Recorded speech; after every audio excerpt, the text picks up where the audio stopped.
5-нче бүлек. Су да су. Аның шигенә чыга алмыйча күз арып туктый. Су офык шитендәге зәңгәр күккә барып тоташкан. Офык артында тагын су. Бәлки, без югында туфан калкып, җир йөзе су астында калгандыр, дип шикләнеп куясың. Җирне, җир йөзендәге кешеләрне, җан ияләрен, үсемлекләрне күрәсе килү кинәт кенә кабынып, бәгырьләргә тиеп китә. Өске палубага менәсең. Офык бераз киңәя төшә. Үрмәләп мачтага менәсең, офык тагын да киңәя. Ә җир барыбер күренми. Тоташ су. Мачтаның салкын тимер баганасын кочаклап утырганда ачыш ясап куясың. Җир шары чыннан да түгәрәк икән. Инде 5 тәүлек карап яныннан тоташтан су ага. Ара-тирә яныбыздан ят караплар узып тора. Суның да, уйларның да шиге юк. Уйлар күңел аша узганда күкрәктә тынгысызлык калдырып китәләр. Сәяхәткә кузгалганнан бирле тоташ тынгысызлык. Ял юк, котылыр шара юк. Бүген дә тынгысызлык минем белән бергә уянды. Безнең вакыты иртәнге 5-тән көндезге 11-гә кадәр ял итә. Уяндым. 15 минуттан төшке аш һәм сәгать 12-дә вакыты башлана. Күлмәк кия башлаган идем, бер сәдәф өзелеп китте. Җебезләргә керештем. Дире медведь белән билаштан өзелгән сәдәфне нечкә тимер чыбык белән генә эләктереп куялар. Ирләрчә. Мин алай яратмыйм. Җеп сорарга Анастасия Аристарховнаның каютысына юнәлдем. Мин кергәндә, буфетчы хатын көзге каршында башына ак косынка бәйләп азаплана иде. Йомышымны әйткәч, өстәл тартмасын ачып, җебезләргә кереште. Һәм нәкъ шул мизгелдә ишек ачылып китте дә, каютага атылып Лохмачев килеп керде. Аңлашылды, диде ул майлы күзләрен бер миңа, бер Анастасия Аристарховнага төбәп. Аңлашылды. Көпә көндез бикләнеп, шушы эш белән шөгыльләнәләр. Оят түгелме? Бу бит фахишхана түгел, карап бу. Нинди шул, Виктор Филимонович? Буфетчица кинәт елый башлады. Төннәрен бикләгән ишекне ватарга янап бәйләнүгез җитмәгән, оятсыз. Ялган яла ягудан да тартынмыйсыз икән.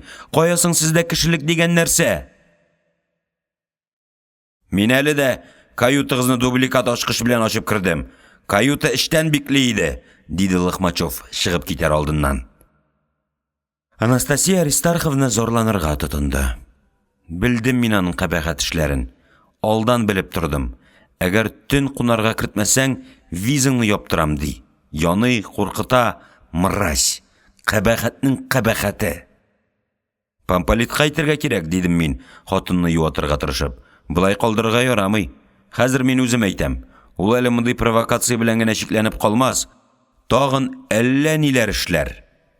Әйтмәгез, Габдрахман, барыбер ышанмаслар. Лохмачев капитанның иң якын дусты. Власть алар кулында. Помполит та берни эшли алмас. Алар помполитны да кысалар. Диңгез эшен белмисең, катнашма дип куркыталар. Кәеф кырылды. Ашханәгә кереп тормыйча вахтыга чыктым. Тынгысыз, теңкәгә тия торган вакшыл шикләр, әшәкелек көтүләр җанны агулый. Ярты сәгатьтән мине капитан чакыртып алды. Әллә берәр ярамаган эш эшләдеңме? Диде Лагуткин тынгысызланып. Аңа сөйләп, эшне бушатырга, киңәш сорарга кирәк иде. Бу фикер соңга калып килде.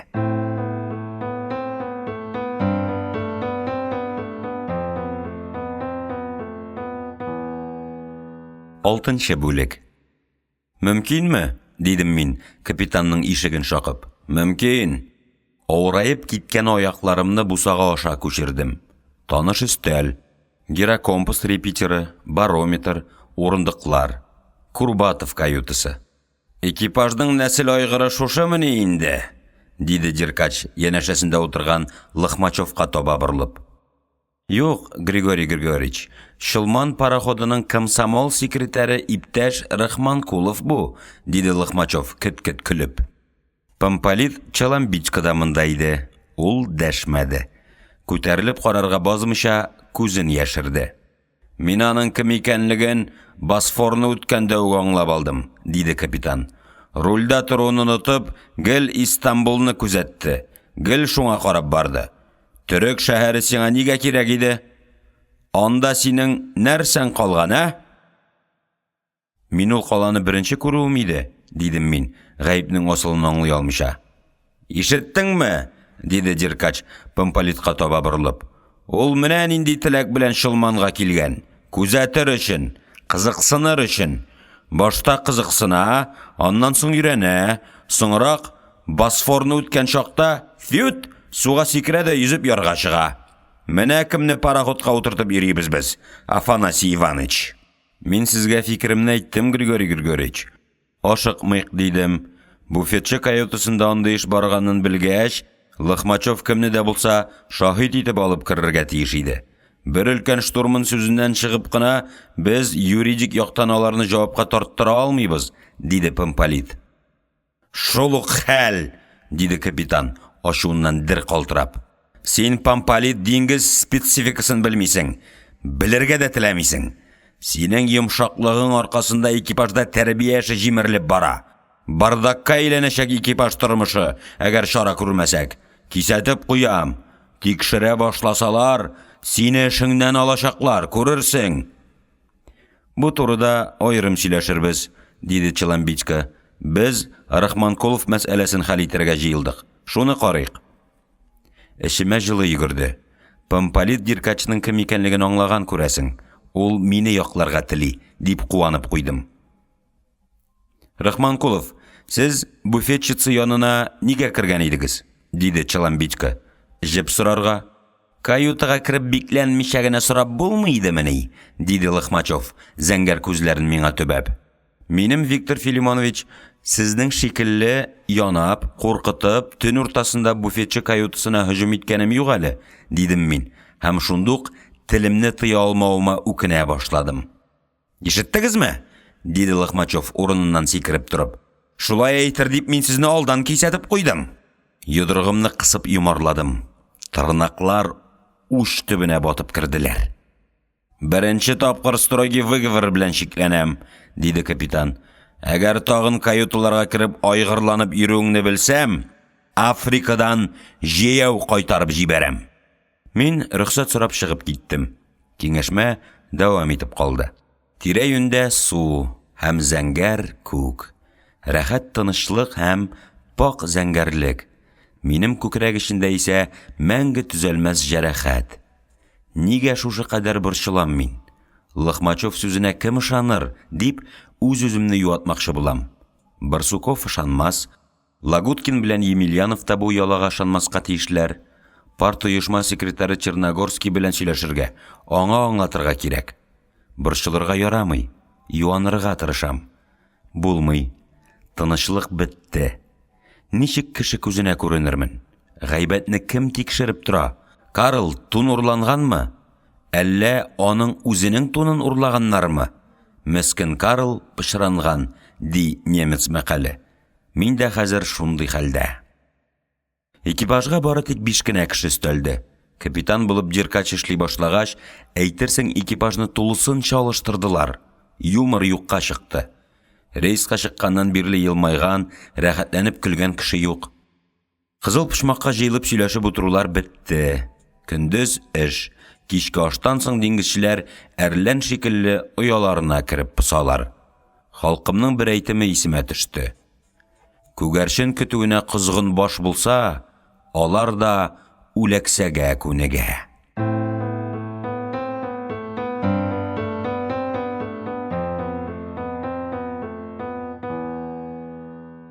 7-нче бүлек. Вахтадан алышынгач, мине Помполит үз янына чакырып алды. Башта ул комсомол оешмасының эшләре турында сораштырды. Әкренләп эшкә, ял итүгә күчте, кемнәр белән дуслашып яшәүем турында кызыксына башлады. Аннары: Рахманкулов, минем дөресен беләсем килә. Сез буфетчы каютасында нәрсә эшли идегез? Дип сорады. Лохмачевтан сорагыз, ул белә, дидем мин, ачуымны яшерә алмыйча. Юк, сез миңа тыныч кына сөйләп бирегез. Лохмачев кергәндә сез нәрсә эшлидегез? Диде Помполит. Лохмачев кергәндә мин әнием белән бер яшьтәге Анастасия Аристарховнаның түшәгендә ята идем. Сезгә шундый сүз кирәкме? Дидем мин Помполитка. Мин, Рахман Кулов, конфликтны туктатырга телим. Коллективта азгышып яшәргә ярамый. Сез аңларга тиешсез. Мин тынычлык урнаштырырга юл эзлим, ә сез кирегә таба. Афанасий Иванович, мин Лохмачев белән 2 ел бергә эшләдем. Мин аның кем икәнлеген беләм. Кабатажда эшләгәндә ул мине капитан Курбатовка каршы котыртып йөрде. Ызгыш, бер-береңә яла ягу, пычраклыклар булмаганда Лохмачев тыныч яши алмый. Күрерсез әле киләчәктә ниләр булганын. Аның табигате пычрак. Помполит тәмәке кабызды. Бер тын йотлыгып төтен суырды. Без әллә нинди куркыныч нәрсәләр көтмик әле, Рахман Кулов, диде Челомбитка. Партия мине экипажда гаделлек һәм социалистик закон хөкем итсен өчен куйды. Шылманда коллектив начар түгел. Экипаж бердәм, мөнәсәбәтләр җылы. Минемчә, сез юкка паникага биреләсез. Дөрес, Курбатов биргән тәрбия бетеп җитмәгән әле. Василий Степанович капитан булырга торган заманда Шылманда эшләү үзе зур бәхет иде. Эш чиктән тыш авыр иде кабатажда йөзгәндә. Курбатов белән бригаз җитәкчелегендә эшләгәндә без авырлыкларны сизмәдек тә. Сез әле аңлап бетермисез, Афанасий Иванович. Коллектив таркала башлады. Акылны тармар итә торган ниндидер куркыныч шикшеллек барлыкка килде. Без хәзер авыз ачып сүз әйтергә куркып, бер-беребездән шикләнеп йөрибез. Төрмәдә яшәгән шикелле тоела монда. Дөрес түгел, диде Помполит, һәм мин аңладым. Аның эшен тәнкыйтьлидем мин. Ул эшли башлагач, экипажның хәле, коллективтагы атмосфера яхшырырга тиеш иде. Помполит тәмәке төпчеген көл савытына басып сытты, урыныннан торып, иллюминатор янына барып килде. Карап шайкала башлаган иде. Челомбитка әле шайкалуга күнекмәгән иде. Сез ялгышасыз. Пессимизмга бирелү нәтиҗәсе бу. Мондый кәеф белән яшәргә ярамый. Мин сезгә рөхсәт итмим алай яшәргә. Аңлыйм мин сезне, Афанасий Иванович. Монда сезгә дә авыр. Устав буенча сез капитанга буйсынасыз. Бер үк вакытта сез тәрбия эше буенча политбүлеккә. Экипаж аңлый. Мондый атмосферада тәрбия эшен алып бару мөмкин түгел. Сез мине аңларга теләмисез, Рахман Кулов. Дөрес, капитан единый начальник. Ул биргән буйрыкны беркем үзгәртә алмый. Хәтта командирлар киңәшмәсе чыгарган карарны да ул үзенчә үзгәртә ала. Уставта шулай аңлатылган. Шуңа карамастан капитан партия әгъзасы буларак парт оешма карарына буйсына. Димәк, аның ялгышлыкларын төзәтү юлы бар. Киләчәктә мин шушы юл белән эш итәргә уйлыйм. Ә син пессимизмга бирелмә. Комсомол секретаре оптимист булырга тиеш. Давай, җиң сызганып эшли башлыйк. Килештекме? Килештек, дидем мин һәм рөхсәт сорап чыгып киттем. Бу кеше авырлыктан курыкмаган булып кылана иде. Мин шуны аңладым.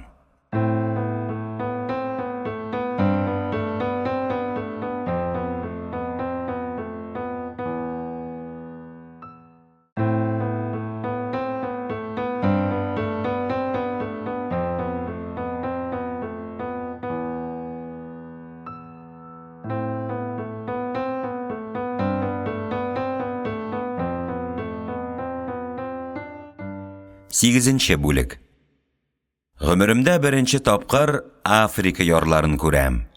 Шушы көнгә кадәр китап сүзләре һәм географик карта ашагына чагылып торган ерак континент үзе күз алдыма килеп басты. Яңа күренеш вак-төяк борчуларны, көндәлек ыгызыгыны каплап китте. Бу тойгы миңа электән үк таныш иде. Авиациядә очасы маршрутның һәр чакрымын алдан хисаплап, юнәлешен картага сызып куясың. Самолетның тизлеге, җил тәэсире, очкычның винт әйләнгән якка тайпылуына кадәр алдан хисаплап куелган. Приборлар дөрес күрсәтә, һава торышы әйбәт, давылда, туман һәм яшенле яңгырда юк. Ә җан нигәдер тыныч түгел. маршрут юлыннан дөрес бара алуыңа һәм аэродромга кире әйләнеп кайтуыңа тулысынча ышанып бетеп булмый. Заданиены үтәп, аэродромга әйләнеп кайткач кына акылыңа һәм эшне дөрес башкара алуыңа ышанасың. Диңгезчелектә дә шул кагыйдә хөкем итә. Порт Сәид күренгәч, Лагуткин мине кочаклап алды. Дрейфка күбрәк куйганмындыр дип хафаланган идем, дөрес эшләгәнмен икән. Бер генә градуска да читкә тайпылмаганбыз. Икенче штурман капитанга шылтыратты. Порт Сәид күренә, Григорий Григорьевич. Біраздан рубкаға капитан килеп кірді. Маңғайында тирән жиыршықлар. Бу юлы мин аны кызганып куйдым. Шатлана белмейді бу кеше. Өстәүнә башкаларның гаделлегенә, тугрылыгына ышанмыйды ул. Аңа һәр кеше үз җаен караучы, үз файдасы өчен ялганларга, теләсә нинди әшәкелеккә әзер торучы булып күренә иде. Бездән ялган көткәнгәме, аңа дөресен сөйлисе дә килмейде. Каян белдең аның Порт Сәид икәнлеген, диде ул Лагуткинга. Ярлар нәкъ Лоцияда күрсәтелгәнчә ачылды. Әнә маяк та һәр 2 секунд сайын кабынып сүнә. Тышкы рейдта каналга керергә чират торучы кораблар, аннан соң әнә теге гөмбәзле ак йорт Суәйш каналы компаниясының идарәсе булырга тиеш, диде икенче штурман. Булырга тиеш, диде капитан ышанмыйча. Әгәр ул башка йорт булса, яр сызыгы күренү белән мине чакыр дип кисәтмәдемме ни? Аңа капитан вазифасы чиктән тыш авыр иде.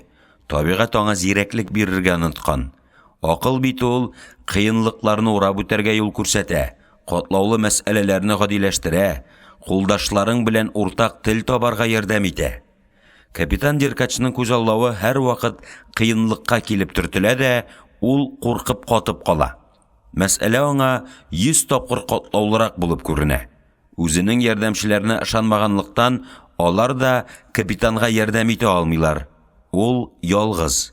Аның күңелендәге төп тойгы курку булганлыктан, башкаларны да бары тик куркыту юлы белән генә буйсындырып була дип уйлый ул. Аның һәр адымы куркытуга көйләнгән иде. Бер төн рубкада таптанып торганнан соң, капитан машина телеграфын малый впередка күчереп куйды. Машина бүлегендә реверс бирделәр. Карапның баруы әкренәйде. Лоцман көймәсенең кызыл уты пароходка якынлашып килә иде. Көймә шылманга килеп сырышты. «Нәрсә көтәсең, каршы ал!» дип кычкырды капитан миңа. Мин рульны Лагуткинга тапшырып, лоцманны каршы алырга аска төшеп киттем.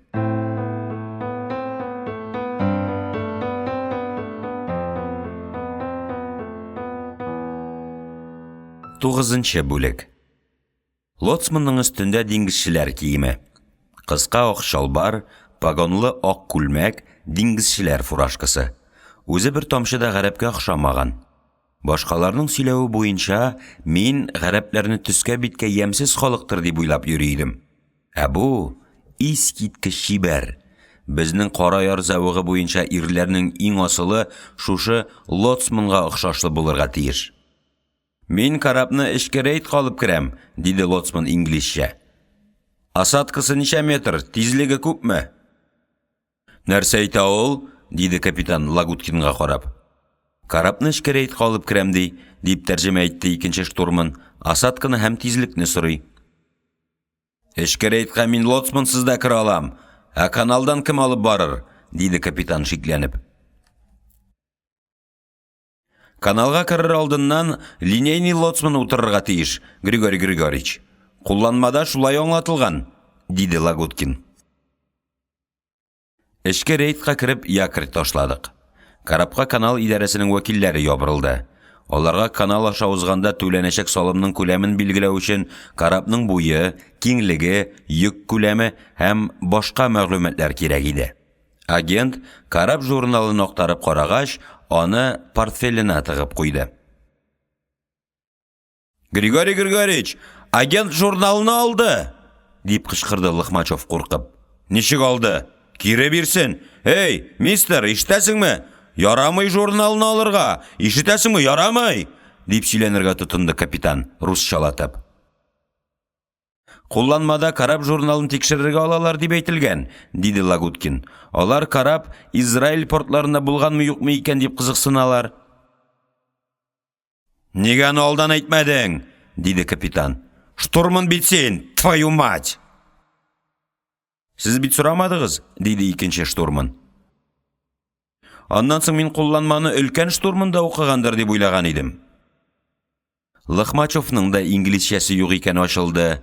Ул тел белгән өчен эш хакына 15% өстәмә ала иде. Чит ил кешеләре белән элемтәгә кергәндә, капитанга хәзер күбрәк Лагуткин кирәк була башлады. Бу хәл Лохмачевка әлбәттә ошамый иде. Эшке рейдтагы караплар кузгалуны көтәләр. Көн кичкә авышып килә.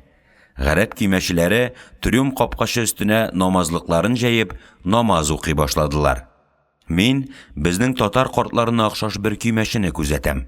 Тәһарәт алырга керешү белән аның битенә тантаналы җитдилек чыкты. Аяк киемен салып намазлыкка басты, кыйблага таба борылды. Күзен йомып, ушы белән колакларын каплады. Әйтерсең ул җир йөзендә яшәүчеләрнең язмышларын үзгәртергә җыена. Намазын ниятләп бетергәндә, карт фани дөнья мәшәкатьләреннән ерак иде инде. Ул җаны тәне белән рухи дөньяга күчкән иде. Аңа хәзер берни кирәкми. Ул хәзер юмарт. Аның ниятләре савап эшләүгә юнәлгән. Мин ди ул, кешем җиткән кадәр игелек эшләргә тырышам, Раббым. Син дә миңа рәхимле бул. Рәхмәтеңнән ташлама, Раббым. Намаздан соң кимәчеләр басынкылыкка төштеләр. Яшәү авыр, тормышта мәшәкать күп. Күпме ихтияж, никадәр мохтаҗлыклар бу дөньяда. Намаз вакытында кимәче гарәпләр көндәлек тормышның авырлыгын оныттылар. Эшкә ашмаслык матур өметләр дөньясына кереп, бер тын пакланып алдылар.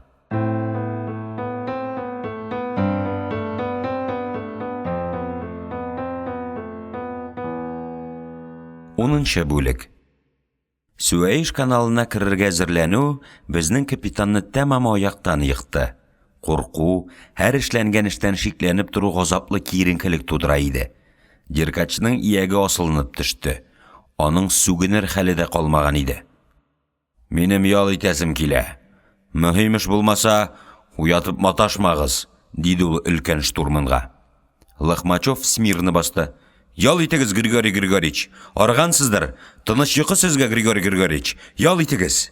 Пароход кайчан кузгала? Диде өлкән механик Черногорский рубкага кереп. Ниткән сорау бу тагын? Капитан өлкән механикка отчет бирергә тиешмәлле. Кайчан кирәк шул чак кузгалырбыз? Диде капитан кинәт кабынып китеп. Пар бүлүче золотникны төзәтәсе бар. Шуңа 2 сәгать чамасы вакыт кирәк, диде өлкән механик. Золотнигыңда түзүк булмагач, нинди өлкән механик син, твою мать? Андый ватылулар була инде ул, Григорий Григорьевич, диде Черногорский. Әнә, Лохмачевтан сора алайса, ул вакытыда тора, диде капитан бераз йомшый төшеп. Агент белән Лагуткин сөйләште, ул белергә тиеш, диде Лохмачев. Рахманкулов бар, Лагуткинны уятып сорап кил, тиз бул. Икенче штурманның йокысын бүләргә туры килде.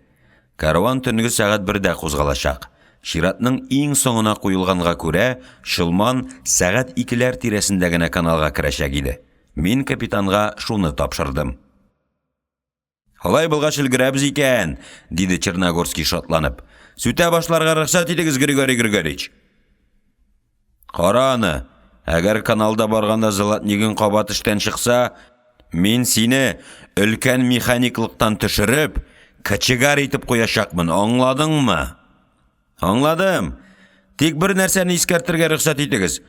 Пароходчылыкның баш инженеры рөхсәтеннән тыш, мине беркемнең дә качыгарлыкка күчерергә хакы юк. Җавап көтеп тормыйча, Черногорский рубкадан чыгып китте. Мин сине Африкадан җәяү кайтарып җибәрәм, собака! Дип җикеренеп калды капитан аның артыннан. Курбатов калдыклары. Бүтін анархисны Шылманга җыйган. Союзга кайту белән берегезне бер калдырмыйча караптан куам. Себеркеләп.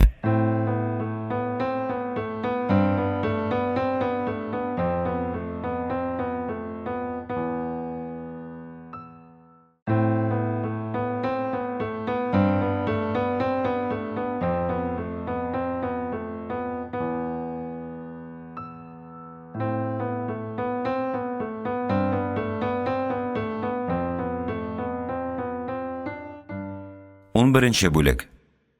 Каналга керер алдыннан пассажир лайнерларын супертанкерларына алга куйдылар. Карванга җыелган 42 карап арасында Шылман 39 булып бара. Порт Саидның йортлары караңгыдан чыгып карап белән тигезләнә, аннары артта калып күздән югала. Каланы җылы, йомшак караңгылык тумалаган, утлар сүлпән яна. Кала эчендә серле шәүләләр кыймылдый. Алар пальма агачлары, челтәрле койма, таш диварларга сырышканнар. Орхидея куаклары арасыннан муеннарын сузып серле шәүлә сурәтләнеп кала. Урам фонарының тонык уты астында берничә кеше кулларын булгый-булгый сөйләшеп торалар. Алар да шәүлә рәвешендә генә чагылып китә. Як-якка карамаска тырышам. Күз алдымда компас угы, кулым штурвалда. Ят каладагы төнге тормышны тән һәм күңел сизә. Хәтта таш диварлар эчендә кайгы хәсрәтләрен бүлешеп тормышны кайгыртып утыручы ярлы ябаганы да күңел күзе күреп бара. Колонналар артына яшеренгән ак бина, шуның эчендә зөрнә йылый. Бер генә мизгелгә күз сирпеп алам. Тонык утлар бизәгән сәхнәчек. Сәхнәдә тәненә ялтыравык тасмалар аскан шәрек кызы. Кыз зөрнәгә кушылып тәнен биетә. Тәндәге тасмаларга көмеш тәңкәләр тезгәннәр. Шул тәңкәләр үзара бәрелешеп шыңлыйлар. Әдәм яралганнан бирле тәкатькә тиеп яңгырап торган аздыргыч байлык һәм җенес тавышы. Сулда Азия, уңда Африка. Европа диңгезләр артында калды. Шылман әкрен генә ике континент арасыннан бара. Минем туган авылым һаман ераклаша. Сагыну еракка киткәч тә сүнми икән. Ара озынайган саен аерылу хисе һаман көчәя. Сафка тезелеп барган караплар арасында безнең Шылман, аның эчендә Кара Яр малае Габдрахман Рахманкулов. Вахтаның соңгы минутлары. Арылган. Йокы килү ниндидер талгын алжу, ярым хәлсезлек туманы аша сизелә. Күк йөзендәге алсулык һаман киңәя. Офык җитендә әллә нинди көрән су, шәмәхә төсләр кайнашып балкып алды. Яңа көн туа. Барсуковны яртып рубкага Лыхмачев менде. Безне алыштырдылар. Ашыйсы һәм йокы килүгә кул селтәп, өске палубага мендем. Уңда Нил суын ташучы ергана канал фәлләхләрнең бакчаларын сугара. Сыргылт саман йорт ышыгында балалар уйнап йөри. Балалар һәр кайда бер төсле. Иртә таңнан төнге караңгыга чаклы һәр вакыт уйнарга әзерләр. Тагын саман йортлар, тагын агачлар, тагын ширемлек. Ширемлектә кәҗәбәти һәм бер нәни кыз. 3 минуттан шушы ике сабый искә кереп калган бер кечкенә сергә әйләнәчәк. Бәлки, минем сәяхәтем дә башкаларга шушы ширемлектә уйнап йөргән кәҗәбәти зурлыгы гына булып тоела торгандыр. Мин үзем бүгенге көн чынбарлыгын морадыма ирешүгә саныйм. Капитан Деркачка исә минем вахтада торганда штурвал әйләндерүем, аврал вакытында аркан сөйрәвем, тез өстендә битен юып утырган Мисыр чебененең эше зурлыгы гына булып күренә торгандыр.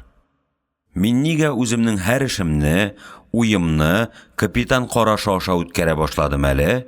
Дип гаҗәпләнеп куйдым өске палубадан төшкәндә.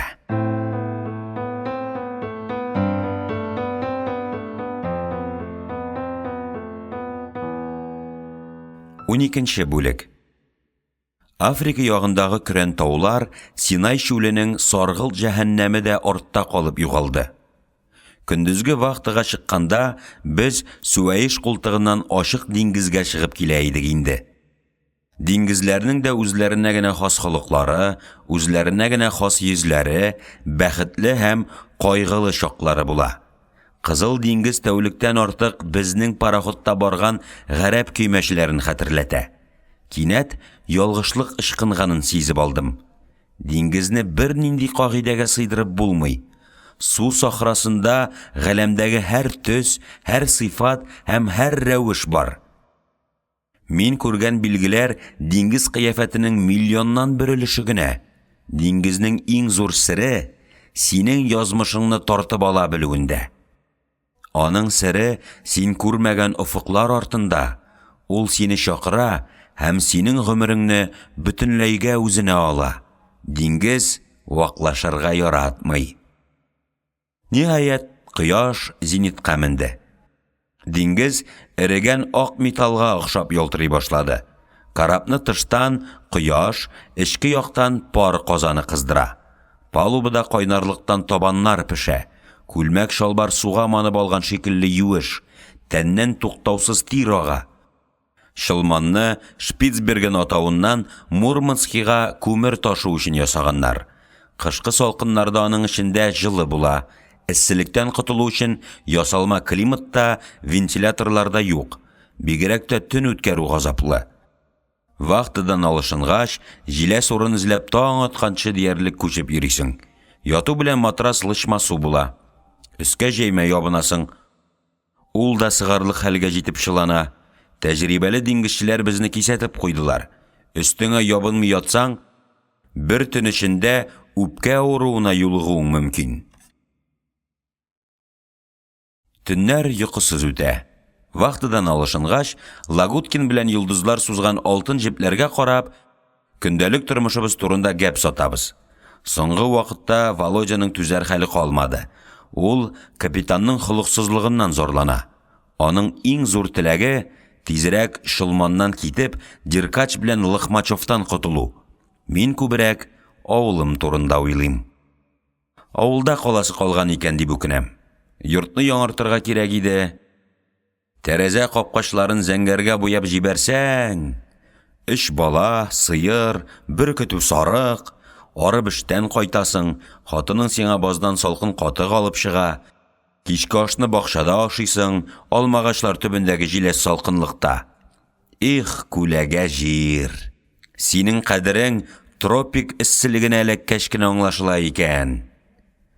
Бәлки, университет тамамларга да соң түгелдер әле, аспирантурага эләгеп, кандидатлык диссертациясе яклап җибәрсәң, Мәскәү кызына өйләнсәң, бер бала, 3 бүлмәле квартира һәм җиңел машина. Ел сайын ялга, Караярга кайтасың. Бу Фәриха малае түгелме соң? Дип сорыйлар машинага утырып барганны күрүчеләр. Кара нинди? Бәкер мәрхүм юаш кына кеше иде, малае район начальниклары шикелле машинага гына утырып йөри. Күктә йолдызлар. Аста берничә чакрымга сузылган салкын тирәнлек. 3 мачталы җилкәнле карап Веганы саклаганда мин Диңгез флоты журналыннан ел сайын җир шарында 50 меңнән артык диңгезче һәлак булуы турында укыган идем. Һәр елны 50 меңнән артык. Бәлки шул санга бер вакыт безнең Шылман экипажда эләгеп куяр. Уйланып ята торгач, ел сайын 50 мең диңгезче белән тукланып яши торган диңгез кочагында изрәп киткәнмен.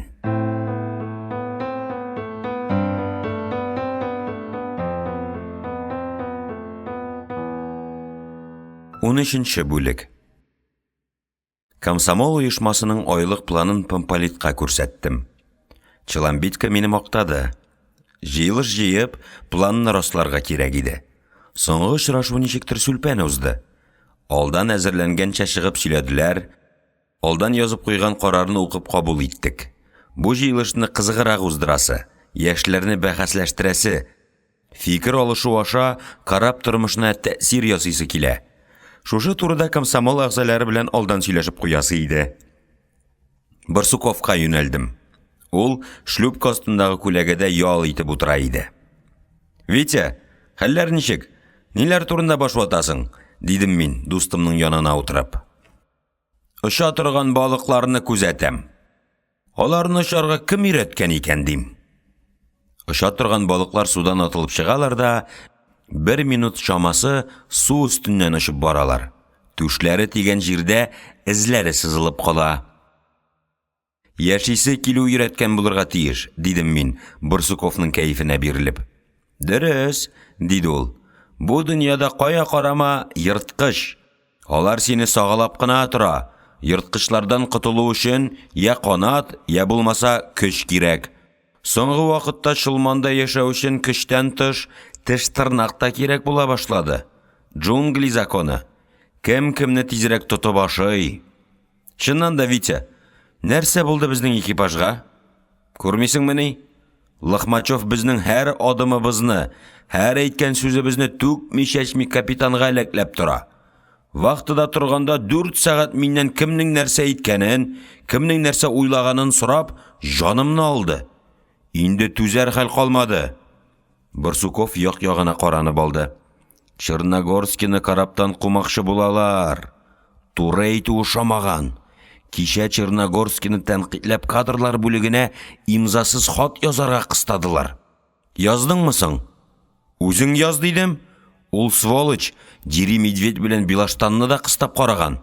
Сизгәнсеңдер, Черногорскийга каныга башлагач, башкаларга тимиләр.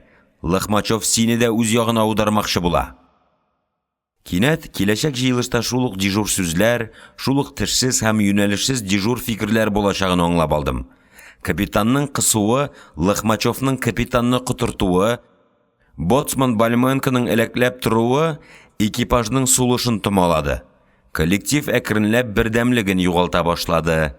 Һәр кем үзенең шәхси кабырчыгы эченә кереп бикләнү ягын карый. Җыелышка шушыны куясы иде. Куркам мин, диде Барсуков, һәм кинәт урыныннан торып китеп барды. Чыннан да, яңа капитанга ярып килгән сәбәпсез курку көннән-көн көчәя бара иде. Курку йыгышлы чир сыман, бер йыккач һаман тарала, көчәя һәм кандагы микроблар шикелле күзгә күренмичә астыртын сине ашый башлый.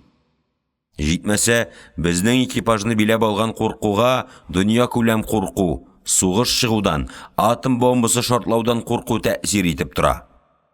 Радиодан көне-төне корал күбәйтү, ызгышлар, сугыш турында сөйлиләр. Сәгать кичке 6-да җыелыш башланды.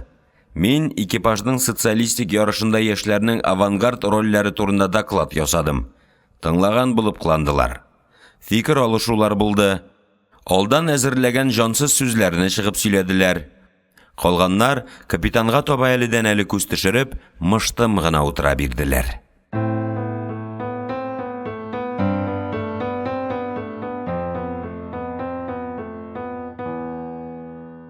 14-нче бүлек. Суаиш каналыннан чыгып 4 тәүлек йөзгәннән соң, офык читендә яр сызыгы күренде. Якынлашкан саен коры җир ачыграк күзгә ташлана. Инде яр буена тезелеп утырган ак йортларны, мәчет манараларын, ерактагы ак сыртлы зәңгәр тауларны айырып була башлады. Яр белән таулар арасында яссы яшеллек, Африка саваннасы. Саваннада кайнозой эрасында яшәгән казылма җәнлекләргә охшаш ялгыз агачлар. Туган телебездә сокланырлык матур яңгыраган әрәмә, урман, дала, кылган шикелле сүзләр күп. Саванна сүзе дә ничектер безнеңчә яңгырый. География дәресендә беренче тапкыр саванна сүзен ишеткәч, күз алдыма йомшак ак чәчләрен җилфердәтеп дулкынланган кылганлы дала килеп басты. Кылган дулкыны эчендә сикерешеп кыр кәҗәләр уйнап йөри, күктә горур бөркетләр. Җилкәләренә озын муенлы шүлмәк утырткан кызлар судан кайта. Шул сурәт әле һаман күз алдымда. Без Судан иленең Судан исемле портына якынлашып киләбез. Порт әле яңа гына судан чыгып, яр буена кибәргә утырган каланы хәтерләтә. Шәһәр артында иркен дала башлана. Аксыл төстәге киң, биек күк йөзе. Еракта биек таулар. Диңгез ярыннан башланып киткән яшел киңлек ерактагы тауларның итәгенә барып терәлгән. Африка җире без күнеккән иген кырлары шикелле йончылмаган. Мындагы җир яшь һәм көр табигатьле. Саваннадан гасырлар буе уңыш даулап, нефть даулап, аның җилеген, канын суырмаганнар. Бу җирдән бер-бер артлы канлы сугышлар да үтеп тормаган. Дөрес, монда да басып алулар, сугышлар булган. Килмешәкләрнең дагалы итеге монда да җирле халыкның иреген сыткан. Бәлки, саванна өстендә танклар йөрмәгәнгә ул шулай көр һәм яшь табигатьле күренә торгандыр. Бер дуамал теләк күңелне кыбырсытып узды. Офык читендәге шалтауларга җиткәнче, үлән өстеннән ялан аяк йөгереп барсаң иде. Үләннең иң куе җиренә шалкан ятып, Қаз қанатын жырлап жибәрсәң, бу теләк билгеле бер кайчанда тормышка ашмаячак. Без эш кешеләре. Эш мине 15 яшымда иярләде. Сугыш чоры безне иртә алыгайтты. Шул ашыгып өлкәнәю аркасында балачак теләкләре гамәлгә ашып бетмичә, һаман саклана. Вәсвәсәли күрәсең. Су астында сагалап торган мәрҗән рифларын урап үтеп, ярга җиттек. Аврал уйнадылар. Шылманны юан арканнарга тарттырып причалга бәйләдек. Мине карап сакларга тырап янына вахтыга куйдылар. Минем белән бергә карапны судан солдаты да саклый. Яшкелт кыска шалбар, балагы эченнән кап-кара сыйраклары тырпайып чыккан. Өстендә шул ук яшкелт тукымадан теккән озын тужурка. Башындагы киң читле кара йон эшләпәгә тәвә кышы каурые беркетеп куйганнар. Уенчык солдатка охшаш булса да, сакчы шундый җитди һәм тәкәббер. Янымнан узганда солдат винтовкасын кысыбрак тота. Мин дә сакчыдан бераз шеллим. Янәшәңдәге кеше белән сөйләшми, аралашмый басып тору ис киткеч уңайсыз икән. Төнге җылы җил саванна ягыннан әллә нинди сәер тавышлар алып килә. Шәһәрдә утлар җемелди. Кемдер үзек-үзек итеп әллә җырлый, әллә дуга укый. Чит ил, ят континент. Мине хайран калдырган нәрсә, монда да кояшның көн чыгыштан калкуы. Монда да өстә күк йөзе, аста җир. Монда да үлән җирдә үсә. Болытлар күк йөзендә йөзәләр. Африкада яшәүчеләрнең дә бәхетле буласылары килә торгандыр. Алар да барлык халыклар шикелле аш ялангач калудан һәм сугыш чыгудан куркып яши торганнардыр. Сәгать төнге 4-кә җиткәч, кубрикка кереп, Билаштанны уяттым. Ул мине алыштырып, вахтага басты.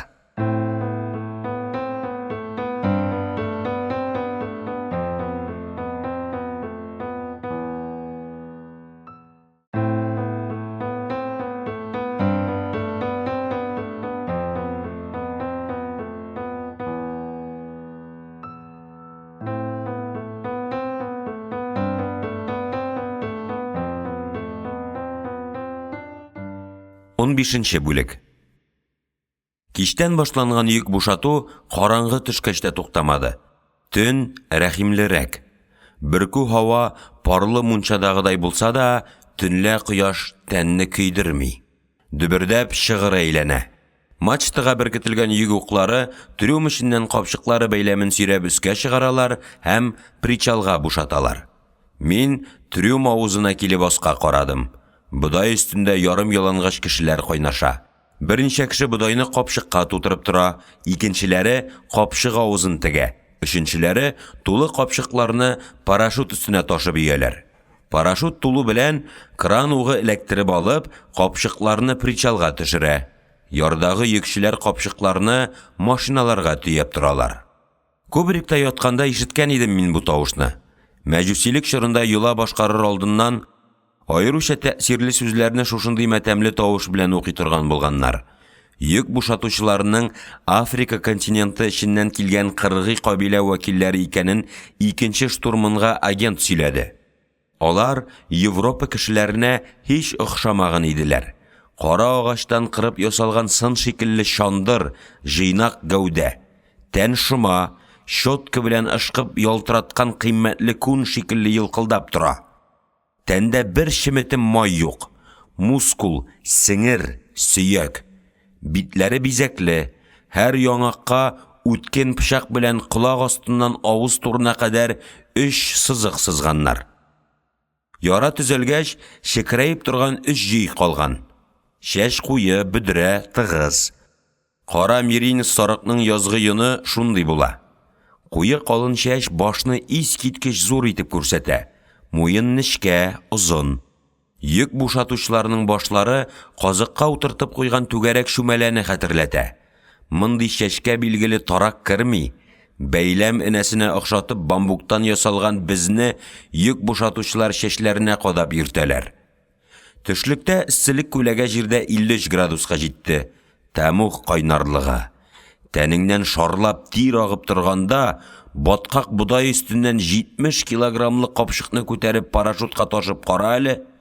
Күп дигәндә, ярты сәгать эшли алырсың. Эшне дәвам итәргә тырышсаң, жаның чыгар. Континент эченнән килгән кабилә вәкилләре җырлап эшлиләр. Йола такмагына, сихер дугасына охшаш җыр эшне җиңеләйтә күрәсең. Шал чәчле карт абориген җырны башлап җибәрә дә, югары бер нотага җиткәч, кинәт туктата. Шушы мизгелдә җырны йөкчеләр эләктереп алалар. Җыр ритмына авыр капшыклар һавада очып барып парашютка ята. Шал чәчле карт тагын такмакларга тотына. Башкалар кушылу белән кабат туктый. Пружинадай тыгыз ритм йөкчеләрнең хәрәкәтләре белән идарә итә. Капшыкларны һавага күтәрә, очыртып парашют өстенә китереп сала. Сихерле җыр йөкчеләргә гайрәт һәм түземлек бирә. Җыр йөкчеләрне берләштерә, оештыра, эшне тәртипкә салып көйләп тора. Бәлки, бу җыр да түгелдер. Дуга, йола дип атасак дөресрәк булыр. Бала чакта без Кронштадттан дигән кино караган идем. Шул фильмның бер эпизоды күз алдымда калган. Бер төркем кызыл матрослар һәм кызыл гвардиячеләр аклар һөҗүменә каршы торырга, аларны үткәрмәскә, җиңәргә тиешләр. Комиссар сугыш алдыннан хәрби оркестр чакыра. Оркестр марш уйнап җибәрүгә, яралы матрослар, хәлдән тайып арыган кызыл гвардиячеләр җәрәхәтле тәннәренең сызлавын онытып, атакага кузгалалар. Татар телендә көй сүзе тәртипкә салуны, оештыруны аңлата. Бәлки, безнең бабаларыбыз да күмәк эшне, һөҗүмгә баруны җыр көй белән оештырганнардыр. Кайда ул көйләр? Соңгы вакытта без күңелебезне көнбатышта сәүдә өчен эшләнгән шлягерлар белән тукландырып тора башладык. Безгә ят һәм җанга рухи азык бирми торган кырыс рок көйләре белән. Төш вакыты җиткәч, мин тагын вахтыга бастым. Кояш әүвәлгечә рәхимсез пешерә. Күктә бер болыт әсәре юк. Эсселектән миләр кайный. Йөкчеләрнең әле һаман туктарга исәпләре юк. Шулай да җырлаган көйләре шактый озынайды, ритм салмаклана төште. Алар инде арый башлаганнар иде. Көй хәзер шәфкатьлерәк яңгырый. Йөкчеләрне кумый, өндәми, үгетли, йыгылмаска куша, туктамаска, дәвам итәргә үтенә. Трюмда эшләүче аборигеннарның телен белмим мин. Җырның махсус үз теле бар. Җыр сүзсез турыдан-туры тойгылар белән сөйләшә. Африка континентының иң караңгы пычмакларыннан җыелган мәҗүсиләрнең җыры миңа аңлашыла шикелле. Авыр түгел, җиңел бу, җиңел итеп алып сал. Авыр түгел, җиңел бу, йыгылма, түз, бердәм бул. Көйдә мәгънә шушы иде. Кыргый кабилә вәкилләренең йөк тии торган көчле краннары да, капшык күтәрә торган автокаралары да юк. Аларның эш коралы көй. Аларга шул ярдәм итә. Бәләкәй чагым исемә төште. Ул чорда бергә җыелып кич утыру гадәте бар иде. Кич утырып җиберләгәндә, орчык әйләнгән ритмга күрше хатыннары бәйет, мөнәҗәт әйтәләр, әллә нинди борынгы йола җырларын көйлиләр. Җыр аларны илһамландыра. Күңел иҗат эшенә керешә. Кич утыручы хатыннар үзләре дә сизмәстән яңа бәйет, яңа мөнәҗәттә чыгарып куялар. Ул чакта җыр башкару кәсепкә әйләнмәгән иде әле. Безнең әниләр буыны җыр, мөнәҗәт, бәйетләр аша яшәү сирен аңларга тырышкан. Тәэсирле вакыйгалар бәйеткә һәм мөнәҗәткә үрелеп, халыкка вөҗдан хөкеме тарата. Көндәлек тормыш җәмгыятьнең рухи дөньясына җыр һәм моң аша тоташкан иде. Җыр яшәргә илһам, авырлыкларны җиңәргә көч биреп тора иде.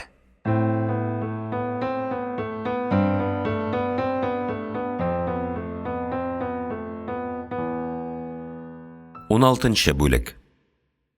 Ниһаять, эсселек диңгезчеләрне күләгәгә куып кертте.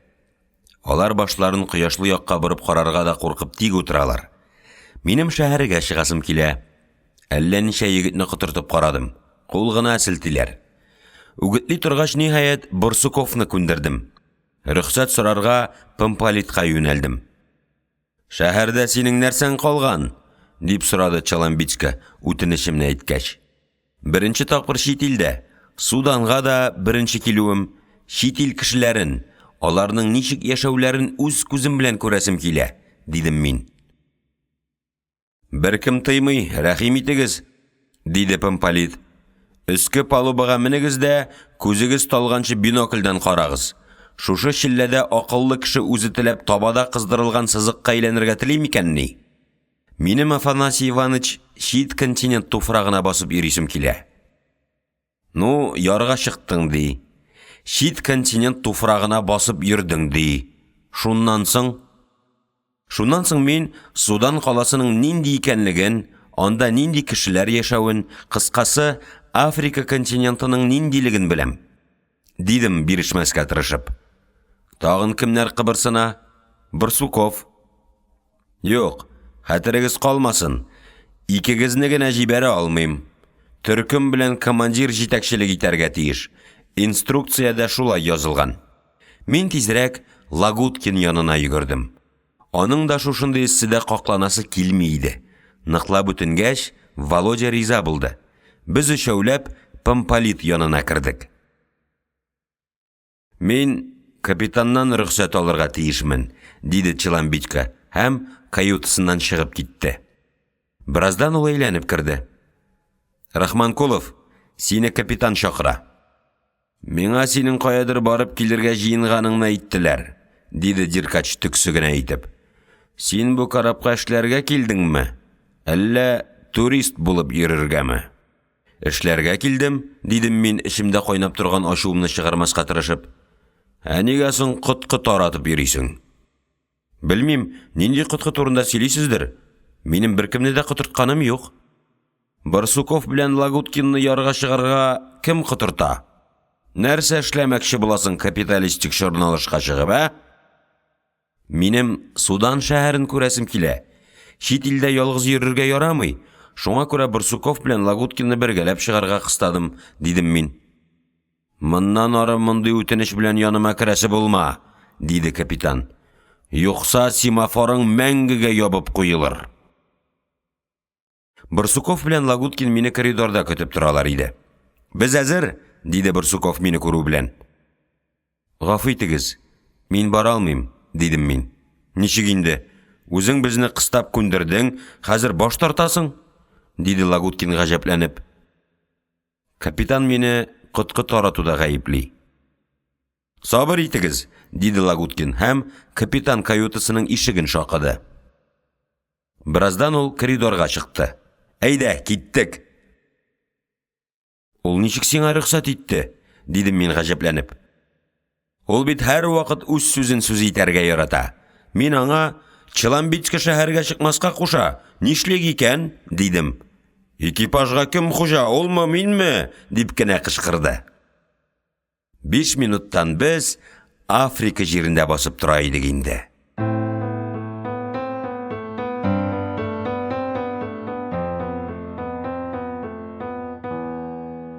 Унҗиденче бүлек. Дулкын калдырган кабырчыклар, мәрҗән валчыклары кояшка кызып, тирә-юньгә йот һәм бузыла башлаган балык исе тарата.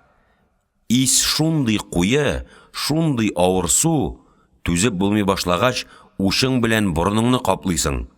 Асфальт юл портка кирип туктаган иде. Тропик кояшы асфальтны эриткән. Баскан сайын юлда аяк изе кала.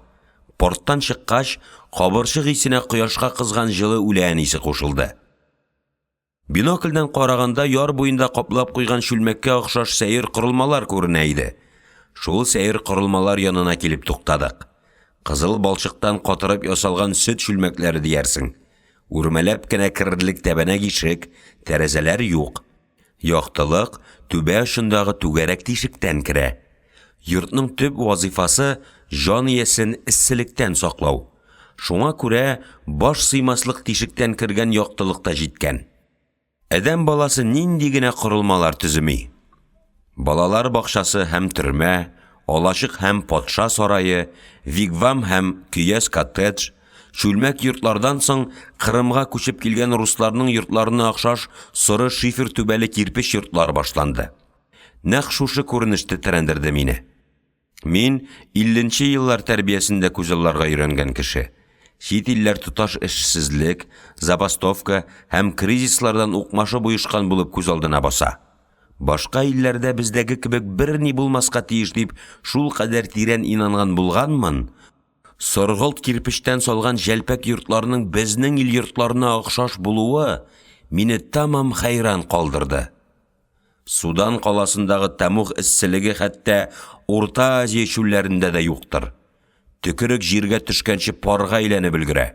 Бер тавыш, бер нинди хәрәкәт юк. Әйтерсең, зәһәр кояш нурлары тереклек дөньясын кыздырып, күмергә әйләндереп ташлаган. Шәһәр читендәге айрым йортлар яныннан узып, эчкәрәк кердек. Тоташ урам башланды. Юл шатлыгына җитеп сулга борылдык та, әлсерәп торган ак кәҗәгә килеп юлыктык. Шайтан түгелме икән бу? Диде Барсуков, һәм кәҗәне читтәнрәк урап узды. Эй, мур кыргыры, син нишләп чит илгә килдең? Диде Лагуткин, шаяртасы килеп. Тимер пароходта дөбер шатыр эшләп торган машиналар өстендә яшәү безне ялыктырган иде. Ак кәҗә балачакның саф куанышларын уятып җибәрде. Мал карау безне рухи яктан баетып тора. Сыер, ат, кәҗә асраучылар көн сайын хайванның талымсызлыгын, аның эшкерсез, бер катлы гадилеген күреп торалар.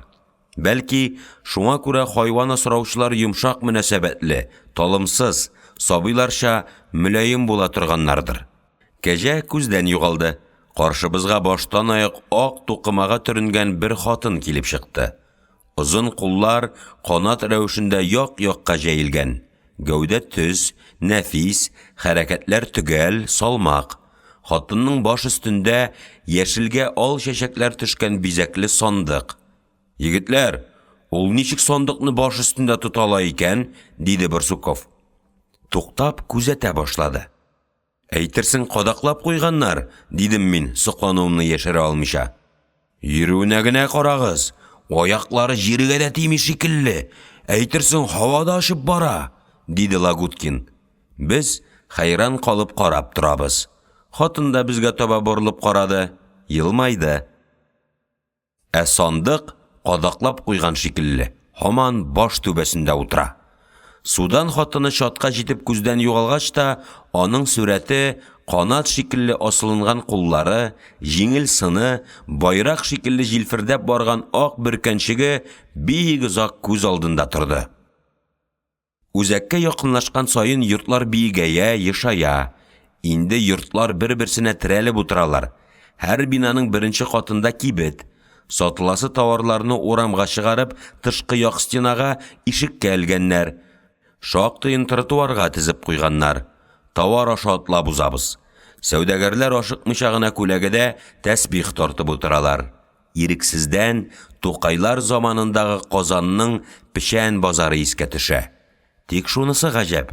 Сатучы күп, алучысы аз. Сәүдәсез сәүдәгәр ничек яши, ничек тамак туйдыра икән дип сәерсенеп куясың. Каршыбызга 2 европалы килә. Ирле хатынлы. Ире 50ләр тирәсендә, хатынына күп дигәндә 30-ны бирергә була. Икесе дә кыска шалбардан, башларында бөке шлем. Плантаторлар. Ирнең кулына камчы тоттырып карыйм. Шундук негрлардан шикәр камышы ташытучы надсмотрщик күз алдыма килеп басты. Җыерчыкланып беткән кансыз бит, юка ирен, алга чыгып торган авыр киңияк. Хәрәкәтендә, күз карашында корыш тәвәккәллек. Теләсә кемне буйсындыра, теләсә нинди шартларда, теләсә кемнән үз кирәген умырып ала торган мәрхәмәтсез бәндә. Плантаторлардан соң яшел тукымага төренгән бер төркем хатыннар узды. Хатыннар имшәк балаларын ян башларына атландырып, чүпрәк белән билләренә бәйләп куйганнар. Баланың урыны җайлы, аналарга да уңайлы. Аларның куллары буш, теләсә нинди эш башкарып була. Судан хатыннарның үзара көлешеп, эре-эре атлап барулары бала карауларга бер нинди мәшәкать китермәгәнне аңлата шикелле. Яшелгә төренгән хатыннар юлларын дәвам иттеләр. Без тротуарда басып торган озын торыклы ак дөя янына җитеп туктадык. Дөянең сыртында тау хәтле йөк. Ике сәүдәгәр шул йөкне бушатып азаплана. Катыргы тартма эчендә Япониядә ясалган транзисторлы радиоалгыч, магнитофоннар, электрон хисап приборлары.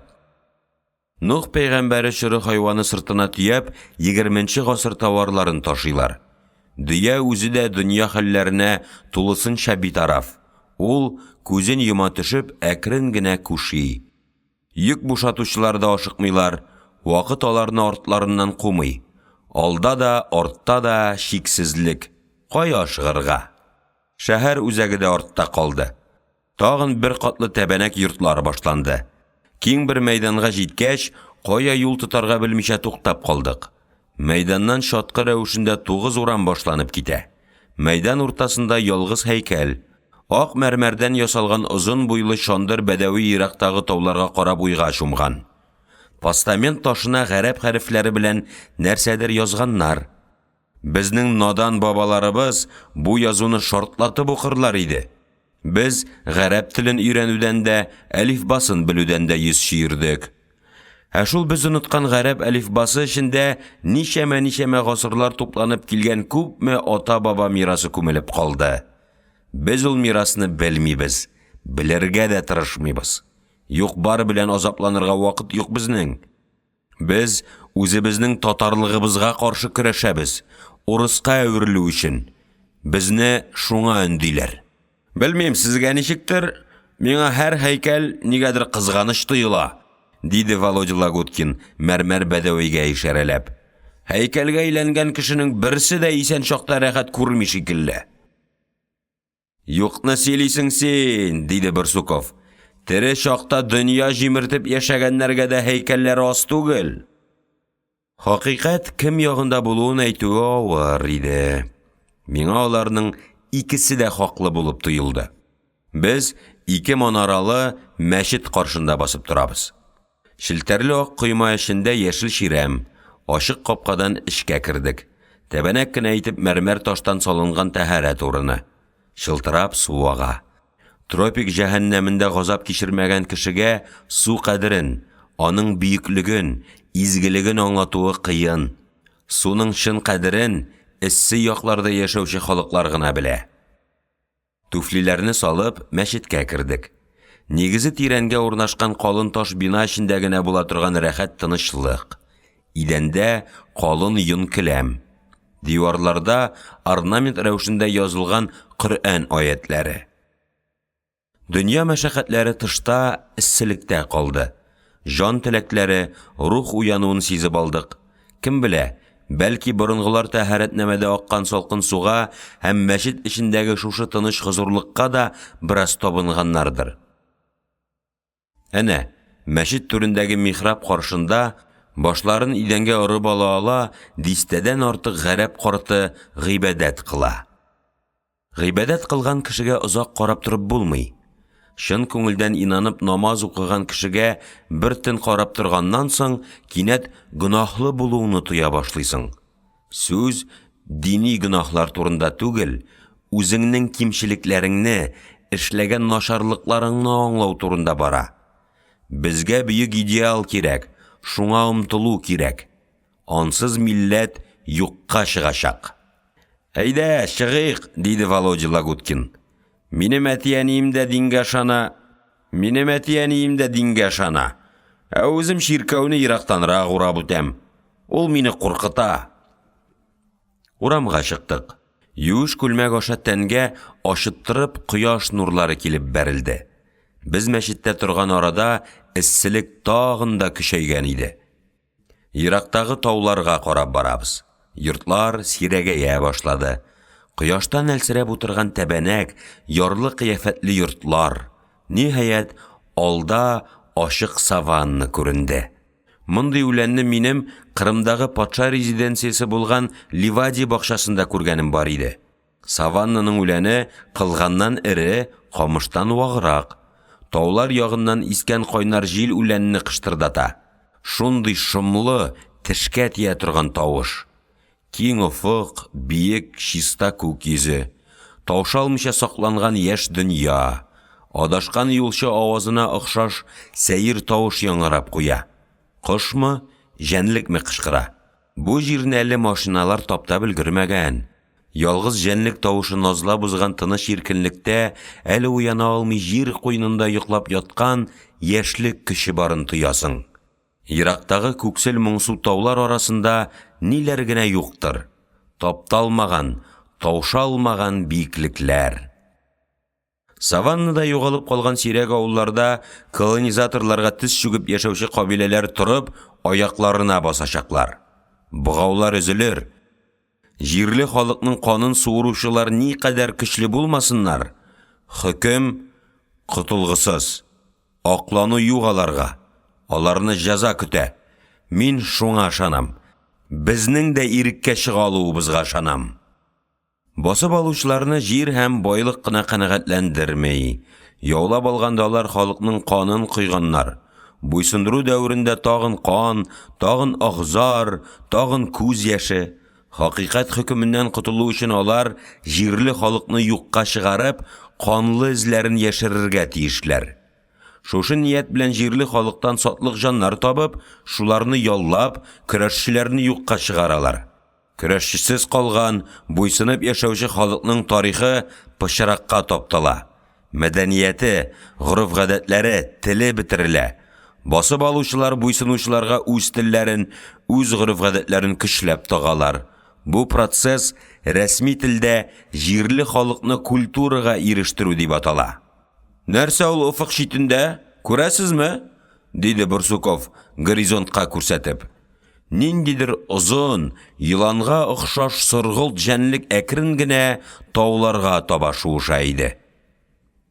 Кәрван бит бу, диде Лагуткин бераз карап торганнан соң. Уфык читендәге кәрванны мин дә айыра башладым. Дөяләр муеннарын алга сузып, салмак кына атлыйлар. Алар да юлда. Аларның да язмышлары безнеке шикелле. Алар да туган үскән илләреннән читтә яшиләр. Кәрван күздән югалгач, без кайту ягына борылдык. Бираздан кипкән күлгә охшаш түгәрәк уйсулык төбеннән чыккан шишмә янына килеп туктадык. Гарәп кызлары шишмәдән су алалар. Нәрсә турындадыр маугып сөйләшәләр. Тавышлары шундый матур. Әниемнең яшерәк чагы, аның көйләп мөнәҗәт укуы исемә төште. Безне күргәч, кызлар нечкә муенлы чүлмәкләрен җилкәләренә утыртып кузгалып киттеләр. Хәрәкәтләрендә бер нинди көчәнү сизелми. Ниндидер сихрле көч кызларны эләктереп алган да, җир өстеннән салмак кына ышыртып алып бара. «Ну, егетләр!» диде Лагуткин, кызларның торналар кебек тезелеп атлауларына сокланып. Башка сүз таба алмадык. Ташып киткән тойгыларның түгелүеннән куркып, сөйләшүдән туктадык.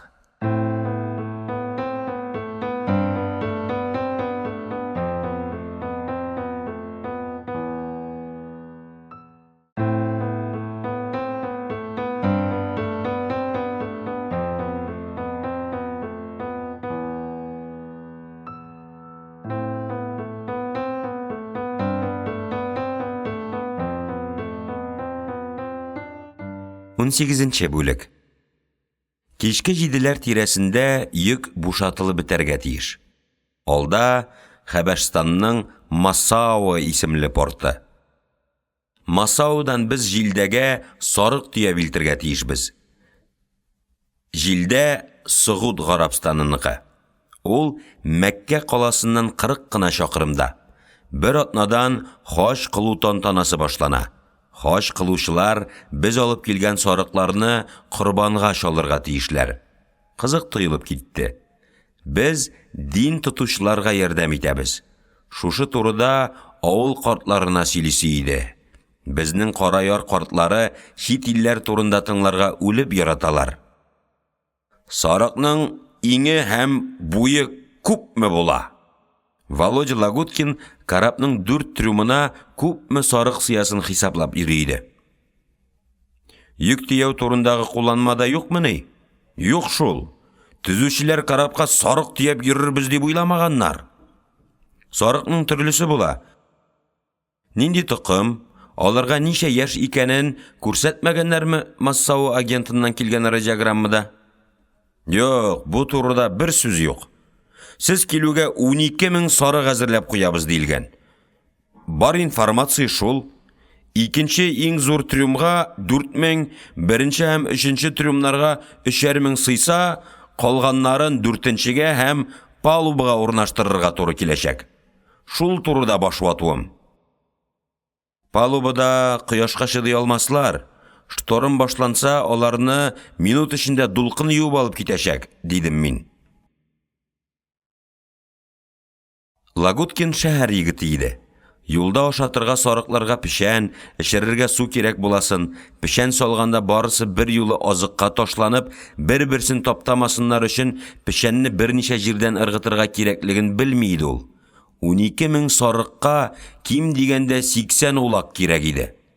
Шулар хакында сүз куертып торганда, причалга якынлашып килгән кызыл төстәге спорт машинасы Ягуар күренде. 100 миль тизлек белән чабып килгән машинаның тормозына бастылар. Ачы шыйылдау тавышы ишетелде. Ягуарның көпшәкләре һавага күтәрелде, төште һәм җиргә берегеп калды. Ну и класс, диде Лагуткин сокланып. Без үз машинабыздан җиргә төшү белән тизрәк аның ишеген бикләргә ашыгабыз. Ягуарның ишеге ачык калды. Машина хуҗасы башын чайкап, шәшен төзәтте дә траптан безнең янга менә башлады. Машина онытылды. Хуштан яздырырлык шибәр иде Ягуарның хуҗасы. Ботларның зифалыгын күрсәтер өчен генә киелгән кыска ак шалбар, киндек ашык, ак батист блузка күкрәкнең харам өлешен нәкъ яртылаш кына каплаган. Хәер, мондый байлыкны барыбер яшереп булмас иде. 7 сырма эченә, юк, 7 кат җир астына күм, ул барыбер үзенең кайда яшерелүен сиздереп торыр иде. Ә күзләр, ә иреннәр, шашынып күкрәк өстенә агып төшкән, аяк атлаган саен дулкынланып торган аксыл чәчләр. Шушындый хатыннардан ирләрне саклау өчен бәлки шәригать аларны пәрәнҗә астына яшергәндер. Һәр хәлдә 8 белән 80 арасындагы теләсә нинди ир затын акылдан шаштырырлык иде бу фәрештә. Ягуар хуҗасы палубага менгәнче, Лагуткин вахтада торучы штурман, мин трап саклаучы матрос идем. Хәзер без икебез дә туз башлы йылан сихерләгән бишара бакага әйләндек. Чит ил портларында торганда тиешле уяулык, кагыйдәләр, күрсәтмәләр, устав.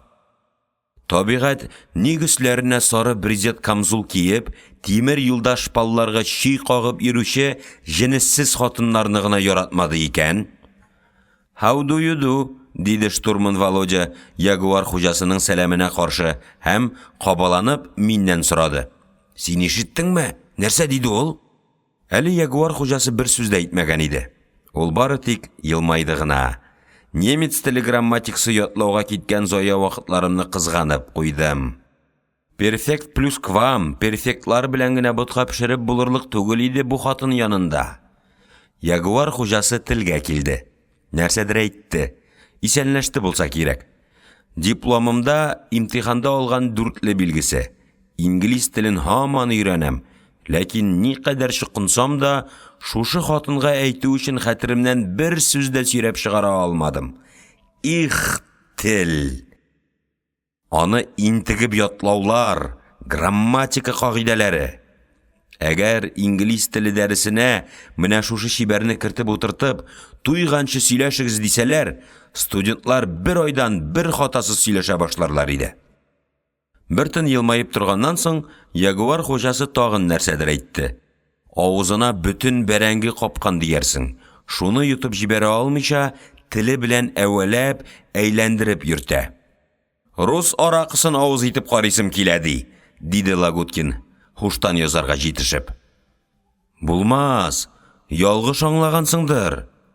Лагуткин сорау бирде, һәм каршыбызда басып торган фәрештә бармакларын стакан рәвешендә китереп, авызына якынайтып күрсәтте. Дөрес, аракы сорый. Нишләргә? диде Лагуткин, үнсіз қалып. Арақың бармысың синең, дидім мин, шулагуны йотканда бу хатынның кыяфәте ничек буласын күз алдыма китереп. Яшеріп сақлаган бір шише қалған иде. Шулай булгач, син бит буйдак.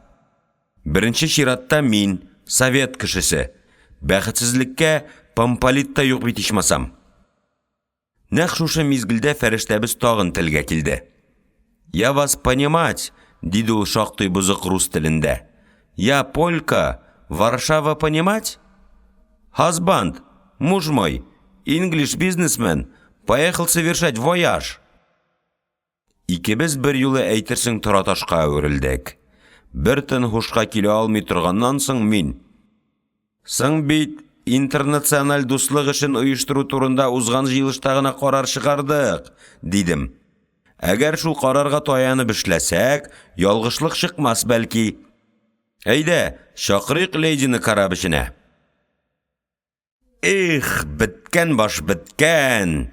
Please, lady, диде Лагуткин, корылма ишегенә күрсәтеп. Бәхеткә экипаж шәһәрдә. Син Рахманкулов сорасалар, интернациональ дуслыкны беркетергә чакырдык диярсең. Экипажның шәһәргә китүенә кичә Барсуков алып кайткан келәм сәбәп булды. Дөресрәге, келәмдәге сүрәт. Аңа 3 булан сүрәте төшкән иде. Булан сыйыры белән булан үгезе ниндидер хәтәр тавыш ишетеп, шымрайып якындагы урманга карап торалар. Бузау нәниләрчә әнисенә сырышкан. Шушы келәмне күрү белән эсселек тә каланың порттан ерак булуы да онытылды. Гавам инстинкты өлгер һәм катгый. Карапта вакыты гына калды. Калганнар шәһәргә элдерттеләр. Ягуар хуҗасы Лагуткинның каютысына кирип китте. Алар артыннан ишек ябылуын мин бүтән тәнем белән ишеттем. Мин вакытыда трап саклыйм. Эссе, эшемдәге кайнарлык турында сөйләп тә торасы юк. Их, табигать. Син безне нигә булай яраттың, Тән кыза. Күз алдымда әллә нинди вәсвәсәле сүрәтләр. Кызыксыну газабына түзә алмыйча, ашкыш тишегеннән караучыларны гаеплибез. Көләбез алардан, мыскыллыйбыз. Лагуткинның инглиз ледин аракы белән сыйлап утыруын күрү бәрабәренә үләргә дә риза идем мин. Ярый әле икенче штурманның ишеге траптан ерак иде. Күпме вакыт үткәндер, миңа ул атна, ел, хәтта гасыр булып тоелды. Башта Лагуткинның аяк тавышы ишетелде. Аннан соң ул үзе күренде. Күзләр акайган, сүзен әйтә алмый, теле тотлыга. Харап булдык, Рахманкулов. Битте баш. Бер стакан күтәрү белән таралды да төште. Нишләргә? Озатырга кирәк. Капитан кайтып өлгерсә, каютада истерик хатыны аунап ятканын күрсә, читилнеке бит. Бер генә минутка да соңга калырга ярамый. Икәү күтәрә алырбызмы? Машина бүлегендә Русаков белән Емельянов, шуларны чакырырга кирәк, диде Лагуткин. Мин машина бүлегенә шалтыраттым. Берәр хәтәр хәл булды дип аңладылар күрәсең. Күз ачып йомганчы йөгереп менеп тә җиттеләр. Сезне Лагуткин көтә, каютасында, дидем мин. Ниһаять, корылма ишеге ачылды. Лагуткин белән Русаков ләх исерек инглиз ледин күтәргәннәр. Ярдәм итәргә, хатынның берәр җиреннән тотарга дип, яннарында Емельянов шәбәләнеп йөри. Авырдыр, кая, мин дә ярдәм итим әле, кая? Хатынны кызыл ягуар эченә кертеп салдылар. Мискиннең буыннары йомшарган, тәненең сөле юк. Юк, ул хәзер машинасына утырып кайта алмас. Кая инде аңа машина йөртү, диде Лагуткин. Әнә, такси килә, диде Русаков. Емельянов, электрергә тырыш. Такси безгә янәшә торган Нидерланд карабы янына килеп туктады. Ике диңгезче көч хәл белән машина эченнән чыктылар да, әүмәк-тәүмәк килеп траптан карапка менә башладылар. Нидерланд карабы зур, яңа иде. Билгеле аның эчендә ясалма климат. Емельянов таксины туктатты. «Нишлибез?» диде ул. «Ягуарны такси артына тагабызмы?» «Кирәкмәй», диде Русаков. «Без бит мондагы гадәтләрне белмибез. Таксига утыртыйк та җибәрик. Айныгач машинасын килеп алыр әле». Такси йөртүче Азәрбайҗан кешесенә охшаш гарәп Ягуар хуҗасының адресын сорый иде. Мескен хатын күзен дә ача алмый. Лагуткин аның колагын да уып карады. Гарәп таксистына бу сулышамады булса кирәк. «Мин аны Бристоль хотеленә илтәм», диде ул. «Мондый ледилар гел шунда яшиләр». Такси урыныннан кузгалды һәм шәһәрдән кайтучы экипаж әгъзаларын урап үтеп, күздән югалды. Иң алдан капитан Деркач кайта. Күкрәк киеренке. Биегрәк күренергә теләпме, ул аякларын шиктән тыш югары күтәреп атлый иде. «Нигә үзең ачып каттың? Рапорт!» дип кычкырды ул Лагуткинга карап янына килеп җитү белән. Икенче штурман Деркач шәһәрдә чакта карапта ниләр булуын сөйләп бирде. 2 сәгатькә караптан киттем. Пароходны бардакка әйләндергәннәр. Лохмачев, карап журналына яз. Лагуткинны вахтадан төшерәм. Вахтаны Дмитриев кабул итеп алсын. Капитан корылмага кирип китте. Шундый кызганыч иде Володяның хәле. Һәм ярдәм итәргә бер нинди җай да юк иде. Кич белән карапка әлеге фәрештә хатынның ире килде. Капитан аны кабул итмәде. Хатынын Лагуткин сыйлаганын белгәч, ул икенче штурманны кунакка чакырды. «Сез аны шул кадәр яхшы сыйлагансыз», диде инглиз бизнесмены. «Хатыным әле булса башын күтәрә алмый». Лагуткин кунакка барудан баш тарткач, инглиз кешесе Ягуарына төшеп утырды да минут эчендә күздән югалды. Судан каласында йөргәндә New English Library нәшриятында басылып чыккан Климент Арчер атлы галимнең «Инглизләр Суданда» исемле китабын сатып алдым. Карапка кайту белән китапны Помполитка күрсәттем. «Мин инглизчә белмим», диде Чаламбичка. «Күреп торам, укырга яраклы китап түгел бу, Рахманкулов. Гомумән, чит илдә китап сатып алырга ярамый. Соңгы мәртәбә булсын». Олай булгач, Афанасий Иванович, мин аны утка ягам. Тел өйрәнер өчен генә алган идем. Бер юлы 2 көймәнең койрыгын тотмакчы идем. Сәяхәткә китәр алдыннан китапханәгә кирип, Судан турында язылган китап эзләдем. Бар андый китаплар, әмма ни сәбәптер кызыксындырырлык түгел. Тоташ сәясәт. Бездә һәр нәрсә яхшы, чит илдә начар. Помполит бер тын уйланып торды. Аңа да җиңел түгел иде. «Акча түләп алгансың икән, укып чык. Эштәлеген миңа сөйләп күрсәтерсең», диде ул. Мин беренче тапкыр Помполитыбызның мәрхәмәтле, йомшак күңелле кеше икәнен аңладым. 4 урынлы кубрикның өстәлендә 2 китап. Берсе сүзлек, икенчесе Климент Арчер язмалары. Четерекле эшне минем әнием энә белән кое казу дип атый. Мин ниятләгән эш тә катлаулы һәм авыр иде. Китап эчендә меңләгән, 10 меңләгән сүз, аларның берсе дә миңа таныш түгел. Сүзнең мәгънәсен сүзлектән эзли башлыйсың, анда син эзләгән сүз юк. Әгәр Лагуткин белән киңәшмәгән булсам, китапны укып чыга алмыйдым. Инглиз телендә фигыль заманына карап үзгәрә. Шуны аңлагач кына әзме күпме сукалау мөмкинлеге туды. Лагуткинның язмышы әле һаман ачык түгел. Помполит аны яклап чыкты. Ә капитан сәяхәттән кайту белән аны караптан, хәтта диңгез флотыннан кумакчы була. Ә мин инглизчә китап укыйм. Эштә горурлык хисе. Ул хис миңа ярдәм итә. Беренче атнаны көненә бер генә битне аударып була иде. Өченче атна дигәндә көненә 8 бит укый башладым. Башта сүз Судан иленең табигаты турында бара иде. Икенче бүлектән халыкның горыф-гадәтләре, көн күреше турында мәгълүматлар китте. Горыф-гадәт, көн күреш турында язарга осталар. Этнография фәненә инглизләр нигез салган бит.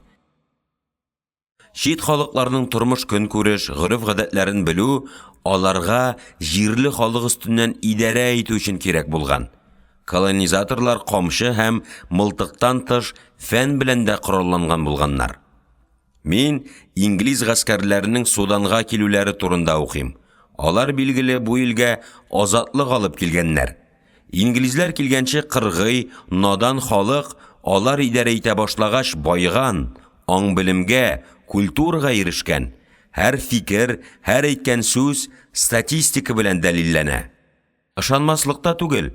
Ничек алга киткәннәр суданлылар? Җирләрен инглиз колонизаторлар яулап алганнан соң. Урынымнан тордым. Иллюминатор янына килеп, йөк бушатучы суданлыларга карадым. Ләкин шундук йөрәгем ачытып, тизрәк читкә борылдым. Бу дөньяда 3 төрле ялган була икән, дип уйлый башладым. Гади ялган, коткы ялган һәм статистика. Шул 3 ялганның иң әшәкесе статистика. Китап инглиз телендә. Сүзлек ярдәмендә мин аны рус теленә тәрҗемә итәм. Билгеле тәрҗемә иткәндә мәгънә үзгәрә, имгәнә, тәэсир көчен югалта. Тирәнрәк аңлап булмасмы дип, рус теленнән үземнең туган телемә татарчага тәрҗемә итеп тә карамакчы булам. Ул да булышмый. Тагын да бер авыр ягы колонизаторлар теленнән хакыйкать теленә тәрҗемә итү. Иң газаплысы әнә шул. Безгә таныш нәрсә бу. Татар 2 төрле караш арасында иза чигә. Урыс хакыйкате татарныкына капма каршы. Китапны ябып, урыныма менеп яттым. Иссе. Ләкин уйларны тропик исселеге дә җиңә алмый. Алар бер-бер артлы килеп, җанымны туктаусыз айкап торалар.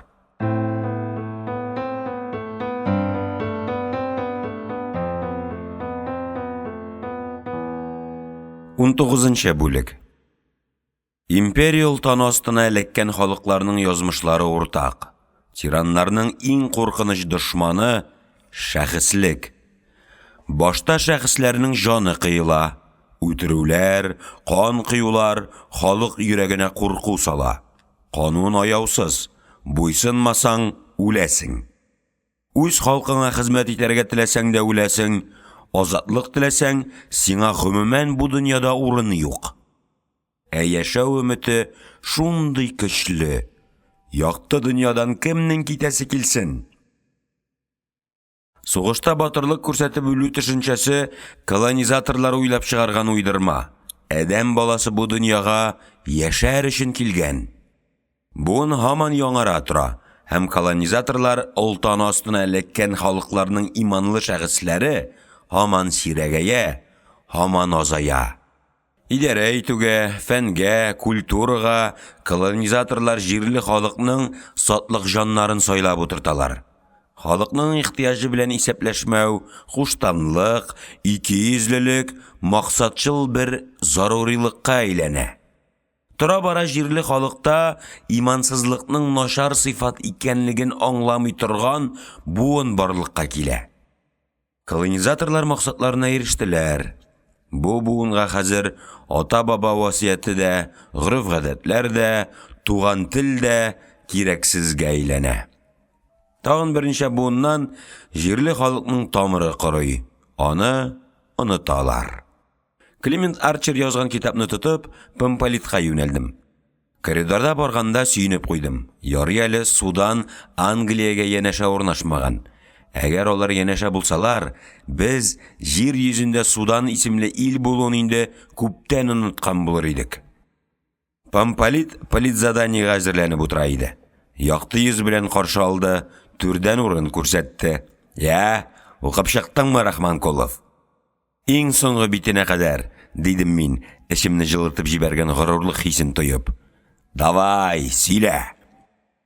Китапның эчтәлегенә төкереп, Помполитка үземнең укыганда туган фикерләремне бер-бер артлы тизәргә тотындым. Молодец, Рахманкулов. Дөрес аңлагансың, диде капитанның беренче ярдәмчесе. Колонизаторларга каршы каты көрәш бара.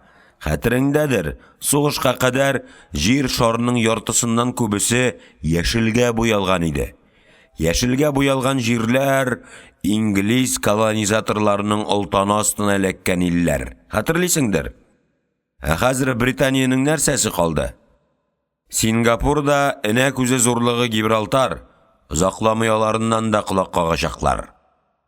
Помполит инглизләр Суданданың соңгы битенә кадәр актарып чыкты. Инглиз телен аңлый башладың алайса. Шушы китапны укып чыккач, ярыйсы гына сукалыйм дисәм, ялганчы булмам шикелле. Димәк, китапның файдасын күрдең. Инде хәзер аның кирәге дә калмагандыр, әйдә, без аны балыкларга бирик. Афанасий Иванович китапны ачык иллюминатор аша диңгезгә томырды.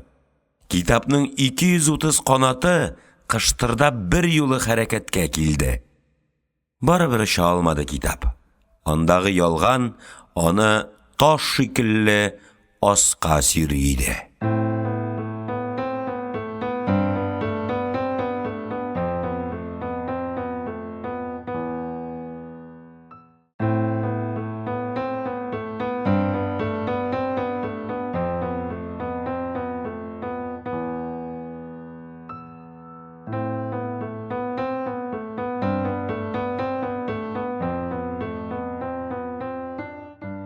20-нче бүлек.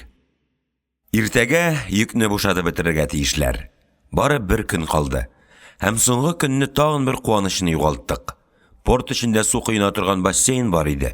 Аның тирәсендә җиләс верандалар, буфетта кока-кола, ананас, әфлисун суы саталар. Җимеш суын синең күз алдында сыгып, боз салып бирәләр. Йоткан сайын тәнгә рәхәтлек агып керә. Без һәр кичне шул бассейнга барып су кыйна идек. Бүген Суданның баш каласы Хартумнан килгән диңгез флоты вәкиле бассейнны җирле халыкны христиан диненә аударырга килгән миссионерлар төзегәнен әйтте. Шукындыру өчен төзелгән бассейнда су кыйнаудан бердәм рәвештә баш тартырга боерды вәкил. Боерык закон. Үтәдек. Диңгездә су кыйнарга рөхсәт юк. Бүген капитанның кәефле көне булдымы, Помполит җитәкчелегендә сай җирдә су кырырга рөхсәт итте. Диңгез суы 32 градус. Шуңа карамастан һава белән чагыштырганда су салкын тоела. Дөрес, озаграк йөзсәң, мунча кергәндәге шикелле хәл беткәнен сизәсең. Көн кичкә авышып килә. Авышып килә сүзе тропикта кояш баюын дөрес сурәтли алмый. Монда кояш күк йөзеннән турыга төшә дә, күз ачып йомганчы офыкка шумып югала. Караңгыланганчы, куенып калырга ниятләп, диңгез ярына килдек тә, акваланглар киеп суга чумдык. Әйләнә-тирәдә балыклар көтүе. Алар бәйрәм көнне тәти күлмәкләрен күрсәтергә урамга чыккан көяз кызларны хәтерләтәләр. Каян тапкан табигать мондый буяуларны? Сары, зәңгәр, яшел, кызыл балыклар. Безне күрү аларга сәер булса кирәк. Килеп иснәнәләр. Тәнгә борыннарын төртеп капшап карыйлар. Бигрәк тә вак балыклар әрсез. Ире балык читтән урап уза. Хәрәкәтендә тәкәбберлек, сиңа җирәнеп карау сизелә. Һәр балыкның үзенә күрә гаять мөһим эше, башкарасы вазифасы бар шикелле. Каядыр ашыга, кабалана. Сай җир артта калды. Мин тоташ мәрҗән рифы тәшкил иткән упкын буйлап йөзеп барам. Су төбен мәрҗән урманы каплаган.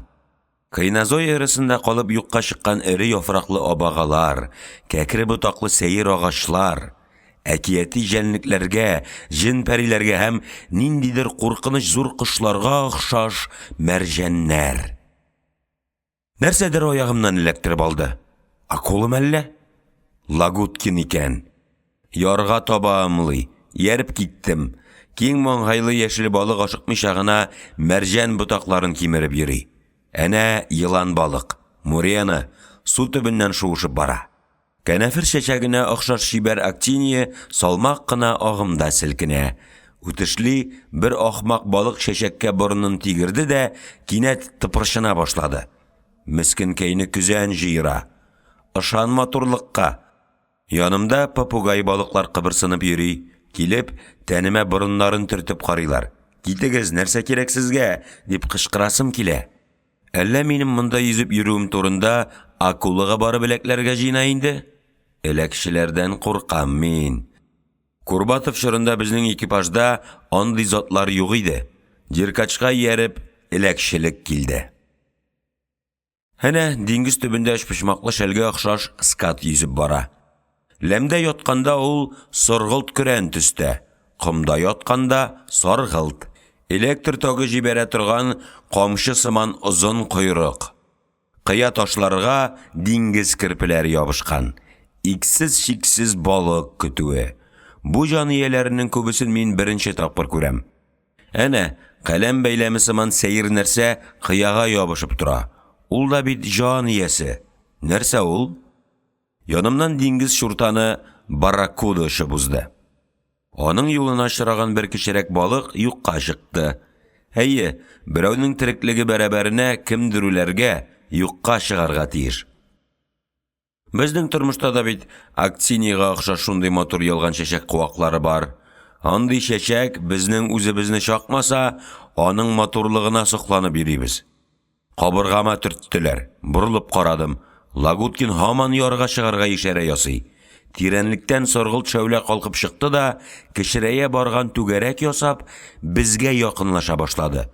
Икенче мизгелдә без ярда басып тора идек инде. Тезең канаган, диде Лагуткин. Акула каныйсын сизеп өлгергән. Каныйсы? Дидем мин, эссе һавада шәрәтәннең куырыла башлавын сизеп. Диңгез астында да каныйсыннан котылып булмый икән, бөтен дөнья тарихыннан каныйсы аңкый. Дөнья сәясәтендә дә шул ук ис.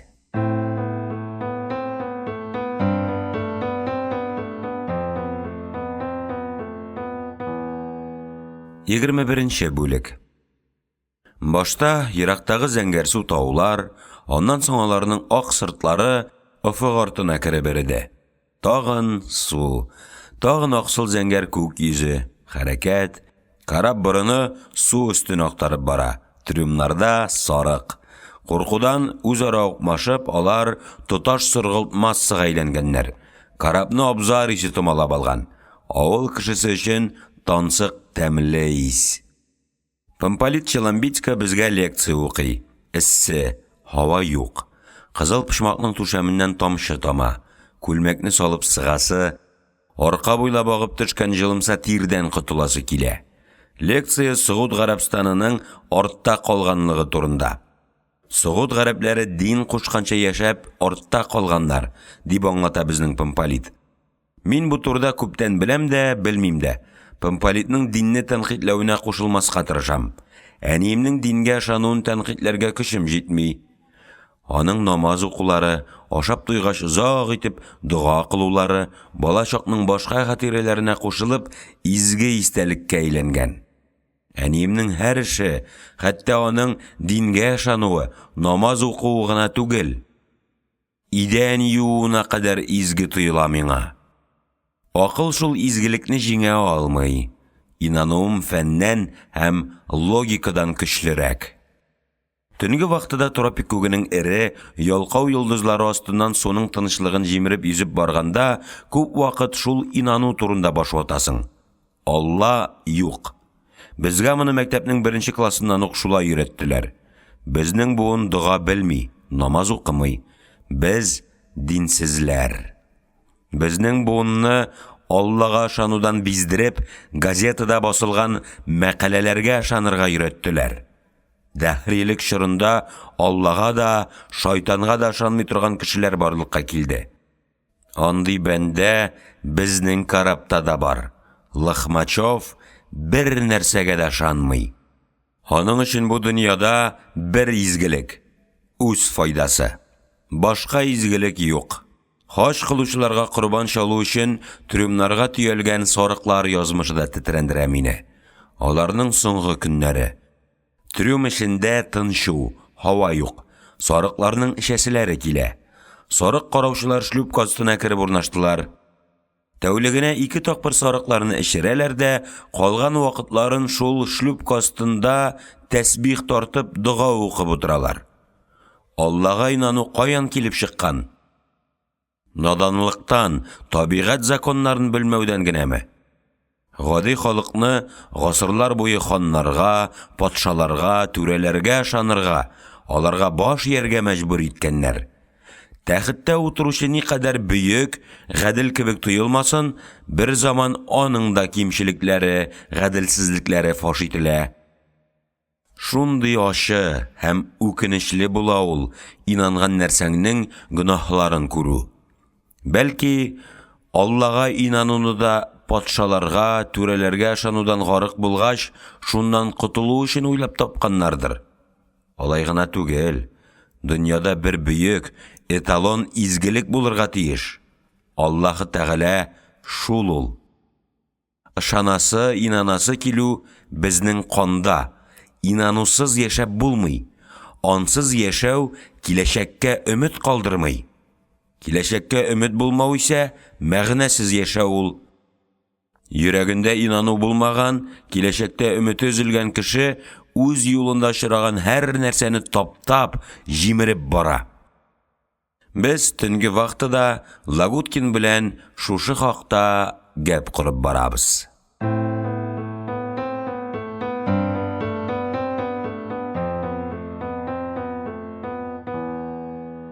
22-нче бүлек.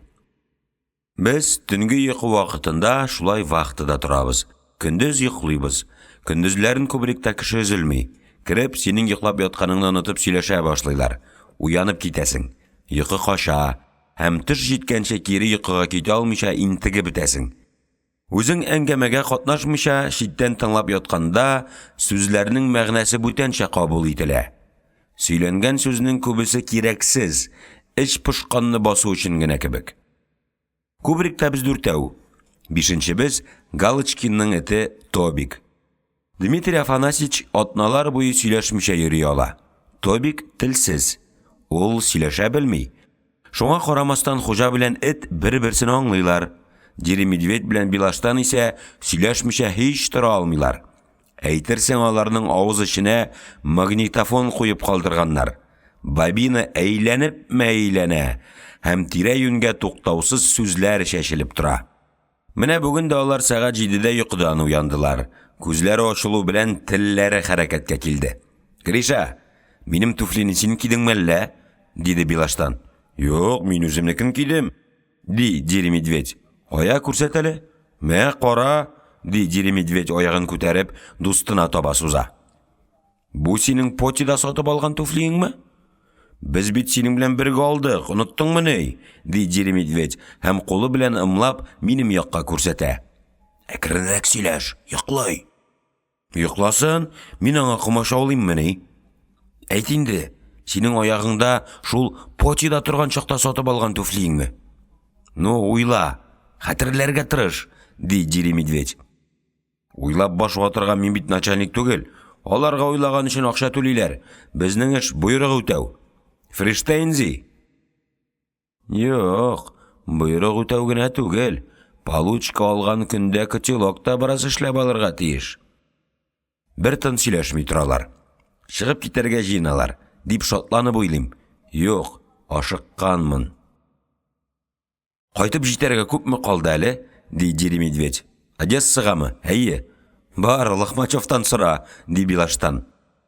Зәңгәр ялкын белән янганда да сораячагым юк. Ә минем нигәдер эшем пыша, Гриша, ди бераздан Билаштан. Нишләргә дә белмим. Сагынам. Кемне сагына торганмындыр? Мин беләм, ди Дири медведь. Син алда торган ялыңны сагынасың. Сыра, тузлаган балык, туйганчы йокы, кичләрен юан бутлы гарпыня. Син шуны сагынасың. Ниһаять чыгып киттеләр. Ләкин минем йокым кашкан иде инде. Караваттан төшеп, иллюминаторга карадым. Һаман суда су, эссе, тынчу, аппетит юк.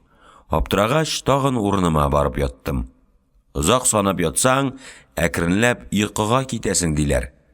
1, 2, 3.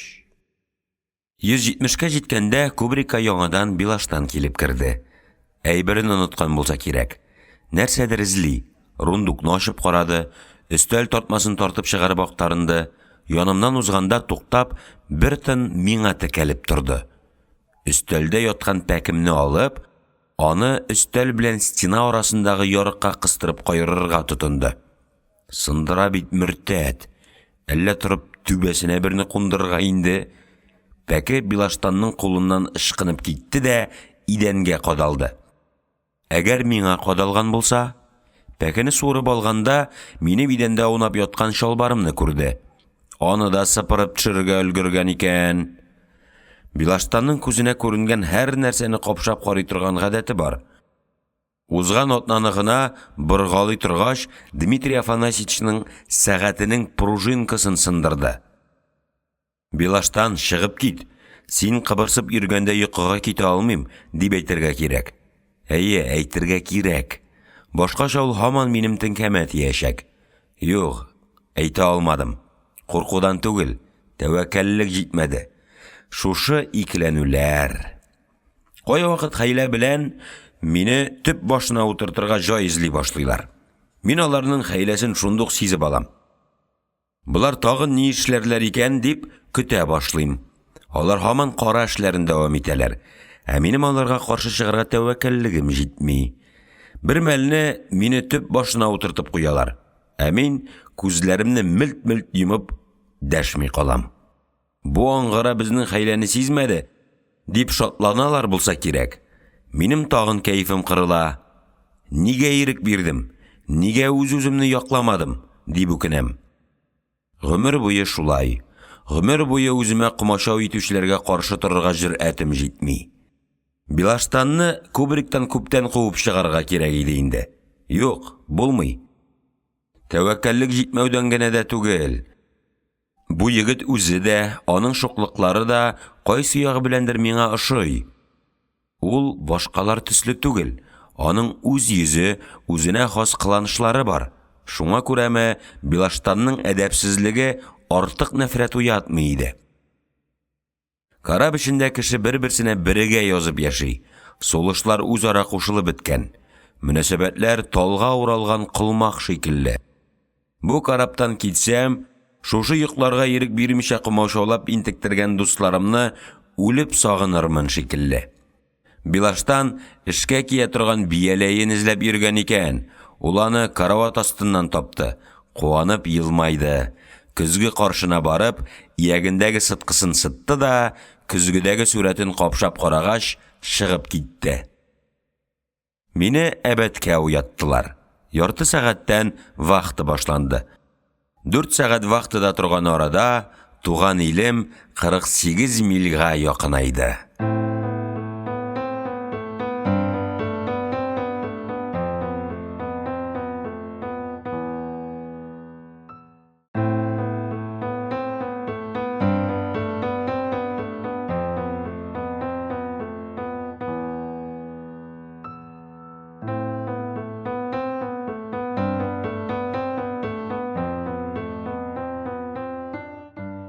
Егермешенче бүлек. Хиҗаз ярлары таң атканда ачылды. Кызгылт моңсу кояш ерактагы таулар артыннан сүлпән генә күтәрелеп килә. Җир өстенә шомлы кызыллык иңгән. Картага күз сирпеп алдым. Шәфкать нурына күмелгән таулар артында ярдан 40 чакрым ераклыкта Мәккә шәһәре һәм мөселманнарның кыйбласы Кәгъбә урнашкан.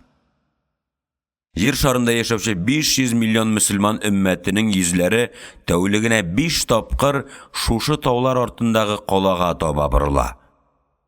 Лоцман килгәнен көтеп, тышкы рейдка якорь салдык. Ниһаять, Лоцман килде. Баштан аяк актан киенгән инглиз кешесе, ябык, тәкәббер, туктаусыз трубка пыскыта, фарватерны каплап торган кыялар һәм су асты рифлары арасыннан Лоцман шылманны җилдә портына кертә башлады. Безне причалга куйдылар, ярга чыгарга рөхсәт итмәделәр. Климович атлы бер галим рус телендә Ислам дине дигән бер китап бастырып чыгарган икән. Шул китапның эчтәлеген король Файсалга җиткергәннәр. Нәтиҗәдә без ярдан мәхрүм калдык. Һәм безгә тиешле йөкне Югославия карабына биргәннәр. Ирексездән дигәндәй, татарның өрә белми өргән эт турындагы мәкале искә төште. Сарыкларны бушатып бетергәч, тагын кузгалып киттек. Одессага буш кайтабыз. Буш карапның винты судан чыга. Шуны суга батырыр өчен пароходның танкларына диңгез суы, балласт тутыралар. Диңгезчеләр телендә буш йөрү балласт йөртү дип атала. Суэйш каналын тагын караңгыда уздык. Төнге күренешләр бу юлы төньяктан көньякка таба шуышып уздылар. Шылман урта диңгезгә чыгу белән давыл кычагына эләкте. Мачталарга тие язып сыргылт болытлар агыла. Ак яллы яшкел дулкыннар карабны рәхимсез кыйный. Караб ыңгыраша, аумаска, юлын дәвам итәргә тырыша. Ярамый аңа аварга. Караб ауса, Шылман ішіндегі 39 диңгезченең жаннары ел сайын диңгез ала торган 50 мең корбанга кушылачак. Караб шушы хакыйкатьне аңлаган шикелле туктаусыз давылга каршы көрәшә. Ул шулай безне үлемнән саклый. Яшәү сере тирә-якта үлем үкереп торганда ныгырак ачыла. Жан шундый газиз, кадерле тоела андый чакларда. Дулкын тавы, карабның шәфкать сорап ыңгырашуы күңелдәге мин-минлек хисләрен, тормыш ваклыкларын бик тиз юып төшерә. Яшәүеңнең төп максатын нәкъ шушы чакта аңлый башлыйсың. Киләчәктә лаеклы яшәргә, тормыш ваклыкларына бирешмәскә дип антлар итәсең. Давыл басыла, караб тынычлана һәм тагын шул ук тормыш, шул ук көндәлек ыгы-зыгыга багышланган тынгысыз вакшыл кыбырсынулар. Мин үземнең беренче ерак сәяхәтемнән кайтып киләм. Төрек һәм Судан илен җилдә портын күрдем. Мәрмәр, Эгей, Урта һәм Кызыл диңгезләр аша үттем. Миңа нәрсә өстәлде? Чит илләрне үз күзем белән күрдем дигән горурлык хисеннән тыш, бу сәяхәттән мин тагын нәрсә алдым? Дөньяның чиксез киң икәнлеген үз күзем белән күрдем мин. Әзмени.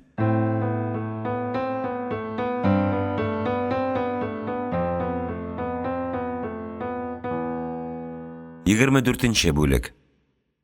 Алда тагын Босфор. Дрейфка ятып, тагын лоцманны көтәбез. Кояш чыгып килә. Мәчет манаралары. Манара очына утырткан алтын айларда шаткылар уйный. Күкрәк эчендә сагыну, 2 көннән булачак күрешү моңы, төрле тойгылар. Чыгып килгән кояшка карап, сәяхәттә үткән көннәремне барлыйм. Кыйбламның дөрестлеген тикшерәм. Әйе, эссез калмас миндә бу сәяхәт. Каршымда җәелеп яткан Босфор ярлары, сылу манаралар, чәчәккә төренгән җимеш бакчалары, үзара укмашып утырган сәер корылмалар, яр буйлап асфальт юлдан чапкан машиналар, таң каршылаучы турист халкы, кармакчылар, коенучылар, балконга чыгып җәймә селкүче хатыннар, ашыгып эшкә баручылар. Буларның барысы минем күңелдә җанлы манзара булып уелып калды. Дөньяны аңлау офыгымны киңәйтте, иманымны ныгытты, хисләремне байытты. Шулар хакына юл авырлыкларын кабат татырга әзер мин. Лоцман менеп кузгалырга кушты. Ярлар яңадан хәрәкәткә килде. Мин күзәтүемне дәвам итәм. Әнә, калкулык битендә ирләрен сугышка алган хатыннар шикелле моңсу кипарислар тезелешеп утыра. Алар бугаз суына карап уйланып торалар кебек. Кипарислар артында зират. Ак мәрмәрдән юнып эшләнгән кабер ташлары. Безнең якларда да элек кабер өстенә мәрмәр таш кую гадәте булган. Әдәм баласы гомер буе ихтирамга сусап яши. Әдәм баласын ихтирам итү гүргә кергәчтә тукталмаска тиеш. Кинәт караб гөрелтүсе туктап, мин сандугач тавышын ишеткәндәй булдым. Кайдала сайрый сандугач, су буйларында ла таң булгач. Мин сәяхәттән кайтып киләм. Хәзер мин Истанбул каласын күргән кеше. Мин күргәнне беркем тартып ала алмый. Хәтергә сеңеп калганны беркем берничек үзгәртә алмый. Күңелдә ихтирамга охшаш татлы бер тойгы, зират ташлары, моңсу кипарислар, су читенә салынган 2 катлы йортның балкон рәшәткәсенә күкрәге белән ятып, сөйгән ярын көтеп торучы төрек кызы. Алар хәзер минем күңел байлыгым. Моңарчы ни генә эшләгән булсаң да, мондагы нәрсәләрне күреп, син иманың ныгыганын тоясың, дигән бөек Хемингуэй Босфор турында. Томан пәрдәсе таралып, Одесса ярлары күренде. Туган үскән иленнән аерылмаган кешегә аңлатып булмый бу тойгыны. Туган илеңә мәхәббәтең, ихтирамың сүрелмәсен өчен тормыш агымын гел үзгәртеп торырга кирәк. Ашханәдә сиңа сунган аш китерәләр. Хәтерең кала. Туган авылыңа кайтырга җыйнасың, кассада билет юк. Шушындый вак-төяк җитешсезлекләр күңелдә рәнҗү хисе тудыра. Ә менә еракка китеп, туган илеңнән аерылсаң, шуларның барысы да онытыла. Йөрәктә бары тик туган җирнең газизлеге, аңа ихтирам хисе генә торып кала. Туган илем, Рәсәйме минем? Шулманны каршыларга килгән хатын-кыз бала-чага безне причалда көтеп тора иде. Причалга килеп туктау белән көтеп торучылар карапка менә башларлар дип өметләнеп ялгышканмын. Ярга аркан ташлауга трап янына шик сакчысы килеп басты. Яр белән карап арасында күзгә күренмәгән аяусыз бусага дәүләт шиге ята иде. Балалар әтиләренә кул булгылар, бер бала әтисен чакырып көйсезләнеп елый, карапка шик сакчылары менде, таможничылар пәйда булды. Безне тикшерергә керештеләр. Шикне ачканда төш вакыты узган иде инде. Мине өлкән штурман каютысына чакырдылар. Рахманкулов, кадрлар бүлеге сиңа алмаш җибәргән. Без сорамаган идек, диде Лохмачев, ишек яңагына сөялеп басып торган җирән чәчле егеткә күрсәтеп. Рәхмәт, дидем мин. Сорарга күптән җыенып йөри идем. Лохмачевның кашы җимерелде. Шуны яшерер өчен өлкән штурман йөзенә елмаю чыгарды. Шылман ашамыймыни сиңа? Мин бит штурман, кесәмдә карап йөртүче дипломы. Әллә нинди кеше син, Рахманкулов. Мин сине карапта калдырыр өчен күпме тырыштым. Лохмачев миңа алмашка килгән матроска таба борылды. Юк, безгә матрос кирәкми, сиңа бүтән караптан урын эзләргә туры килер. Эчемә курку йөгерде. Виктор Филимонович, мин бит барыбер китәм. Калдырыгыз бу егетне. Капитанның буйрыгы закон. Лохмачев урыныннан кузгалды. Минем вакытым юк. Бу турыда демагогия куертып тормыйбыз. Син каласың. Өлкән штурман безнең арттан коридорга чыгып, ишеген бикләде. Ул киткәч алмашка килгән матроска ташландым. Дус кеше, китмәк зинһар өчен. Капитан килү белән мәсьәлә хәл ителер. Көтик, яме? Зинһар өчен. Нигә ялынырга? Алмауларына мин риза. Капитаныгыз турында төрле сүзләр сөйлиләр. Штурманыгыз да шамады. Шума кеше икәнлеге әллә каян күренеп тора. Шулай дип, алмашка килгән матрос китеп барды. 2 сәгать ярымнан вакыты башланачак. Нишләргә? Кадрлар бүлегенә барыргамы? Анда да капитанның сүзе үтәчәк. Экипажны ул җыя. Безнең язмыш аның кулында. Тозакка эләккән җәнлек шикелле бер тын үземне нишләтергә белмичә шабаланып йөрдем дә шәһәргә чыгып киттем.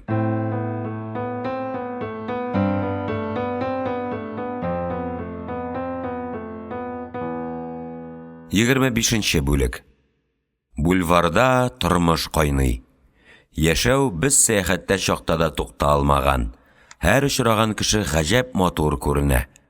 Нишләп шушы көнгә кадәр мин бу кешеләрне яратмыйча йөргәнмен? Булар бит минем үз туганнарым шикелле кешеләр. Нишләп соң янымнан битараф узалар? Алар минем üzülеп яратканымны белмиләр микәнни? Һәр очраган кешене кочаклап үбәсем килә шикелле. Кирәк булса, мин аларга күкрәгемне ярып, йөрәгемне бирә алам. Минем беренче сәяхәтемнән кайткан көнем. Өстемдә зәңгәр трикотин күлмәк, шалбарым, туфлием, бар нәрсәм сәяхәттә сатып алынган. Әллә шанмыйсызмы? Шанмыйлар шикелле. Күз сирпеп кенә карыйлар да, әйтерсең мин аларга йөрәгемне ярып бирергә әзер түгел, гамсез генә янымнан үтеп китәләр. Хәтер калудан йөрәгем әрни. Әйе, аларның үз мәшәкатьләре көчле. Шунлыктан алар миңа битарафлар. Ал чәчәк төшкән зәңгәр күлмәкле шибәр хатын витринага куелган кәбестәне тикшерә. Әйтерсең кәбестә миннән кыйммәтрәк. Минем сәяхәттә йөреп кайтуым бу хатынга бер тиен тормый шикелле. Менә нишләтә бит ул дөнья мәшәкате. Ит бүкәненә охшаш, симез бер ир кеше артыннан барам. Симез кеше гадәттә шәфкатьле була. Юк, бу андыйлардан түгел иде. Яныннан узган һәр хатын кызны күз карашы белән чишендерә дә, күзе белән ашый. Син туган, нигә булай комсыз? Әллә үз хатының юкмы? Әллә буйдак калдыңмы? Юанлыгыңнан куркып сиңа кияүгә чыгарга теләмәделәрме? Юк, дус кеше, сиңа Босфорда таң атканны сөйләп булмас. Барыбер аңламассың. Сиңа тән кирәк. Хатын кыз тәне. Тәмле аш янына куелган шешә, Босфор буендагы калкулыклар артыннан әкрен генә калкып килгән мәхәббәт кояш манзарасыннан кадерлерәк сиңа. Син, авыр сумка күтәргән ябык апа, суында кеше батмый торган Тимсах күле турында сөйлимме үзеңә? Гафу ит, вакытың юк бугай. Тәнәфестән файдаланып, азык-төлек кибетенә ашыгасың булса кирәк. Ирең эштән кайтканчы аш әзерләп өлгерергә телисеңдер. Синең үз эшең дә җиңел түгел шул. Иреңнән алданрак кайтып җитү өчен беренче автобуска эләгергә кирәк. Автобус тиеп тутырган шикелле тыгыз. Анда кайтып җиткәнче кабыргаларың шытырдый башлый. Сыры гафры юбка кигән кыз. Минем айдан артык сәяхәтем сине дә кызыксындырмыймыни? Юк шул. Синең кемеңдер бар. Син шуны көтәсең. Ярый, көт. Мин каршы түгел. Бәхетле булыгыз. Мин менә ялгызлыкта үземне бәхетле итеп сизә алмыйм. Нишләргә? Юк, һаман хыялый шул мин. Сәяхәттән кайтуымны оркестр уйнап каршы алырлар дип өметләнгәнмен күрәсең. Күргән кичергәнемне сөйләсәм, кызыксынып тыңларлар, тагын сөйлә дип, теңкәмә тиеп бетәрләр дип өметләнгәнмен. Өмет каршында сак булырга, артыкка кизәнмәскә кирәк икән. Иң әйбәте, карапка кайтырга да, вахтыга басар вакыт җиткәнче ял итеп алырга. Кайтышлый күңелгә бер уй килде. Әле бит минем сәяхәт тәмамланмаган. Караярга кайтып төпләнгәнче мин һаман юлда.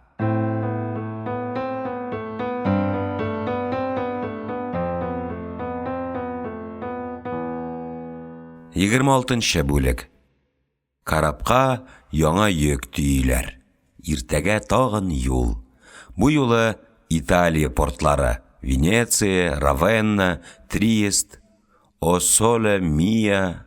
Швартов бауларын тикшереп чыккач, Себерке табып, трап тирәсен себереп алдым. Себерү эше белән мавыгып, уяулыкны югалтканмын икән. Әнә, капитан Диркач Шылманга якынлашып килә. 3 тапкыр сигнал төймәсенә басып, вахтада торучы штурманга капитан кайтуын белгерттем. Володя Лагуткин йөгереп чыкты. Капитанга рапорт бирә башлады. Сез югында карапта 680 тонна күмер тиерделәр. Йөк күләме 1800 тонна. Кичкә таба пароход тиелеп бетәчәк. Сез югында янгын инспекторы килеп ут сүндерү коралларын тикшереп китте. Помполитны сәгать 4-кә парткомга чакыралар. Карапта чит кеше юк. Машина бүлегендә вахтада механик Русаков. Беренче тапкыр капитанның сүгенмичә карапка керүен күрәм. Әнә кран беренче төрүмне тия бетереп, икенчегә күчте. Юлга чыгарга 6 сәгать чамасы вакыт калды. Бәхетем юк минем. Шылманнан җиңел генә китеп булмаячак. Лохмачев караптан таярга теләвемне сизеп алды. Элек алмый интектерделәр. Хәзер җибәрмиләр. Елар хәлгә җитеп торганда пароходка якынлашып килүче Курбатовны күреп алдым. Тизрәк вахтадагы штурманны чакырдым.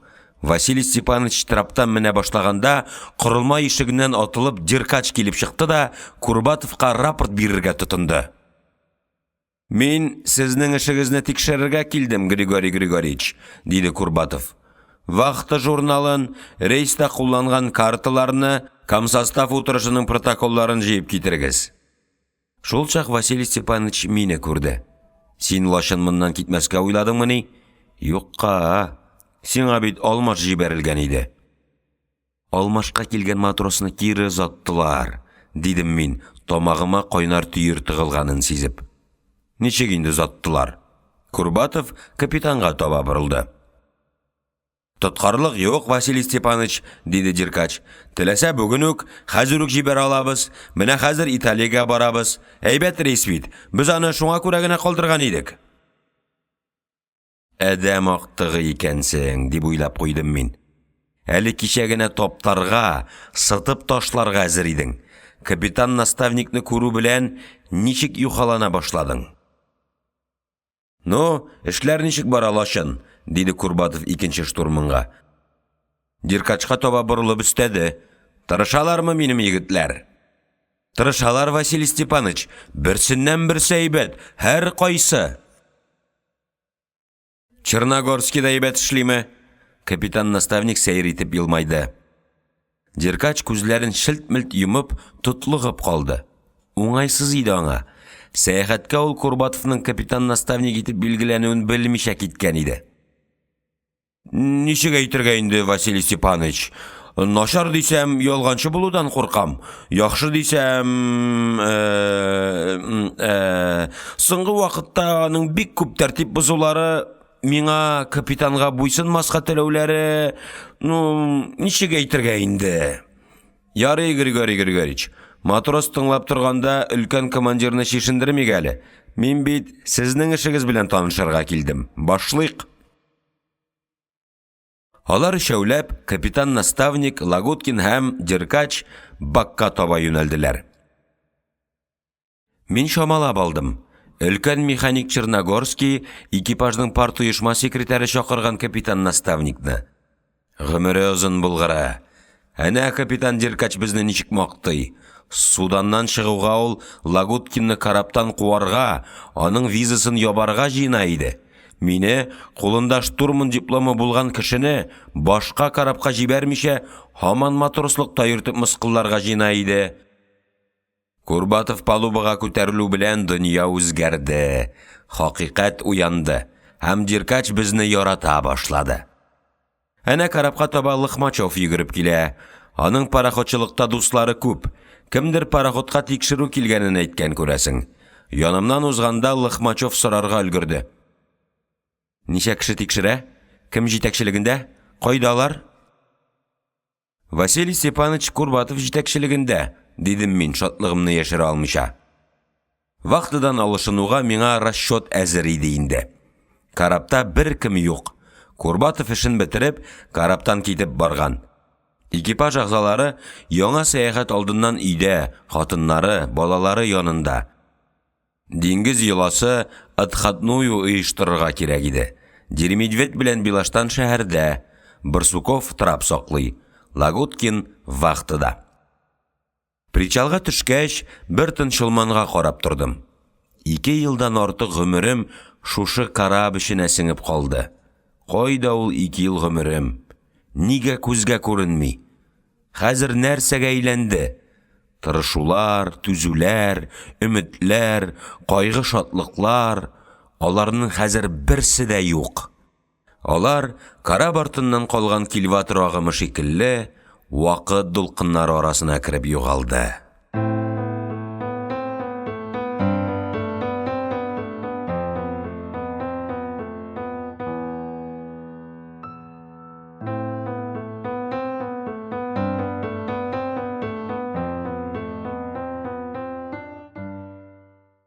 Өченче кисәк. Беренче бүлек.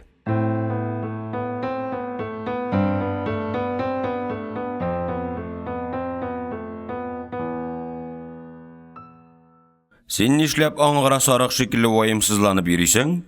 Әгәр паспортыңны бүген тапшырмаган булсаң, яңа карап чүчү, син аны төшеңдә генә күрә идең. Инспектор безнең паспортларны җыеп Италия консулына илтергә тиеш. Консулның визасыннан тыш безне шигаша үткәрмиләр. Инспекторның фамилиясе Калабушкин. Атныкына охшашлырак озынча яңаклар. Үзе ягымлы, әйбәт кеше. Әйбәтлегеннән уялып, кырыс, хәтта явыз күренергә тырышучылар була. Бу шундыйлардан. Яңа карапның исеме Джордано Бруно. Хакыйкать өчен ушакта яндырылган кешенең исемен кушканнар без эшлисе карапка. Джордано Бруноның нинди ашыш ясавын, фән өчен нәрсә эшләвен белмим мин. Хакыйкать өчен аның ушакта янып үлүе һәр кемгә мәгълүм. Безнең карапны Венеция верфендә төзиләр. Бананавоз. Тизлеге 22 узел. Зурлыгы 3 шылманны бергә кушсаң, нәкъ шуның кадәр булыр иде. 8,5 тонна йөк сыйышлы, трюмнары суыткычлы, 20-нче гасыр уртасы карабы. Без шуны алырга барабыз. Одессадан Мәскәүгә поезд белән, Мәскәүдән Римга самолетка утырып. Римнан Венецияга автобус яисә тагын поезд. Инде экипаж исемлеге расланган. Карапның капитаны Карл Янович Бригас. Джордано Бруноның 3-нче штурманы Габдрахман Бәкирович Рахманкулов. Мин. Инде поезд билетлары да әзер. Мин югында экипажны кадрлар бүлегенә җыеп инструктаж уздырганнар. Әллә тәкъдир дигән нәрсә чынлап та бар микән? Миңа иң кирәк чакта капитан-наставник Курбатовның Шылманга килүен башкача ничек аңлатырга? Минем яңа карапка эләгүем бер тылсым. Суэйш каналы аша узганда кулланыла торган кагыйдәләр белән таныштыгызмы? Каршымда капитан Карл Янович Бригас. Курбатовтан кала минем иң яраткан, иң ихтирам иткән кешем. Бригасның өстендә актан тегелгән диңгезче киеме, ак туфли, җиңендә ука шевроннар, башында яңа фуражка. Бөтенесе үзенә килешеп тора. Сез соңгы сәяхәттә канал аша узгансыздыр бит. Кагыйдәләр исегездә калгандыр диюем. Мин бит Карл Янович матрос булып эшләдем. Матроска кагыйдә кайда да бер, яссы нәрсәне сөйрә, түгәрәк нәрсәне тәгәрәтә билт. Василий Степанович Шылманны тикшерергә килмәгән булса, штурманлыкны әле һаман төшемдә генә күрер идем, дидем мин. Ярый, Рахманкулов, алдагысы турында кайгыртыйк. Конфуций үзең күрсәткән игелекләре белән кешедән күргән җәберне онытмыйча торып, бәхеткә ирешеп булмый дигән. Без эшкә сәләтле, тату, бердәм экипаж тәрбияләргә тиешбез. Алда шиктән тыш зур җаваплы эш. Помполит итеп кемне билгеләделәр? Моңа кадәр комсомол комитеты секретаре булып эшләгән кеше. Үзе югары белемле, мореходканы тәмамлаган. Әллә Птушкинмы? Сез аны беләсезмени? Шылманга мин аның ярдәмендә урнаштым. Бек шибәр кеше, акыллыга да охшаган, диде Бригас. Без кадрлар бүлегеннән чыгып, үзәккә таба юнәлдек. Опера театрын уздык. Дерибас урамына борылдык. Регина Гамбургча канлы бифштекс пешереп көтәрмен дигән иде. Сез бит аның белән таныш, әйеме? Шылманда таныштырган идегез. Василий Степанович та килергә тиеш. Юлга чыгар алдыннан бераз сөйләшеп утырырбыз. Курбатовның үгет насихәтләрен ишетербез. Капитаннар мәҗлисендә утырырга иртә иде әле миңа. Сез, Карл Яныч, Конфуцийны искә алдыгыз. Ул бит тагын һәр кеше тормышта, җәмгыятьтә үз урынын белергә тиеш, һәм шул урынга лаеклы булырга тиеш дигән. Зурлап чакыруыгыз өчен рәхмәт. Бер-ике мөһим эшем бар иде, дидем мин. Без чыгасы юлдан да мөһимрәкме? Одессада минем полкташым яши. Шуның хәлен күптән белгәнем юк. Мин Василий Степановичка рәхмәт әйтергә дә өлгермәдем. Аңа шул рәхмәтемне тапшырыгыз әле, дидем мин саубуллашканда. Бригас Садовый урамына таба борылып күздән югалды. Мин троллейбуска утырдым. Әле Деркач кул астында эшләгәндә генә капитан вазифасы кырыслык, хәтта аяусыз булуны таләп итә торгандыр дип уйлыйдым. Шундый ягымлы, культуралы һәм йомшак күңелле кеше иде Бригас. Аңа буйсынасым, ул кушканны җиренә җиткереп эшлисем килү риясыз иде. Үзең яраткан, сине сокландырган кешеләргә карата гына туа мондый теләк.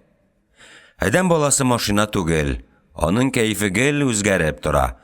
Кешенең көчле һәм көчсез, акыллы һәм дуамал чаклары була.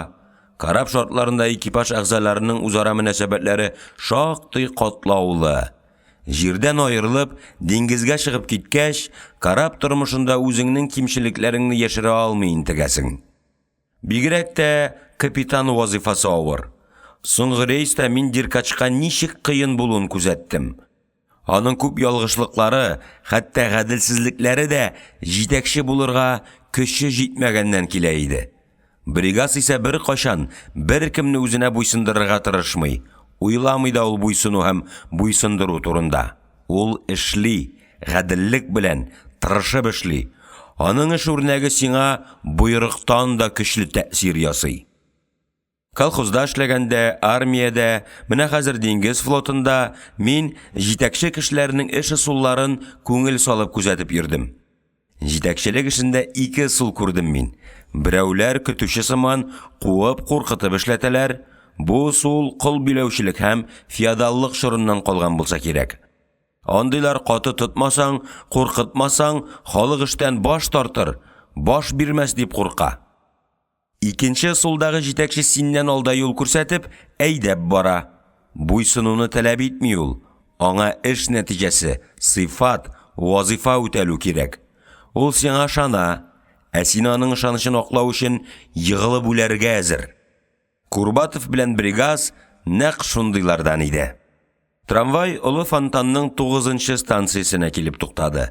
Мин төшеп калдым.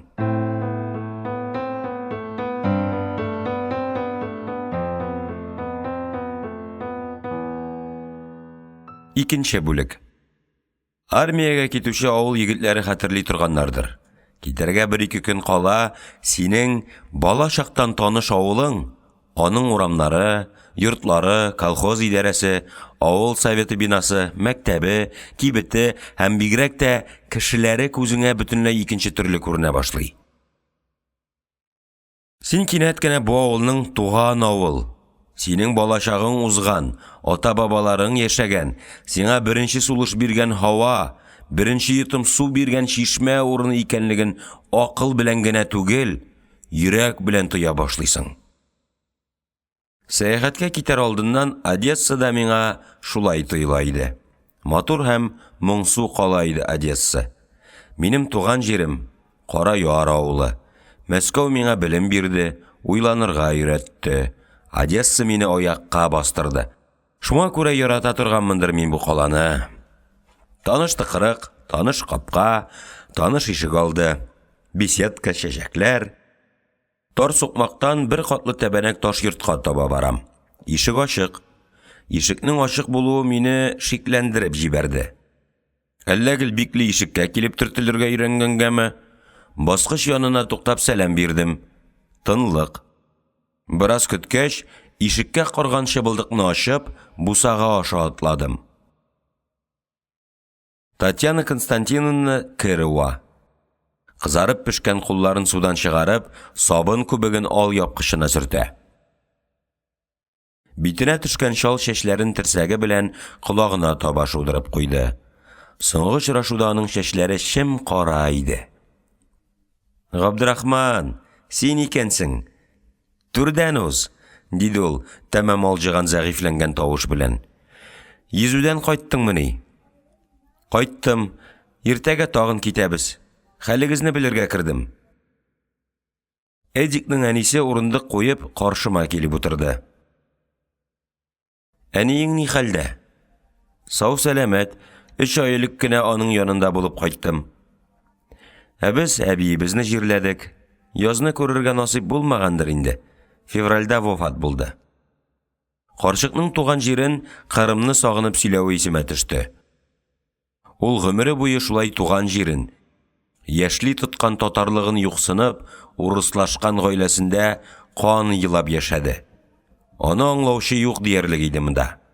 Аның сүзләрен, кичерешләрен күбесе мәзәк итеп кенә кабул итәләр иде. Эдик үзе кайдасың? Дидем мин, сүзне икенчегә борырга тырышып. Белмибез. Диңгездәдер бит? Юк, ул йөзүен ташлады. Әллә куып чыгардылар, белмибез. Бер тол хатынга йортка кергән диделәр. Соңыннан аның белән дә тормый икән дип ишеттек. Инде 3 ай күренгәне юк. Одессадан китмәгәндер бит? Киткән булуы да мөмкин. Татьяна апа яулык чыгарып күз яшьләрен сөртте. Әтисе эссез булды. Хәзер малайы. Әллә нәселдән килә микән бу эссезлек? Әллә катнашканнан миңа да ничектер кыен булып китте. Ничектер кабаланып, шәшелеп яшибез без. Кем икәнлегебезне аңлый алмыйча газапланабыз. Татар анадан туган Кубань казагы кызында нинди кан аккан? Әниләребезнең түшләренә башны куеп бер тын утырырлык вакыт таба алмыйбыз. Әллә дөнья мәшәкатьләренә кирип батканбыз, әллә күңелләребез сөрсөгән. Безнең омтылышлар, көч, сәләт, вакыт бөтенләй икенче максатларга сарыф ителә. Безгә гаилә коруның, бала үстерү һәм тәрбияләүнең иң бөек, иң җаваплы вазифа булуын яшьли аңлатмаганнар. Һәр хәлдә, бәләкәй чакта бездән кем буласың дип сорасалар да, нинди буласың дип сораучы булмаган. Без Эдуард Гончаров белән очучы да, диңгезче дә була алдык, ләкин әниләребезгә лаеклы ул була алмадык шикелле. Социалистик ярыш корбаннары без. Галя һаман шул эшендәме, дидем мин шикле уйлардан тизрәк котылырга теләп. Кияүгә чыкты. Ире белән Ширәм җиргә киттеләр. Далада шатыр корып яшибез дигән Галя турында борчылмыйм мин. Ул тормыш та корып җибәрер, иренең ихтирамын да казаныр. Эдуард менә шул җанга тынгы бирми. Көне-төне шуны уйлыйм. Хафаланмаска кирәк. Аңа нәрсә кирәклеген Эдикның үзеннән башка кем белә? Бәлки ул үзенчә бәхетледер. Без бит көчләп таккан бәхетне теләмибез. Юк инде, Габдрахман, юк инде. Семья кора алмаган кеше кешемени ул. Шыксыз бит тормышта. Кайда да шулай. Бу дөньяда семья шатлыгыннан да зур нинди куаныч бар? Әйт, нинди? Кайда? Мин үзем шуны татый алмыйча картайдым. Борынгыларның тәкъдир сүзе тагын исемә төште. Тормышның күзгә күренми торган көчле агымнары бардыр дип уйлыйм мин. Шул агымга бер килеп юлыксаң, чыга да, борла да алмыйсың. Каршыга барсаң, бетәсең. Агым гел михнәт ярларыннан агыза. Бер-беребезгә карап бик узак сүзсез утырдык. Таня апа күз яшы чыгармыйча миннән яшереп елый иде. Көч-хәл белән тамагына утырган кайнар тиерне йотып җибәргәч, тагын сөйли башлады. Әбиебез Кырымга илтеп җирләгез дип гомере буе ялварды. Безгә аңлашылмый торган сире бар әҗәлнең. Үлем түшәгендә һәр кешегә шундый сәер акыл килә ди. Я Ходай, менә 2 бала үстереп шулай ялгызым яшәп ятам хәзер. Тормышым исән ир белән ятимлектә үтеп бара. Соңгы васыятын үтәмәсәң, мәйтнең җаны килеп туганнарын бимазалый дип сөйлиләр. Бәлки киресенчә, васыятны үтәмәүчеләрнең вөҗданы сыкрануны шулай аңлата торганнардыр. Шушы фикер килде саубуллашканда.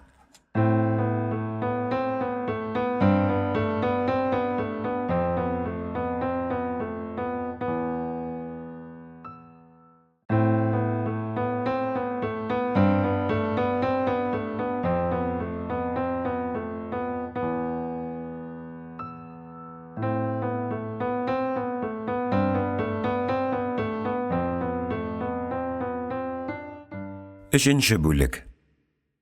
Аэропорт залына әйберләремне ташыйм. Чемоданнан тыш 3 төргәк карталар, 2 бәйләм китап лоцияләр. Экипаж җыелып беткән. Зал уртасындагы 3 утыргычка экипаж әгъзаларының әйберләре өелгән. 39 ир заты. 2 хатын-кыз самолет көтә. Бу безнең экипаж. Дөрес, эшли башлагач, шушы кешеләрдән экипаж оешачак. Уртада Джордано Бруноның капитаны Карл Бригас. Аның янында өлкән механик Черногорский, Помполит Птушкин, өлкән штурман Смородин, икенче штурман Китайгородский, электромеханик Дробышев, икенче механик Русаков. Читтәрәк Шахзуарзадә белән буфетчы Анастасия Аристарховна сөйләшеп тора. Экипажны күрү белән туган беренче шик. Шылманчылардан тыш буларның берсе дә диңгезчегә охшамаган. Ничек эшли алырбыз икән? Рахманкулов, барлап чыгыгыз әле, диде Бригас үзе янына чакырып. Экипаж исемлеген кесәмнән чыгарып укырга керештем. Птушкин, бар! Смородин, бар! Исемлекнең азагында Наливайка Наталья Борисовна. 18 яшьлек сабый кыяфәтле, сәдәф борынлы бер сары кыз. Дневальная. Кыз нәкъ мәктәпчә, курку аша чыккан тавыш белән бар дип дәшкәч, барысы аның ягына борылып елмайдылар. Түзә алырсың микән диңгез эше авырлыкларына, салам сыйрак. Син дә килеп каптыңмы диңгез тозагына? Хәзер теркәүгә, диде бригаз. Капитан булу аңа гаҗәп килешә иде. Бу вазифа аның канында иде күрәсең. Капитан малайы, капитан оныгы. Кемдер әйткән бит, интеллигент булу өчен 3 югары уку йорты тәмамларга кирәк.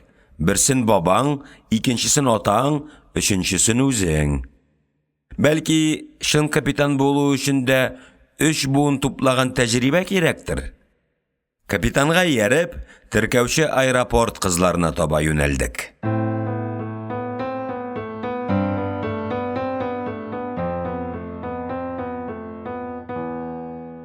4-нче бүлек. Без һавада, Мәскәүгә ашабыз. Анда мин 3 ел яшәдем. Университет, Стромынка тулай торагы, Арбат, Ардынка, Таганка, Яуза, Яуз елга. Таныш урыннар. Туган җирем булмаса да, минем язмышым аша узган мәшһүр кала. Менә мин Венециягә барырга йөрим. Үзем шушы көнгә кадәр Казан каласын күрмәгән. Ә бит дөнья белән танышу Казан ярдәмендә башланган иде. Балачак үсмерлек еллары стенага элгән кара катыргы тәлинкә телгә килеп сөйли башлый да, мине йокыдан уята. Тыңлагыз, Казан сөйли. Балачакның хыял сәяхәтенә мин Жюль Верн геройларына ияреп чыктым. Жюль Вернның серле утрауы татар телендә басылган иде. Мәңге онытылмас тылсымнар Казан каласы белән бәйле. Кәҗә белән сарык хикәясе, иртә белән иртүк торып, таң аткач ук кулларында бүре башы салган капшык, тагын булар урман буйлап сәфәр китте. Нәрсә языйм? Хикәям дә шунда бетте. Алмашуар. Ярый, бара торгач, мин дә бер теләгемә ирештем ахрысы. Алмашуар тай булмас дип җырлыйлар. Бу юк сүз икән. Минем хыялдагы Казан әнә шундый гаҗәп, онытылмас сүзләрдән тукылган кала иде. Шуны күрәсе урынга үзем теләп Венециягә китеп азапланам. Двигательләр тонык кына гөжлиләр. Җирдән беләм, безнең очкыч ялтыравыклы бер нокта гына булып күренә. Самолет артыннан күктә ак тасма сузыла. Ул киңәя, көпшәкләнә, бераздан иреп юкка чыга.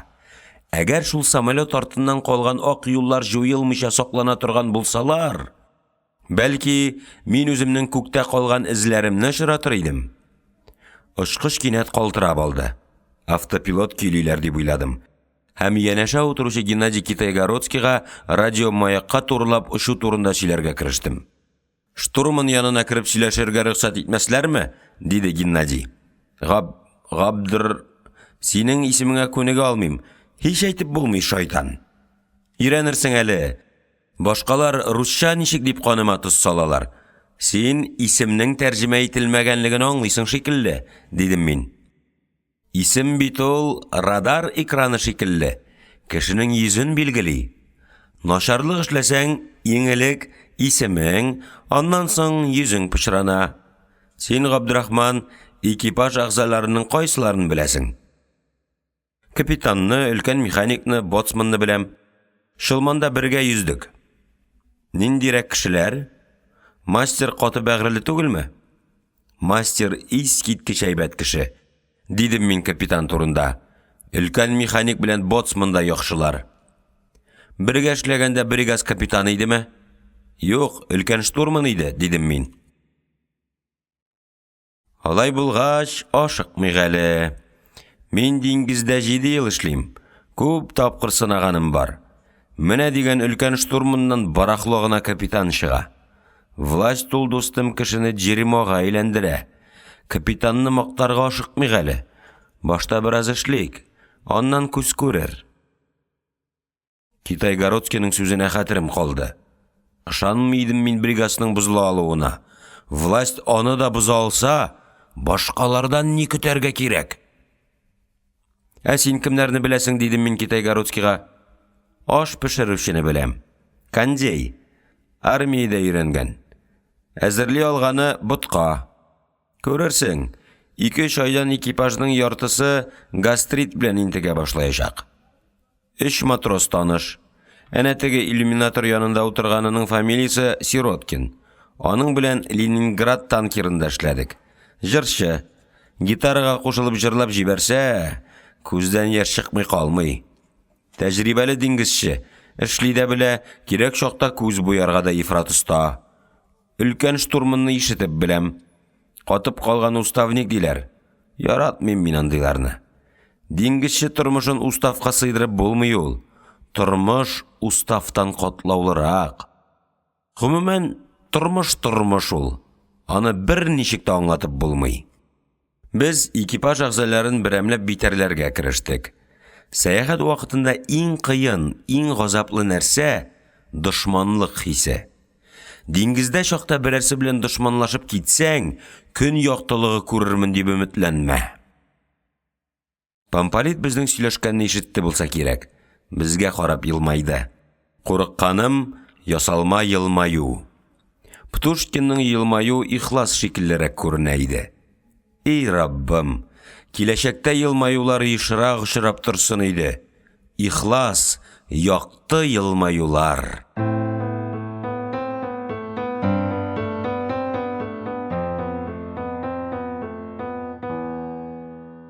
5-нче бүлек. Самолет Внуково аэродромына төште.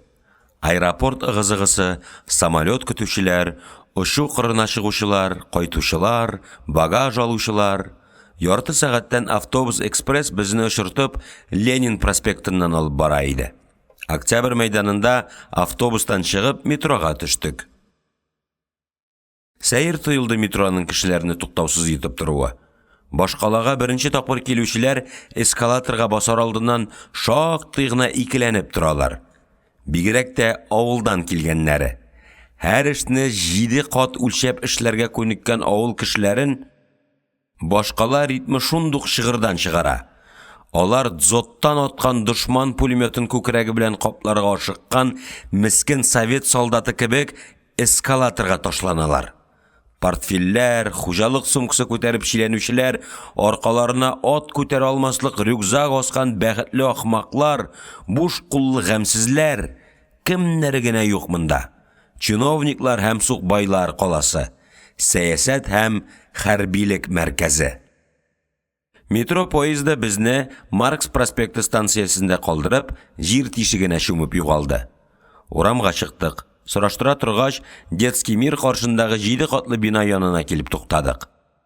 Диңгез министрлыгы шушы иде. Капитан вахтерга документларын күрсәтеп эшкә кирип китте. Без урамда калдык. Илне үтеп сүтеп йөрүчеләр гадәттә Ленинградны мактарга яраталар. Менә кайда ул культура, менә кайда ул үзләрен әдәпле тотучылар. Мәскәүлеләр тупас, дорфа халык. Алардан берәр нәрсә сорасаң, җавап та биреп тормыйча, юыртып, яныңнан узып китәләр. Мин урамда йөрүчеләрне күзәтеп торам. Кулларында төргәк әйбер. Башкалага азык-төлек, чүпрәк шапрак алырга киләләр. Ленинградка исә рухи азык алыр өчен. Рухи азык алырга килгән кеше ничек инде культуралы булмасын. Ниһаять, капитан чыкты. Урыннарны Алтай дигән кунакханәдән бирделәр, диде ул. Хәзер шунда барабыз.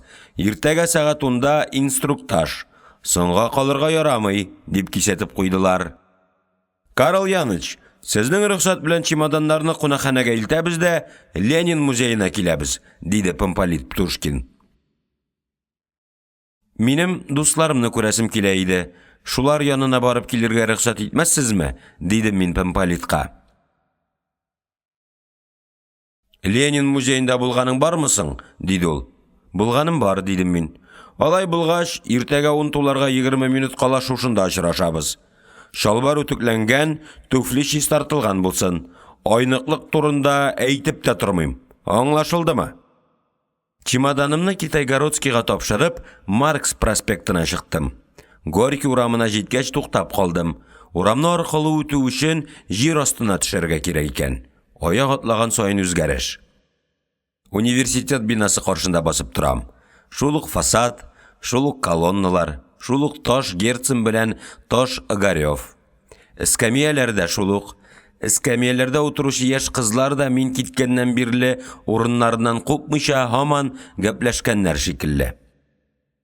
Айырылган хатын да берничә елдан соң иренә шулай матур, шундый кадерле тоела микән? Университет миңа шиксез газиз иде. Койманың теге ягында кала гөжли. Урамда тыз-быз чапкан машиналар тормозларын шыйылдатып, светофор каршына туктыйлар да, кузгалыр алдыннан кысынкылыкка зарланып, каты ыңгырашып алалар. Бәйдәгетләргә охшап электр чыбыгына тагылган троллейбуслар узып китә. Урам яктан ишек алдына шуп машинасы мусоровоз керә башлады. Янымнан узып, шуп баклары янына барып туктады. Кабинадан кара халат кигән таза хатын сикереп төште дә, бакларны берәмләп машина артындагы ашыклыкка аударырга кереште.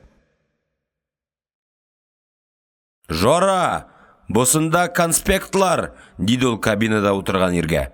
Айырып салыйммы? Мәшәкатьләнмә, барыбер шуп, ыргыт бергә. Студентларның лекция тыңлап еллар буе җыйган язма белемнәре шуп машинасының карынына ачты. Гыйлем ишәйгән сайын аның гомере кыскара. Гомер. Лекция бетәргә 3 минут кала, урынымнан торып, ишеккә таба юнәлдем.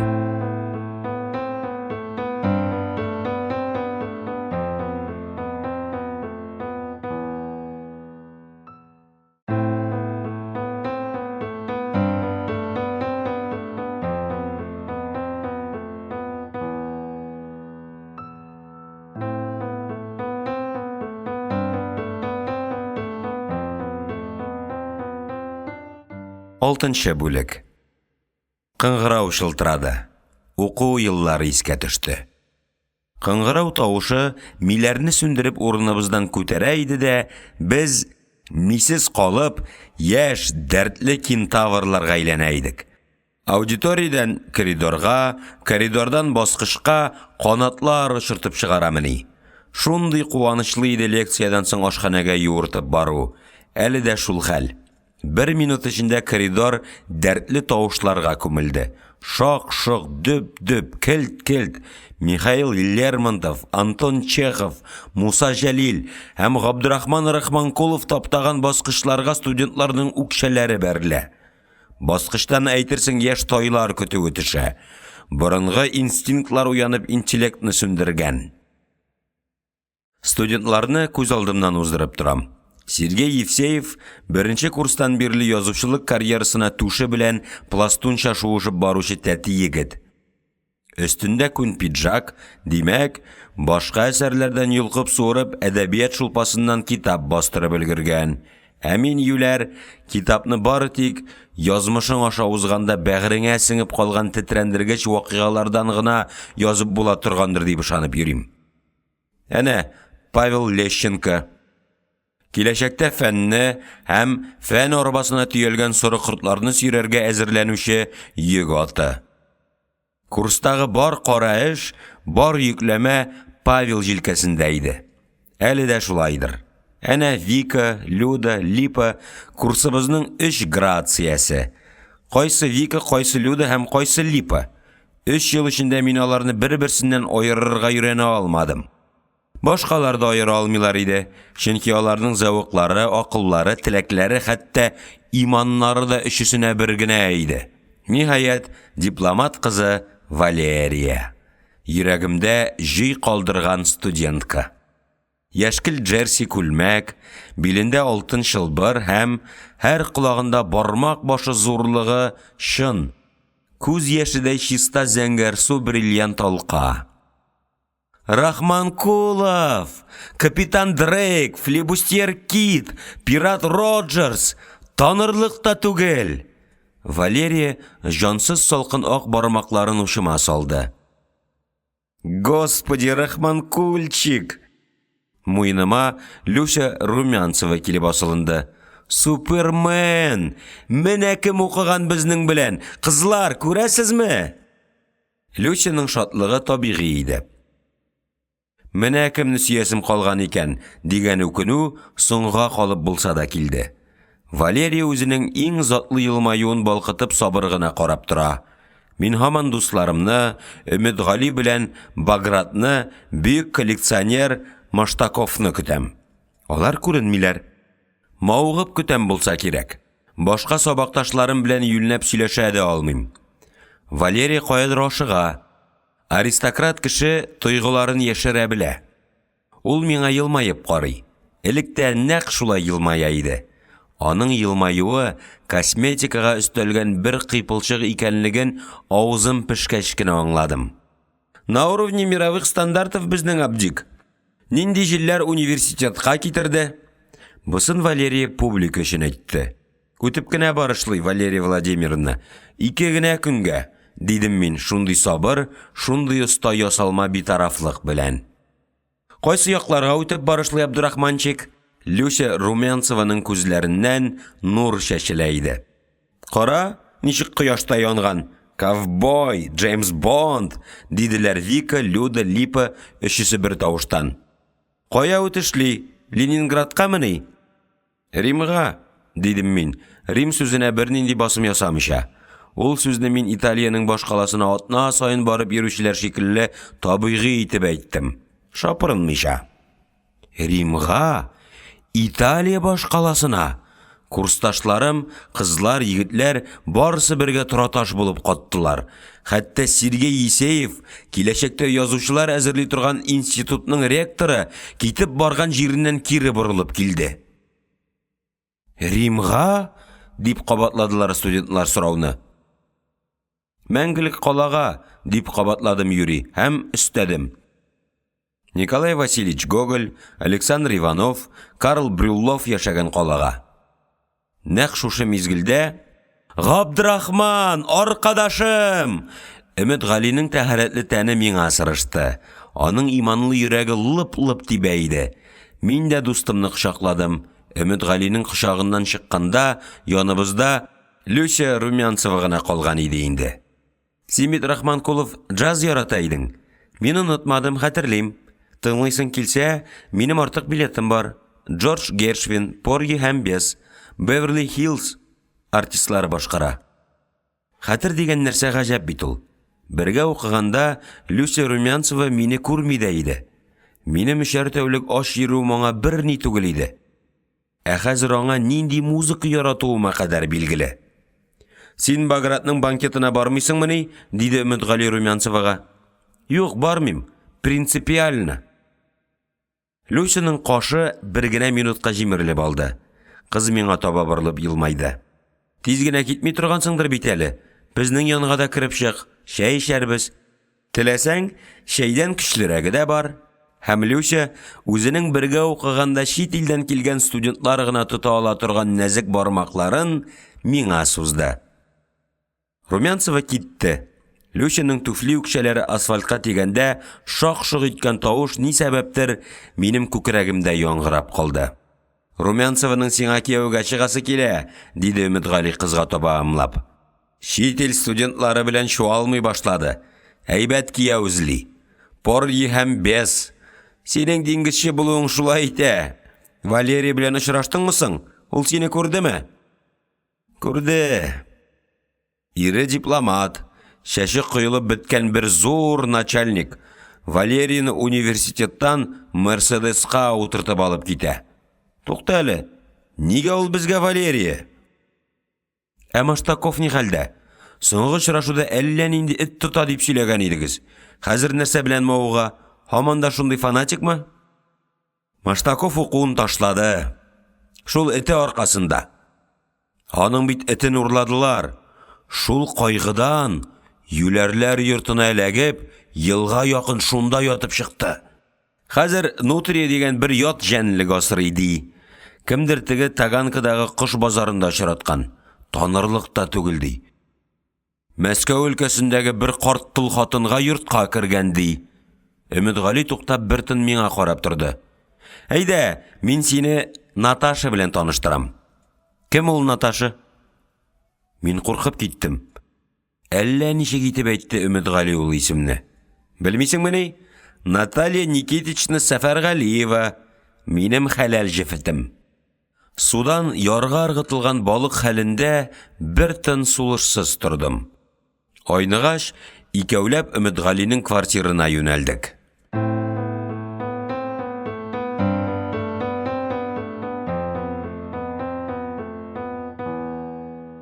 Җиденче бүлек. Әйе, башкала туктаусыз үзгәреп тора. Яңа йортлар, яңа урамнар, яңа исемнәр. Бигрәк тә исемнәр үзгәрә. Маховой урамы Маркс проспектына әйләнгән. Метроның Охотный ряд станциясе хәзер Маркс проспекты. Марасейка Богдан Хмельницкий урамы. Домниковка Маша Прываевага. Әлеге Арбат белән Ордынкага тимәгәннәр. Һәм метроның Сталин исеменнән арынып, Семеновскага әйләнгән станциясе янында Ибрахимов урамы барлыкка килгән. Кол-Шәриф мәчетеннән күчереп эшләнгән Василий Блаженный ширкәве артына яңа кунакханә сала башлаганнар. Мәскәү кунакханәсенә берегеп утырган Гранд Отель ресторанын һәм үзәк авиакасса бинасын җимергәннәр. Адым саен үзгәреш. Шулар арасында иң зур, иң тетрәндергеч үзгәреш Өмедгалинең өйләнүе. Мин Өмедгалине 3 ел күзәттем. 3 ел эчендә ул бер тамчы үзгәрмәде. Минем дустым безнең курс, юк, университет күләмендә башкала вәсвәсенә бирешми яшәгән бердән-бер студент иде. 3 ел буена Өмедгали Ышарык кышлагы җаена яши бирде. Бакчада үскән җимеш агачы шикелле өстенә йөкләнгән вазифаны гадел үтәп, арыкта аккан су сабырлыгы белән салмак кына укый бирде. Бу егетнең табигате урта гасырларда салынган мәчетләрнең таш стеналарына тиң иде. Аңа башкала стрессы кагыла алмады. Яңалыкка ымсыну, мода вәсвәсәсе, тәхеттәге милләткә охшарга тырышу, өлкән абзыкайларга карата ялагайлык аны үз кыйбласыннан бер генә миллиметрга да тайпылдыра алмый иде. Өмедгали Мәскәү кызына өйләнгән. Бу хәлгә мин ышана алмыйм. Өмедгалинең башкала кызын кочаклавын күз алдыма китерергә тырышам. Булмый. Башкалада калып ул нишләр? Мәскәүдә туып үскән хатынын кышлакка алып китәрмени? Александр бакчасы аша үтик әле, дидем дустыма. Әйдә. Без манеж мәйданын аркылыга үтеп бакчага кердек. Һәр эшне исәп-хисап һәм шама, борынгылар салмаклыгы белән эшләргә яратучы Өмедгали тотлыга сөйли. Наташа сине белә. Мин аңа синең турда күп сөйләдем. Хәтта ул синең укудан китүеңне дә хуплый. Ир кеше филология фәнен өйрәнеп вакланмаска тиеш ди. Аңларга тырышам. Дустымнан әле һаман шәрык исе аңгып тора. Ул бит Мәскәүдә 5 ел яшәп, мондагыча тәрәт итәргә дә өйрәнә алмады. Укыды, шәй ичте, үзен педагоглыкка, мәгърифәтчелеккә һәм киләчәктә мәгариф министры булырга әзерләде. Мәхәббәт гайрәте. Хайран калырлык нәрсә бу мәхәббәт? Аның серен, аның нәрсә эшләтерен алдан кем әйтә ала? Безнең таш ныгытмага әйләнгән социалистик инануларны мәхәббәт беренче үбешүдә үк җимереп ташлый ала. Өмедгалинең кыйбласын атом бомбасы шартлатып та үзгәртеп булмас шикелле тоела иде. Мәхәббәт дустымны 180 градуска борып ташлаган. Өмедгали түбәтәйсез. Өстендә затлы соры костюм, кулында атташы кейс. Бу әле тышкы үзгәреш кенә. Хатының Урта Азиягә китәргә ризамысың? Өмедгали каушап калды. Мондый чакларда аның борын очы тирли. Әнә, борын очына тир тамчысы бәреп чыкты. Ул риза. Наташа шәрык белән кызыксына. Россия тарихын Европага бәйләүчеләр ялгышалар ди ул. Ләкин кызганычка каршы аңа врачлар Урта Азиягә китәргә рөхсәт итмиләр. Бәхетсезлеккә. Шулай. Ну, Наташа, Патша Россиясы шикелле империя тәхетендә утырырга ярарлык хатын икән Наталья Никитична. Мәскәүдә калып син нәрсә эшләрсең? Уйладыңмы бу турыда? Наташаның әтисе фәнни атеизм институтында сектор мөдире. Ул әйтә, атеизм өчен синнән дә кыйммәтле кеше юк ди. Сөннәтлеләрне ул институтка алалармы икән соң? Дин бит ул Аллага ышану гына түгел. Уйлап кара әле. Син бит бәдрәфкә кергәчтә кыйбладан читкә борылып утырасың. Дәшмәде Мөтгали. Сүзне төрлечә әйтеп була. Бер үк сүзгә теләсәң шатлык, теләсәң кайгы, кирәк чакта ихтирам яисә нәфрәт сыйдырып була. Сүз шул ук, аның тәэсире тулысынча үзгә. Искиткеч нәрсә ул сүз. Мөтгалинең тыштан куанычлы яңгыраган сүзләре эченә хафа пускан иде. Мин дә уйламыйчарак әйтеп, дустымның йөрәк ярасына тоз гына түгел, күкерт кислотасы сиптем. Гореф-гадәтләрнең тамырлары безнең бәгыр, безнең вөҗданыбыз аша үтә. Алар бик тирәндә, канга сиңгән гореф-гадәтләрне суырып алып ыргытыйм дип ялгышырга ярамый. Вөҗданны кирәк якка тиз генә бурып булмауның сире аның шул гореф-гадәт тамырларына береккән булуында. Вөҗдан йөрәк прокуроры. Ул бернинди гаделсезлекне кичерми. Ул ришвәт алмый торган үҗәт казый. Вөҗдан синең күңелеңә кереп уялаган самасуд ул. Сатылмый торган прокурор ул. Без икебез дә тыштан сер бирмәскә тырышабыз. Ваемсыз без читтән караучыларга. Көлешкән булабыз. Йөрәк астында касыкны әрнетеп аш мәшеләр тырнаша. Метрога кергәндә бер яңалыкка килеп төртелдек. Билет тикшерүчеләр урынына автомат куйганнар. Акчаңны төшереп җибәрдең, юл ачык. Акчаң гына булсын. Нинди уңайлы. Тукта әле. Билетны кызлар тикшергән чакта без бер билет белән 2 тапкыр кире ала идек. Кай чакта студент булуыбызны аңлап, кызлар безне бушлайда кертеп җибәрәләр иде. Стипендия акчасына яшәүче арык студентларга метроның иске сулы мәрхәмәтлерәк иде. Автомат исә синең бер сынык ипигә мохтаҗ булуыңа төкерә. Ул соңгы 5 тиенеңне тимер битарафлыгы белән суырып йотып, сине аш калдыра. Икәүләп җир астына чумдык. Һаман аска, һаман түбәнгә төшәбез.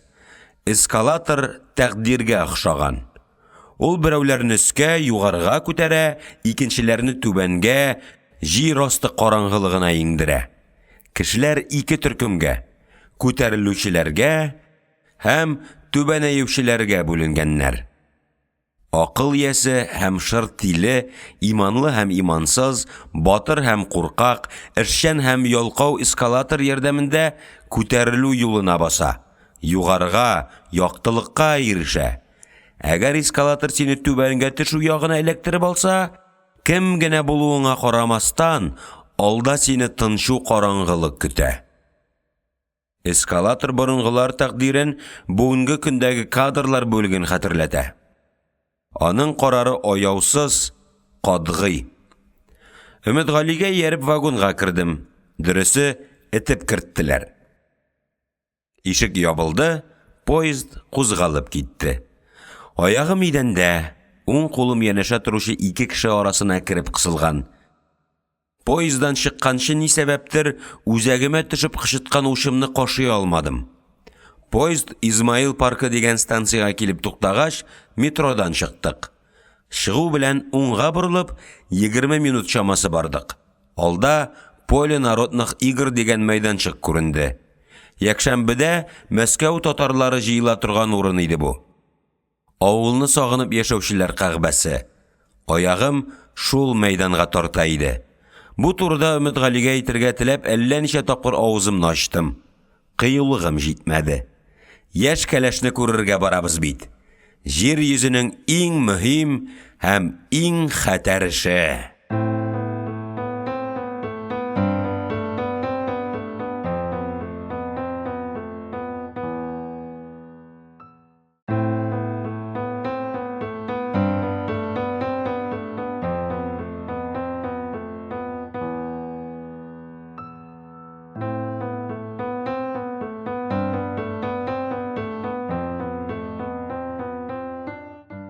8-нче бүлек.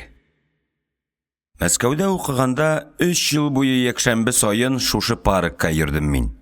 100 яшьлек юкә агачлары урап алган мәйданда өздереп тальян гармун уйныйлар.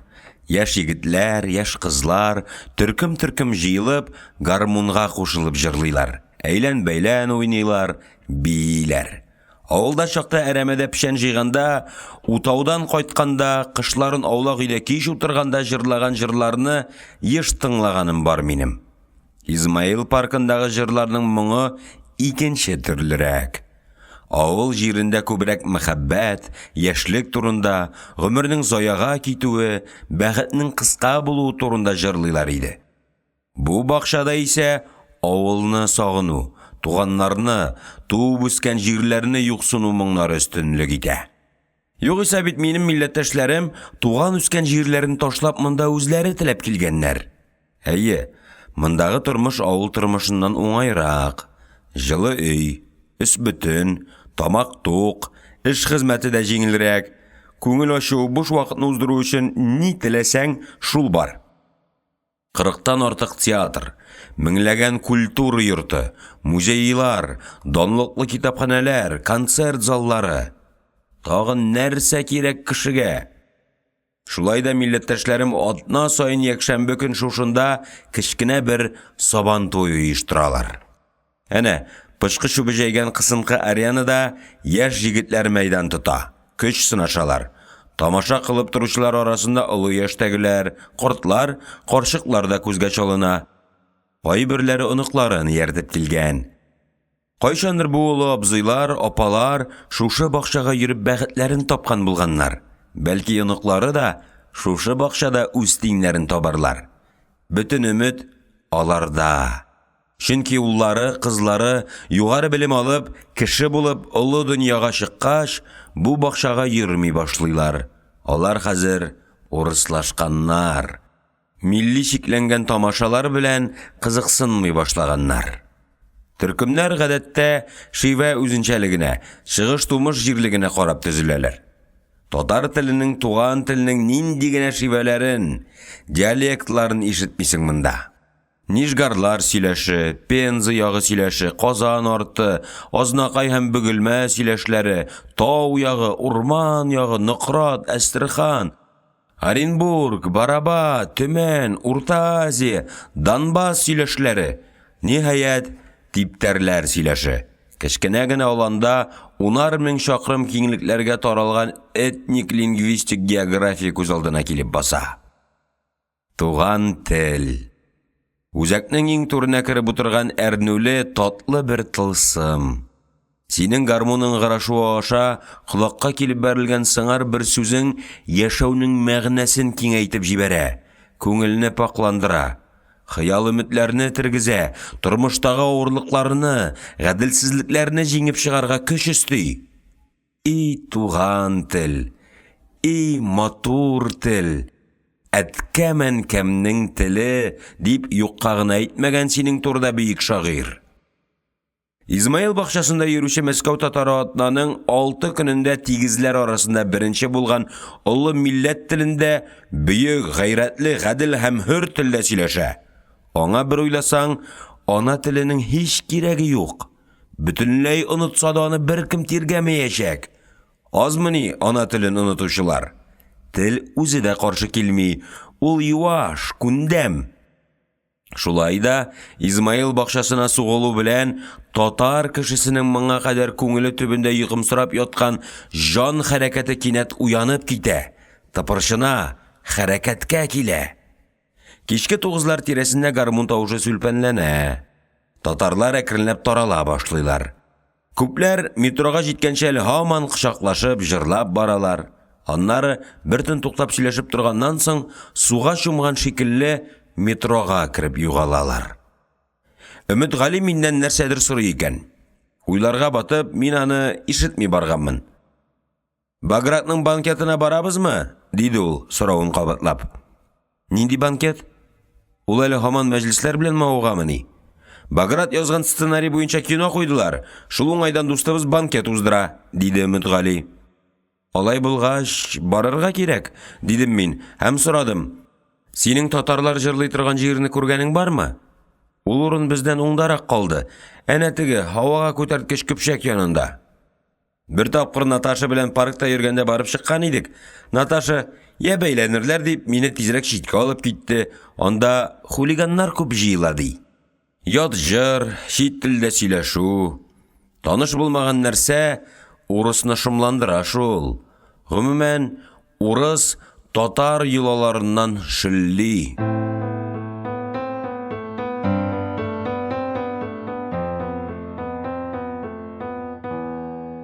9-нчы бүлек. Өметгали Наташаның әтисе ярдәмендә яңа салынган 5 катлы йортның берсендә квартира алган икән. 3-нче катка мендек. Дирмантин тышлы ишек. Дустым кесәсеннән ачкыч чыгарып, тантаналы итеп бикне ачты. Өметгалинең үз оясы. 2 генә кеше сыярлык алгы бүлмә, прихожая, стенада бүрегеләргә көйләнгән поши мөгезе, календарь һәм аяк киеме өчен куелган тартма. Уң якта кухня һәм бәдрәф белән берләшкән ванна ишекләре. Каршыда тагын бер ишек. Аякка пустаучы вәгелгәч, шул ишек аша бүлмәгә уздык. Бигудига ураган сары шәше өстенә кызыл ефәк яулык бәйләгән тәбәнәк, эре сөякле бер хатын каршы алды безне. Өметгалидән шактый өлкән күренә. Эчке күлмәктән генә нәгыз шәрә бутлар хәрәкәткә килде. Күңелдә вәсвәсәле тойгылар уянып китте. 3 минуттан ишарык килен өстендә зәңгәр креп жакет күлмәк иде. Сары чәчләр бүселеп җилкәсенә төшеп тора. Серле, касыкка бәрә торган тәҗрибәле хатыннар елмаюы. Андый елмаю исертә, мунча пары шикелле изрәтә. Елмаюның гынахлы булуын аңларга тәкъәт калмый. Дустым Габдрахман, сиңа сөйләгәнем бар, Римга барышлый гына тукталган. Таныш бул, Наташа, диде Өметгали, хатынын яныма сирәп китереп. Кул итләш, йомшак. Елмаю тагында киңәйде, кайнарланды. Наташа Сәфәргалиева. Шат сезнең белән танышуыма. Умитка сезнең турыда бик күп сөйләгән иде. Менә сез нинди икән. Мин сезне 5 кенә минутка калдырып торам, гафу итегез. Наталья Никитична ясына чумган сыерчык сыман кухня ишегеннән кирип югалды. Бираздан кухня ишеге яңадан ачылды. Умитка, бер генә минутка кирәле, әйтәсе сүзем бар. Зур шкаф. 2 кеше сыешлы киң агач карават, кыйммәтле трюмо өстәленә каш буяулары, иннек, пудра, косметика тезелгән. Стенада Наташаның өйрәнчек рәссам ясаган зур портреты. Рәсемче бар көчен сәләтен сары чәчне сүрәтләүгә тотып бетергән. Ахрысы. Бит бераз шалыш, күзләр төймәгә охшаш. Киштәдә Өметгалинең дәреслекләре, Белинскийның каратышлы калын 3 томлыгы, Тимофеевның әдәбият теориясе, пыялалы буфетта чынаяклар, бәллүр ваза һәм сувенир самавар. Мин ахмак дустымның торагында идәнгә җәелгән калын фарсы келәме, түшәмгә тиеп торган мендәр өеме, ире бизәкле фарфор чәйнекләр һәм җиз кумганнар булыр дип өметләнгән идем. Башкала кияуы бит. Әйтерсең мине алдадылар. Дустым Өметгали урынына лжы Өметгалине сыладылар. Мине генә түгел, бөтен Урта Азияны алдап, Бохара ягын Өметгалисез калдырдылар. Габдрахман Бакырович, сез нәрсә яратасыз? Умитка пылау пешерергә куша. Мәскәүдә кем пылау ашый инде, әйеме? Наташаның елмаюы үрмәкүш җибедә йомшак һәм нык итеп шырнап алды. Шәрә җилкәләр. Мин дә елмаям. Назга сугарылган әкертен салмак хәрәкәт. Киерлеп иснәнергә җыенганда итеп Наташа шәрә беләкләрен югары күтәрә дә ушы белән чәчен сыпырып ала. Яңа йокыдан уянган яшь кәләш кыланышы. Күзнең җемен алырлык сары чәч һәм мул наз тәҗрибәсе. Мин ашхана ашына күнеккән кеше. Нәрсә генә пешерсәгез дә җәннәт сые кебек тоелыр, дигән булам. Алай булгач рәхим итегез, Габдрахман Бакырович, дип Наташа кухня ишеген ачып, өстәл янына чакырды. Нәрсә генә юк иде бу табында. Колбаса, сыр, тузлы кәбестә, тузлы кыяр, тузлы балык, тузлы гөмбә, канлы кызыл зельц, ақ зелц, кірен, зәйтун жеміші. Уртада аузына яшіл үлән қапқан, духовкада қызғанда қызғылт күрән түске кірген дуңғыз баласы. Оңған қатын екенсің сен, Наташа.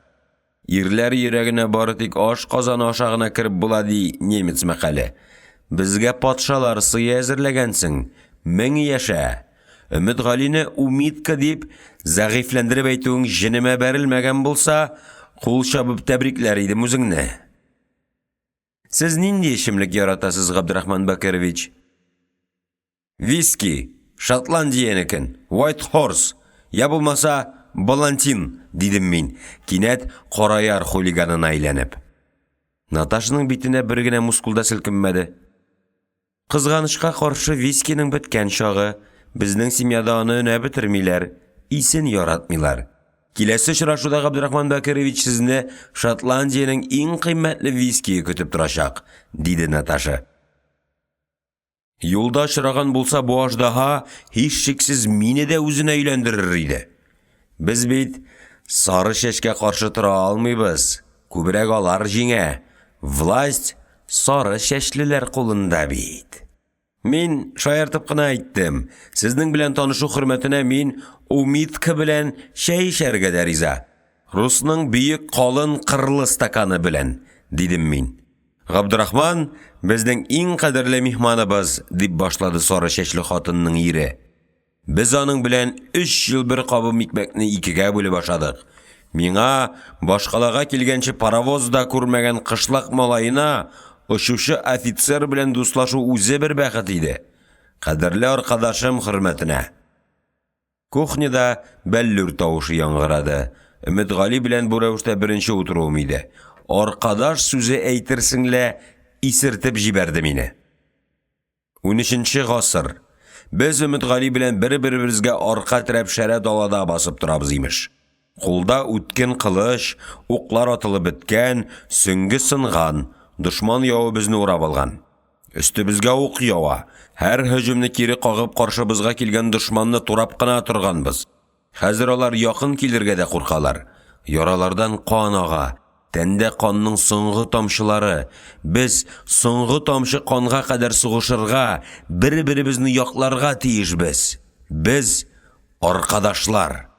Борынгы кыпчак сүзе аркадашны һәр ишеткән сайын минем күңелдә әнә шундыйрак манзара пәйда була. Син, Габдрахман, бу квартирада безнең иң кадерле кунак, дип кабатлады Өметгали хискә бирелеп. Минем әни, минем әти, сиңа кадерле кунак түгелмени? Дип шаярткан булды Наташа сыргылт күзләрен йылтыратып.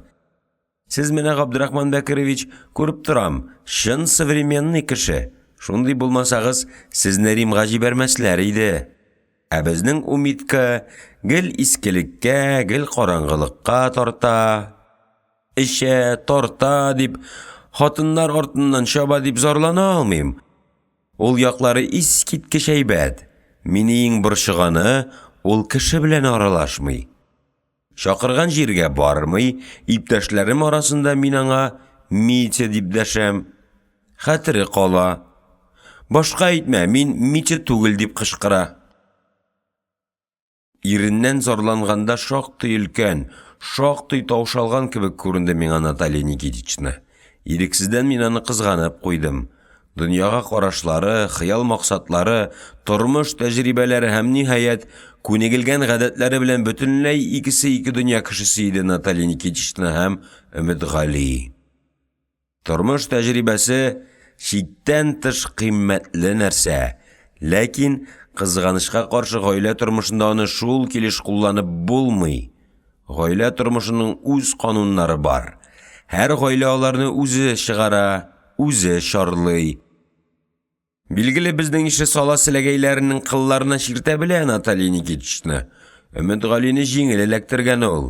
Ләкин гаилә иминлегенә ирешер дәрәҗәдә бер-берсен аңлый алырлармы алар? Кыен иде аларга. Өметгалигә дә, Наталья Никитичнага да. Габдрахман Бакирович, сез татар бит, әйеме? Диде Наташа миңа таба борылып. Шын 100% татар, дидем мин горур төстә. Еш кына без үзебезнең татар икәнлебезне ашыктан-ашык әйтергә куркабыз. Өлкән агайлар өнәмиләр безне, шуннан шиллибез. Бу очракта минем татарлыгым бу яшь гаиләгә ярдәм кулы сузган шикеллерәк иде. Кабул итмәделәр. Күрдеңме, Умитка? Нинди культуралы синең дустың? Татар икәнлеген белерлек тә түгел. Безнең әниләр белән бер подъездда Сара апа белән Хафизка абый. Дворниклар, дидем мин Наташага ярдәмгә килеп. Дворник булсалар да бай матур яшиләр. Балаларын укыттылар. Өлкән кызы завмак, малайлары ресторанда эшли. Наталья Никитична, сез Сан-Поль Сартрны яратасызмы? Дидем мин сүзне бөтенләй башка якка борырга теләп. Борырга һәм каушатырга теләп. Хулиганланып. Юк, чынлап, Умитка. Искиткеч кешеләр синең дусларың, дип һаман үз ягына кайырды Наташа. Берсе сценарист, икенчесе Римга аша, ә син, Умитка, мине кышлакка кайтарга кыстап үтерәсең. Габдурахман Бәкирович, әйтсәм ышанмассыз, юл куйсам, ул бер сүзсез башкаланы ташлап, үзенең кышлагына кайтып китәчәк. Акыллы кеше шулай эшлиме? Наташа, дидем мин бар кешемне җыеп. Сез аңларга тиеш, Өметгали тумыштан бөек педагог. Киләчәктә мәгариф министры буласы кеше. Кайтыгыз аның белән кышлакка. 10-15 елдан аны Мәскәүгә Фәннәр академиясенә эшләргә чакырачаклар. Ул башкалага академик булып әйләнеп кайтачак. Дөрес, Мәскәүдә яшәү үзе зур бәхет. Күпләрнең төшләренә дә керми башкалада яшәү. Әмма монда Өметгалигә урын юк. Мәскәү өчен тумаган минем дустым. Мин бәлки барыр да идем, Габдурахман Бәкирович. Тик врачлар рөхсәт итми. Бөер. Шул бөер аркасында югары белем ала алмый калдым. Югары белемем булса, мин бәлки диссертациядә йоклаган булыр идем. Шулай да сез Наталья Никитична Өметгалинең теләгенә каршы килмәгез инде. Ул бит барбер максатына омтылачак. Тыштан караганда гына йомшак күренә ул. Аңарда ихтияр көче җитәрлек. 10-15 ел күп вакыт түгел. Теләсә министр, теләмәсә академик, айрым особняк, йорт караучы, персональ шофер, дачагызда бакчачы, экономика. Өметгалинең киләчәге шундый, дип Наташаны җиңмәкче булам. Өметгалинең хәләл җефете кухняны яңгыратып көлә. Шәрә җилкәләрен уйнатып миңа карый. Монда да кимхур булмаячак ул. Университетны тәмамлау белән әтияны атеизм институтына урнаштырачак. Безнең Умитка 3 елдан фән кандидаты, 7 елдан фән докторы, 10-15 елдан академик. Мәскәүдә Урта Азия халыклары аз. Әти әйтә, ислам диненә каршы элеккеге мөселман милләт вәкилләре көрәшергә тиеш ди. Умитка динне искиткеч шәп белә. Кай вакыт мин куркып та куям, ул үзе дә дини түгел микән дим. Атеизм өлкәсендә минем Умиткам зур уңышка ирешәчәк. Мин баш ватам. Кайсы як җиңеп чыгар? Урта Азияның кайнар кояшымы, әллә Наташаның җылы куенымы? Апрель башында даланы лаля чәчәкләре каплап китә. Таң җил искәндә күзеңнең явын алырлык алсу дулкыннар, яшь киленнәр шикелле акка төренгән бәдәм куаклары. Арык суының күкрәк түреннән чыккан сабыр тавышы мәңгелеккә мәдхия җырлый. Булар бер якта. Наташаның кыйммәтле трильяжына куелган базар букеты, ысланган колбаса, магнитофон үкергән шлягер музыкасы, булары икенче якта. Наташаның һәр эше хәрәкәте Өметгалинең үсүенә, күтәрелүенә, танылуына багышланган. Ул ихлас күңелдән ирен бәхетле итәргә тели. Нилектән аның бу тырышуы миңа охшамый? Сәбәбе нәрсәдә? Өметгалинең озак еллар йөрәгендә сакланган планнары җимерелә, аның өмете кыйбласы үзгәрә. Менә шул куркыта мине. Ярамый күп еллар күкрәк эчендә янып яткан хыялларга хыянәт итәргә. Ярамый. Хыял юлында киртәләр, мохтаҗлыклар, газаплы авырлыклар очрасын. Барыбер чигенергә ярамый. Зур хыял нәк имән шикелле, бары тик бер генә була. Иң куркынышы хыялдан отышлы җиңеллек ягына борылу. Шактый утырылган иде инде. Өметгалинең кәләше сәгатькә карады да иренә таба борылды. Умитка җаным, без сәгать 7-дә Арагвида булырга тиешбез бит. Әйдә, кунакны да үзебез белән алып барыйк. Баграт Джамаловичка сюрприз булыр. Ул үзенең сабакташы Габдрахман Бәкировичны Мәскәүдә икәнен белми дә торгандыр әле. Өстәл өстендәге калдык ашамлыклар минут эчендә кире суыткычка озатылды. Бөтен дуңгыз баласы, нигә уз итмәдегез инде дигәндәй, пешкән күзләрен мөлдерәтеп, шулай ук суыткычка кереп китте. Наталья Никитична банкетка әзерләнергә кереште.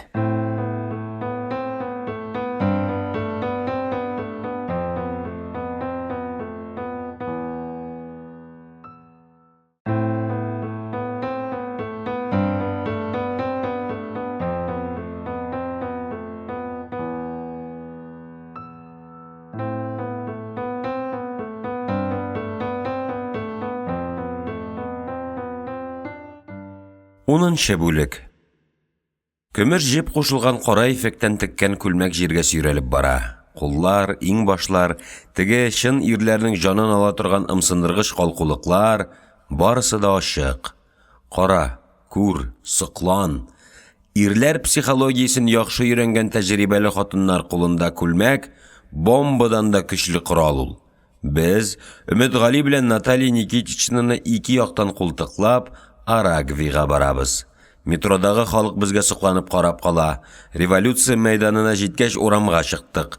Горький урамыннан стиляглар арасыннан атлыйбыз. Бер генә ир заты да кара күлмәкле хатын яныннан тыныч уза алмый. Кара тукыма өстендәге сары чәч аеруча матур күренә. Җилкәләргә, тулы беләкләргә пудра сөртелгән. Ымсындыргыч каһәр. Без бәхетле. Эшебездә. Дустыбыз Баграт сценарий язган. Шул сценарий буенча Мосфильм фильм төшергән. Ул да бәхетле. Арагви ресторанында бәхетлеләр банкеты. Гармон уйнысым. Горький урамыннан алмагачлар көйін сиптереп барасым килеп китте. Әллә чыннан да гармонсыз булса да бала Мишкинны җырлап җибәрим микән? Май айында Горький урамы аеруча вәсвәсәле була. Мондагы биек таш йортларга гасырлар кәефе сеңеп калган. Шуңа каршы торырга адәм баласының көче җитми. Юлдашларымнан гафу үтенеп, телефон будкасына кирдем. Кесәмнән блокнот чыгардым, номер җыйдым. Тыңлыйм сезне, диде таныш тавыш. Римма, сезме бу? Әйе, мин. Сез кем соң? Одессаның Диңгез буе бульварын, Потёмкин баскычын хәтерләргә тырышыгыз әле. Сезне вокзалдан озатып җибәргән кешене хәтерлисезме? Габдрахман абый. Һәм шактый озын пауза. Минем хатны алдыгызмы? Алдым, рәхмәт. Җавап та яздым.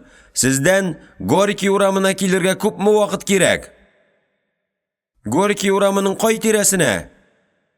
Арагви ресторанын беләсезме? Күргәнем бар шикелле. Анда барып җитү өчен 1 сәгать, юк, сәгать ярым вакыт кирәк. Сәгать ярымнан мин сезне Арагвиның ишеге төбендә көтәм, дидем мин, кискен тәвәккәллек белән. Гафу итегез, Габдрахман абый, мин ресторан янында очрашырга яратмыйм. Күпкә килдегезме? Иртәгә китәм. Әзгә икән. Күрешмичә калу үкенечле булыр иде. Әллә сез үзегез монда киләсезме? Римма очрашудан баш тартмый, бары тик рестораннан курка. Әллә аны Измаил паркына чакырыйм микән? Римма институтта укый. Институт кызлары ул бакчага йөрмиләр. Римма, без булай эшләшик. Сез ресторанга килергә теләмисез. Мин сезгә бара алмыйм. Нейтраль урын. Мин сезне Совет мәйданында Юрий Долгорукий атланган атның арт аяклары янында көтәм. Килештекме? Ярый. Белмим. Өстемдәге диңгезче киемеме, әллә Горький урамының тылсымымы ярдәм итте. Одессада танышкан Мәскәү кызы белән мин кыю сөйләштем. Долгорукий һәйкәле Арагвидан 50-60 адымда. Багратның тәҗрибәсе исемә төште. Ул кызлар белән бөек һәйкәлләр, Кызыл мәйдан шикелле мәшһүр урыннарда гына очраша иде. Белә иде ул кызлар психологиясен. Телефон будкасыннан чыккач, юлдашларымнан тагын гафу үтендем. Шушы минутта мин үземне ни сәбәптер интеллигент итеп тоя идем. Менә килеп тә җиттек. Мәһабәт бинаның авыр ишекләрен ачып эчкә уздык. Арагвиның банкет залын Баграт бер кичкә сатып алган икән. Өстәлләрне бергә тоташтырганнар. Ашамлык һәм ичемлек күплектән өстәлләр сыгылып тора. Кыйммәтле шешәләр, затлы ашамлыклар арасында шәшәк бәйләмнәре. Түшәмгә аскан шәмдәлләрдән нур кыйыла. Патшалар туе булай ук була алды микән? Буларның барысы да минем дустым Баграт хөрмәтенә. Ул хәзер бөек сценарист. Андый кеше нәрсә язса да, ничек язса да, бары тик бөек әсәр генә чыга. Андый кешегә лауреат исеме бирәләр. Түшенә туктаусыз орден тагып торалар. Заманы шундый. Әдәби әсәрнең бөекме түгелме икәнлеген бәяли белүче Виссарион Белинскийның инде сөякләре дә чиреп туфракка әйләнгәндер. Ә кирәкле кешеләрне сыйлый, күңелләрен күрә белүчеләрнең киләчәге һәр очракта өметле. Һәр очракта, һәр өлкәдә. Тәхеткә охшаш зур артлы урындыкка аркасын терәп түрдә Баграт утыра. Өстендә шәмәгә бәрхет фрак. Ак батист күлмәгенең якасы 18-нче гасыр француз франтларыныкы шикелле жабо рәвешендә эшләнгән. Сул ягында фильмда баш рольне уйнаучы шибәр артистка. Унда Тбилисидан махсус чакыртылган бөек грузин тамадасы. Баграт мине күреп орныннан тора башлаган иде. Тамада аны кире утыртты. Дустым тамадага нәрсәдер әйтте.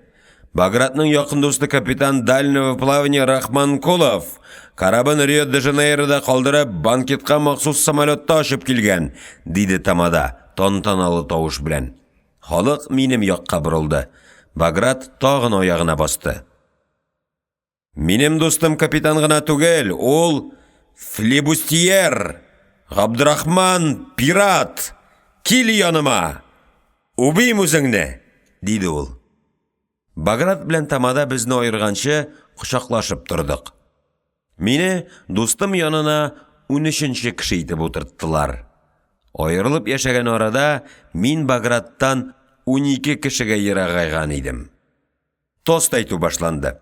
Багратның әтисе хөрмәтенә әйтелде, әнисе, туганнары, нәсел-нәсәбе, Батуми каласының барлык зыялылары, Гөрҗистанның талантлы уллары, аның бүгенге көне, киләчәге, тарихы, кояшлы һавасы, чәчәкләре, чишмәләре, таулары, җимеш агачлары, диңгезләре, болытлары, елга сулары хөрмәтенә тост яңгырады. Шират кино сәнгатенә килеп җитте. Жер йөзендәге барлык талантлы режиссерларның, сценарист һәм артистларның Грузиядә яшәгәнлеге мәгълүм булды. Багратның сценарие буенча кино куйган режиссер хөрмәтенә кул чаптык, ура кышкырдык. Аннан соң оператор, артистлар, рәссам, монтажчылар, костюм тегүчеләр, декорация ясаучылар бер-бер артлы тезелеп китте. Университетта Багратны сценарий язарга өйрәткән профессордан соң Шират безгә дә килеп җитте. Тамада әйткәч кенә белдем.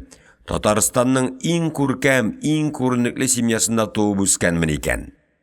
Университетны тәмамлагач, зирәк кеше буларак, мине капитан итеп дөнья гизәргә җибәргәннәр. Һәм мин дустымның банкеты булачагын ишеткәч, Көньяк Америкадан Мәскәүгә очканмын. Дәреслек юк иде бу сүзләрдә, әмма алар мине чынлап ташандыра иделәр.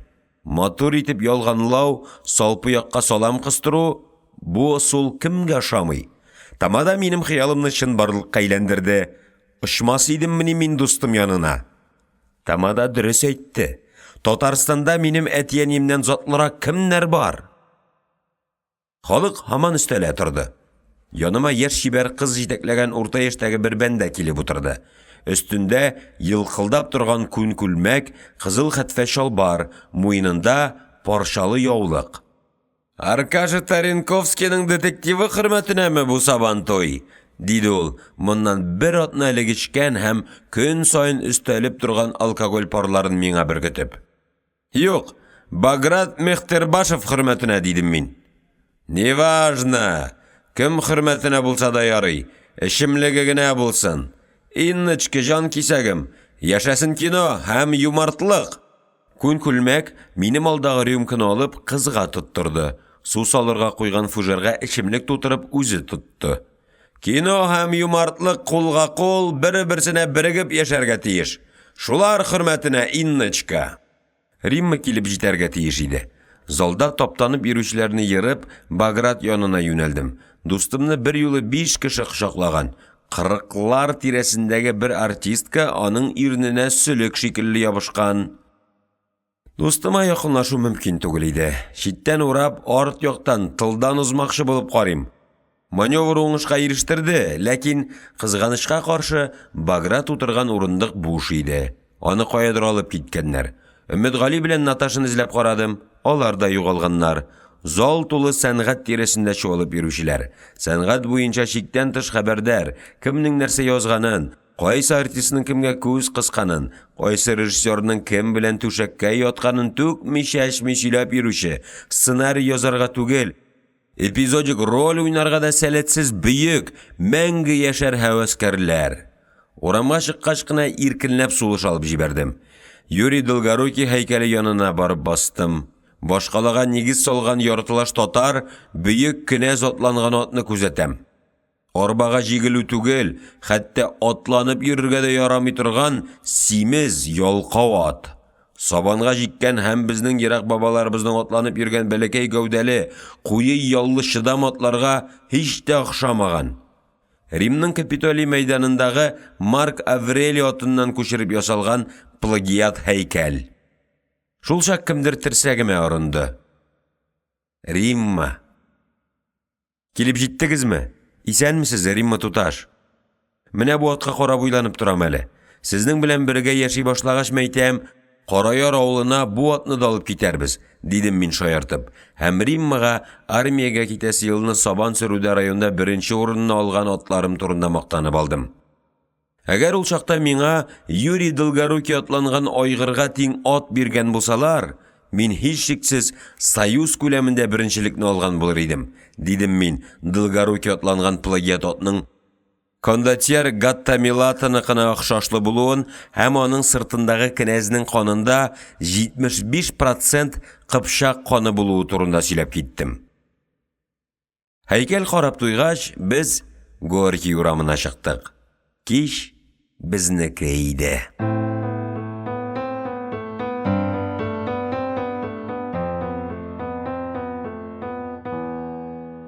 11нче бүлек. Дачный проезд мине Курск вокзалына китерде. Иртәнге 4, метро эшләми. Дежур трамвайлар сирәк йөри. Такси алсам, Алтайда 3 сагать чамасы йоклап ала идем. Кунакханә бикле.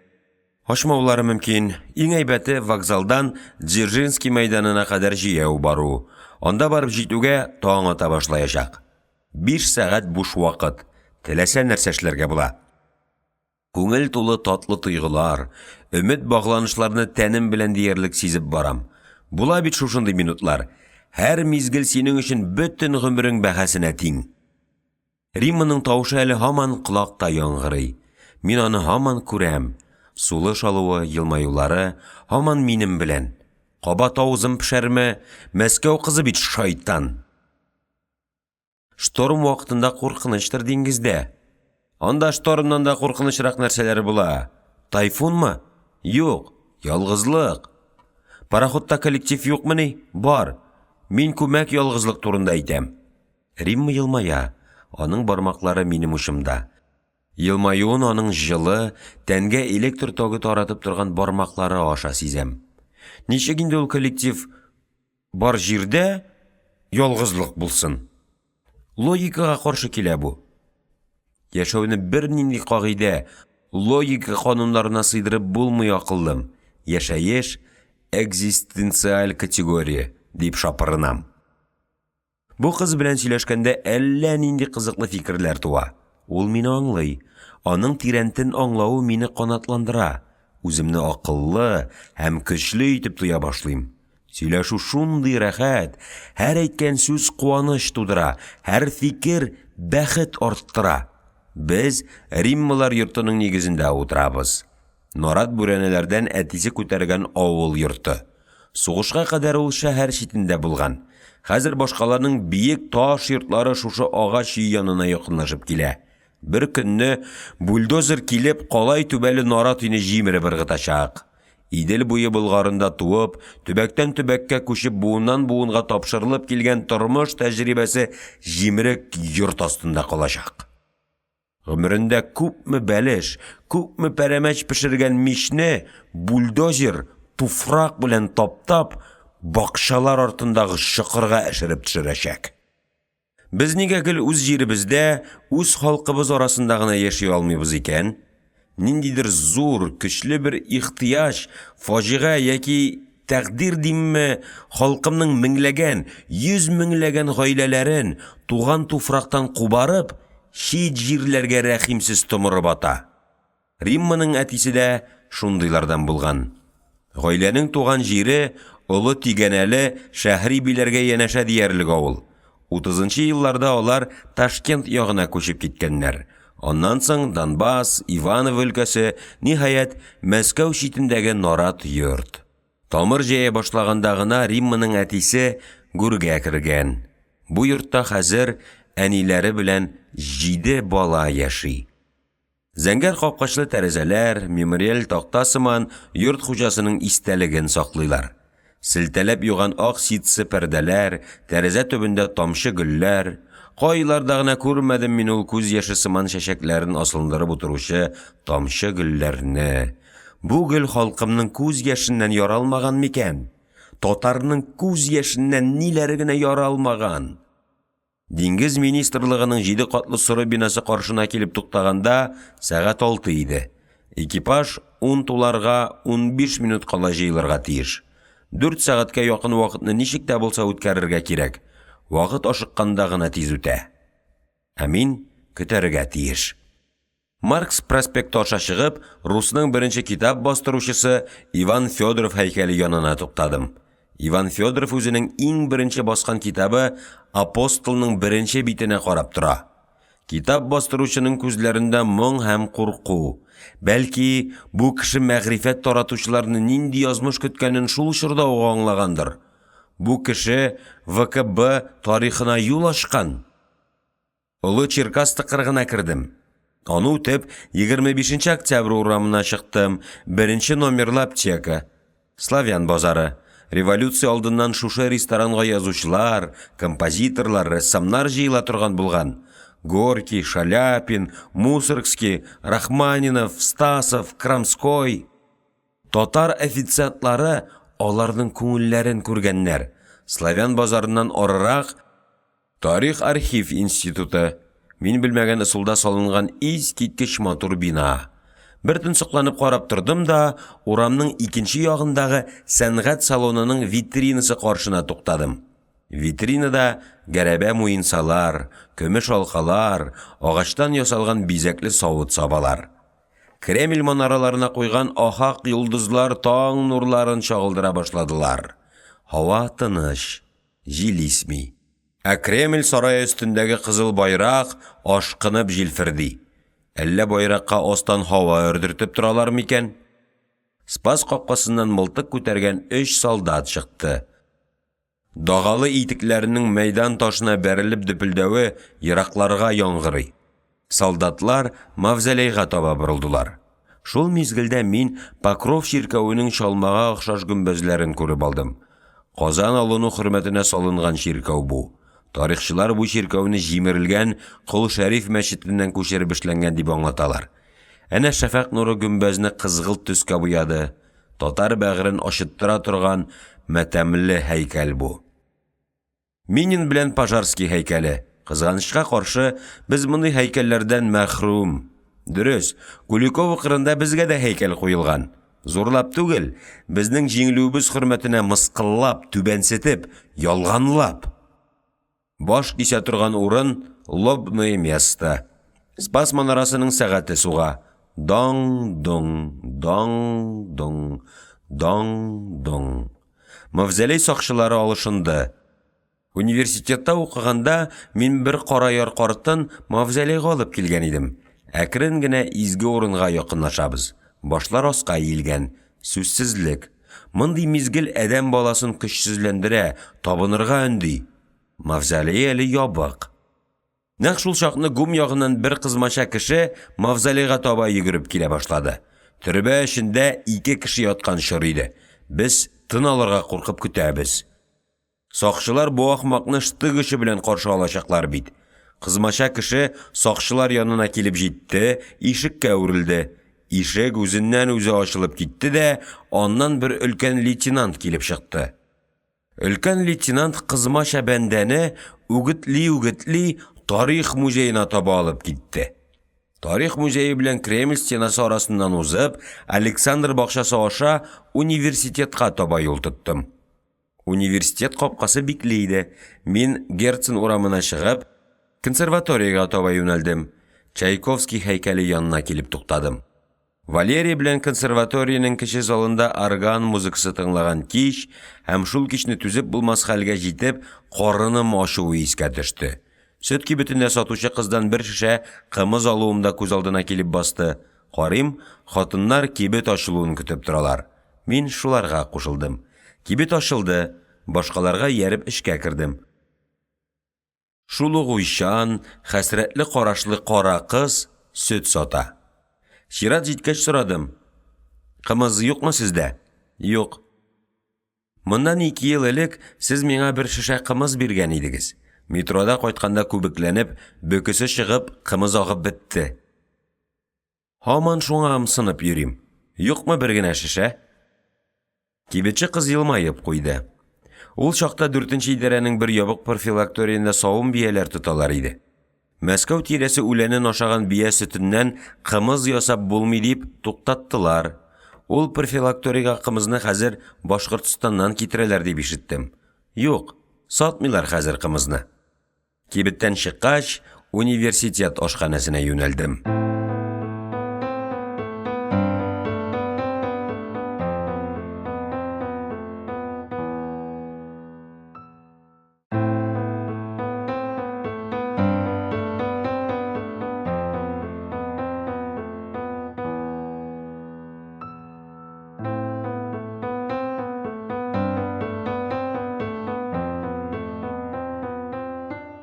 Уникенче бүлек. Аста Югославия җире. Өстән караганда нинди дәүләт, анда нинди социаль система хөкем итүен күреп булмый. Андый билгеләрне табигать куймаган.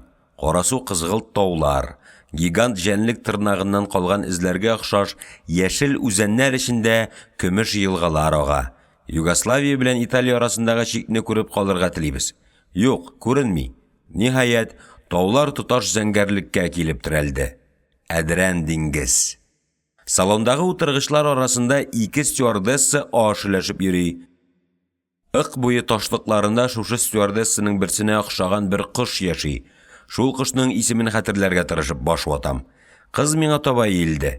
Каршымдагы утыргыч артына беркетелгән өстәлне ачты, целлофанга төргән тәлинкә, чирек литрлы шешә белән ак шәраб куйды.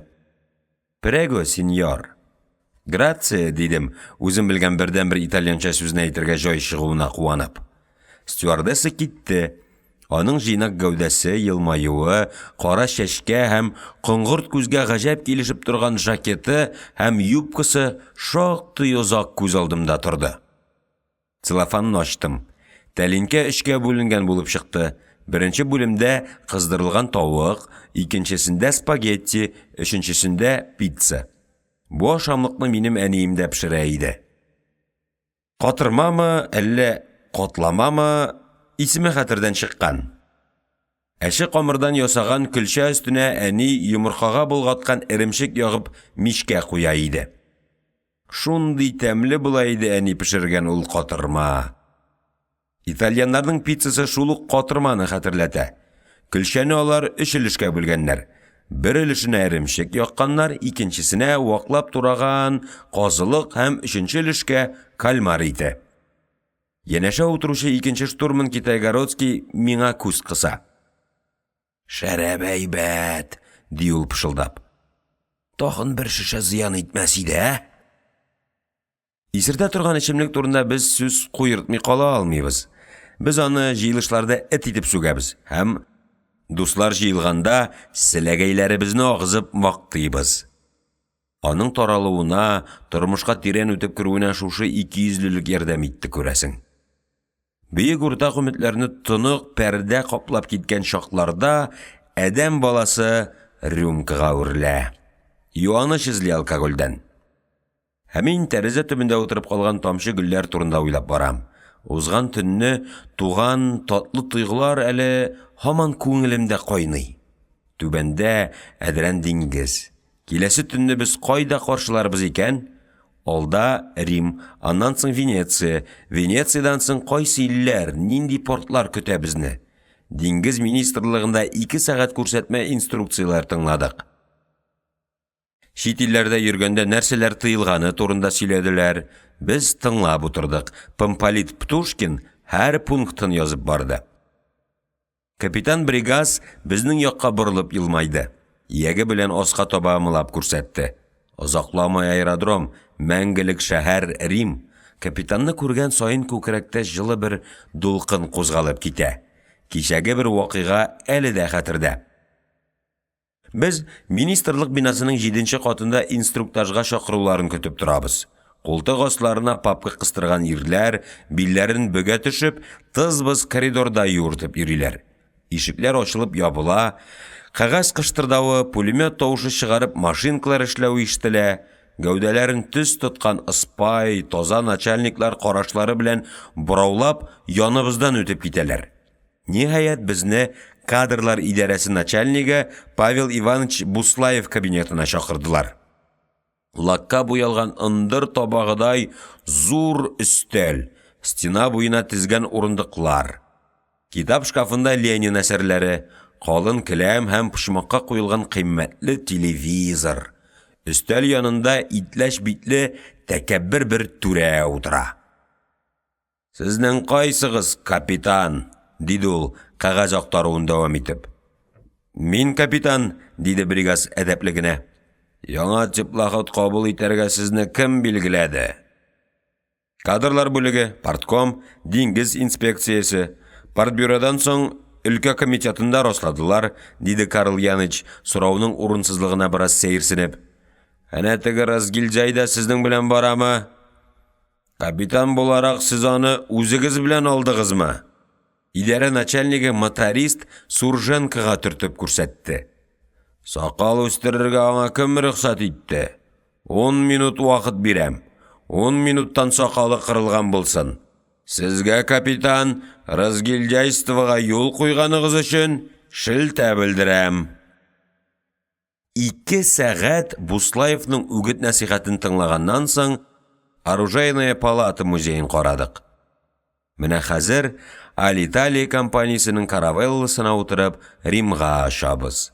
8000 метр аста Италия җире. Аппенин атавын болытлар каплаган иде. Очкыч сагайып кына түбәнәя баштады һәм тиздән сыргылт томан эченә чумды. Иллюминаторның тышкы ягыннан нечкә җипкә әйләнгән су тамчылары йөгерә. Болытны тишеп чыгу белән Леонардо да Винчи Фьюмичино аэродромының бетон юлы күренде. Көпчәкләр каты җиргә тиделәр, авиалайнер вокзал бинасы каршына килеп туктады. Италия күгеннән җылы вак яңгыр сибәли иде.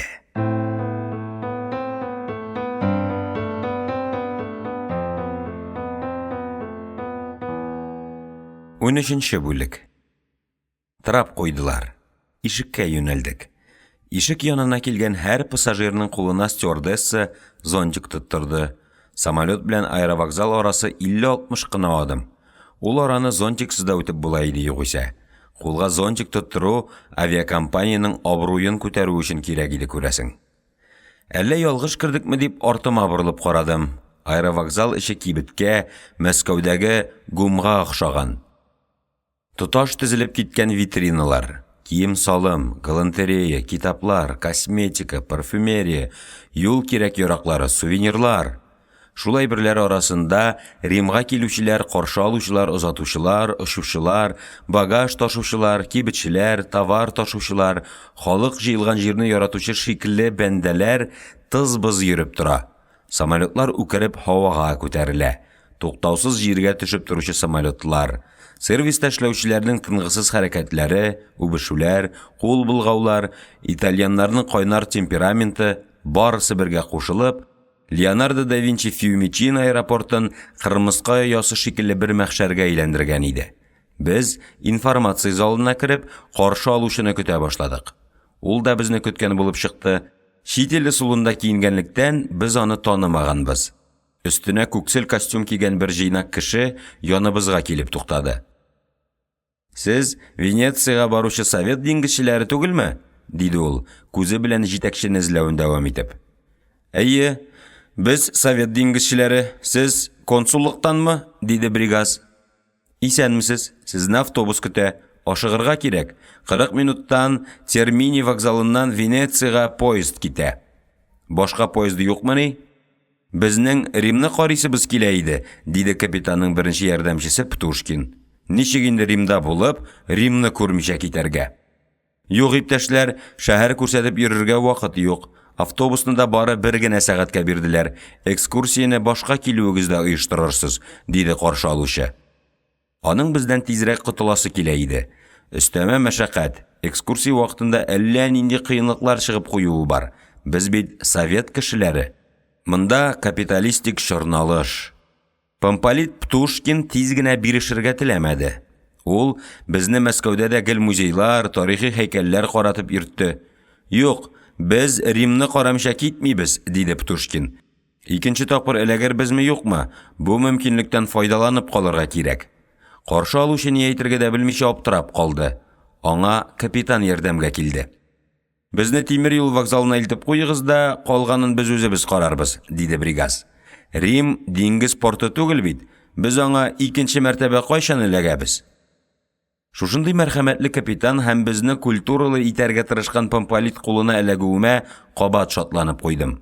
Капитан Деркач соңгы сулышына кадәр безне чит ил җирендә йөртмәскә, мөмкин кадәр пароходта бикләп тотарга тырышыр иде. Әйберләребезне автобуска ташырга керештек. Күк йөзе болытлардан орына башлады. Аэродром диңгез ярына барып терәлә иде. Еракта аэродромның көньяк өлешендә томан артына кереп югалган зәңгәрлек күренде. Күк һәм диңгез. Мине гашыйк иткән ике бөеклек. Рим каласының диңгезгә якын булуына ышанасы килми иде. Очкычның җирдән күтәрелгәч, диңгездәге кораблар өстеннән очып үтүе искиткеч тантаналы булырга тиеш. Автобус кузгалды. Автострада Тибр елгасы буйлап салынган. Елга яры автобустан аерылып ераккарак китә дә, тагын якынлаша. Шул чакта ботакларын суга салындырып үскән талларны күреп алдым. Караяр инеше буенда нәкъ шушындый таллар үсә. Таллар гына түгел, җир йөзендә яшәүче барлык халыклар да бер-берсенә охшашлар. Аларның теләкләре, өметләре бер. Автобус тәрәзәсеннән карап барам. Юл, йортлар, туктаусыз кыстап, сиңа нәрсәдер тәкъдим итеп торган рекламалар, яңа явып узган яңгыр суы белән юылган чиста үләннәр, будай басуында буй-буй тезелеп үскән җимеш агачлары, таштан өеп ясалган коймалар, бакча эчендә утырган ялгыз йортлар. Калага якынлашкан саен йортлар зурая, матурая. Ниһаять, йортлар бер-берсенә тоташтылар. Кала эченә килеп кердек. Башта безнең чор төзелешләре эчкәрәк кергән саен йортларның архитектуралары үзгәрә. 20нче гасыр модерннан соң җыйнак классицизм, барокко, ренессанс чорының кылачлы, кешелекле матурлыгы көчәнеп күккә, Алла янына, биеклеккә үрелүдән нечкәргән, ябыгы беткән урта гасыр биналары. Ниһаять, шәһәр үзәгендәге антик чор корылмалары. Үзәккә якынлашкан саен, тарихның тирәнрәк катламын, вакыт калын итеп каплап киткән шал борынгылыкны күрәсең. Монтеверде ва Кьогага хәтле безнең чор төзелешләре. Траставереда урта гасырлар. Авентин калкулыгы һәм Капитолий күренү белән сине төрле яктан борынгы Рим чорына бала. Борынгы Римның йөрәге һәм баш мие саналган форум янына килеп чыктык.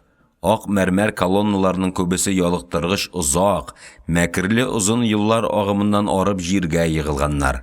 Кайберләре еллар, гасырлар үтүенә әһәмият бирмичә, гамсыз гына утыра бирәләр. Колизей күренде. Без бийек йортлар күрергә күнекмәгәннәрдән түгел, Мәскәү университетының 33 катлы яңа бинасы, аның болытларга тиеп торган манарасы әле дә күз алдымда. Колизейның күләме йөрәккә шом сала, күңелдә гыйсияни бөеклек хисе тудыра. Аның ташларына борынгы Рим дәүләтенең кырыс гайрәте, шамасызлык һәм ул чорның бары тик көчкә, гел бөеклеккә табынудан гыйбарәт булган колачлы тормышы сеңеп калган. Колизей җимерек. Аның ярты өлешен сүтеп, зур сарайлар, храмнар төзегәннәр. Санта-Мария Маджоре чиркәвен уңда калдырып, Кавур урамыннан турыга 2 квартал бардык та Термини вокзалы янына килеп туктадык.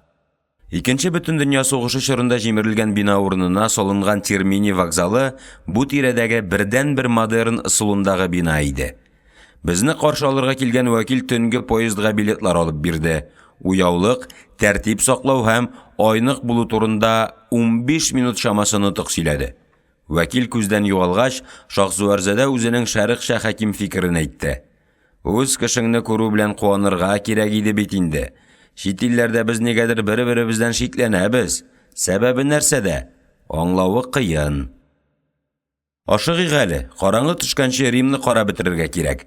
Ләштит сатып торсак, өлгерә алмабыз, диде Помполит Птушкин. Чемоданнарны саклау камерасына тапшыргач, капитан экипажны җыйды.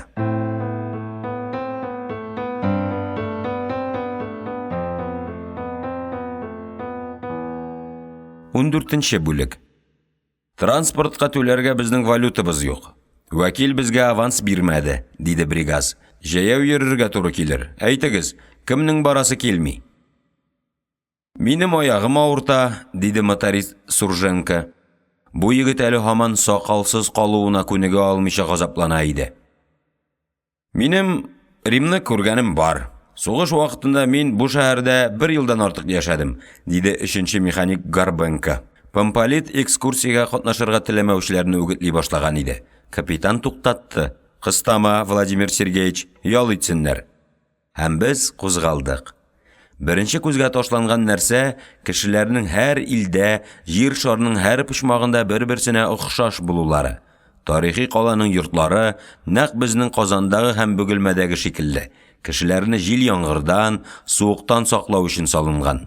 Бу йортларда да бала үстерәләр һәм бәхеткә омтылып яшиләр. Кешеләргә күләгә, урамга ям бирсен өчен бу шәһәргә дә агач утыртканнар. Адәм баласы кайда да кешелек дөньясы кануннарына буйсынып яши. Монда да урамнар, аралашу, тәрәзәләр, бер-береңне күрү, ишекләр кавышу өчен ясалган. Колизейдан аерыла алмый торабыз. Шушы бина янында үзеңнең бәләкәй һәм көчсез булуыңны тоясың. Күләм тәэсире, дип аңлатты бу кәефне беренче ярдәмче Птушкин. Бу феноменны руханилар күптән белгәннәр. Гыйбадәт йортларын карагыз. Аларны һәр вакыт әйләнә тирәсендәге йортлардан зуррак итеп салырга тырышканнар. Зур бина эчендә кеше үзен бәләкәй һәм мискин итеп сизә.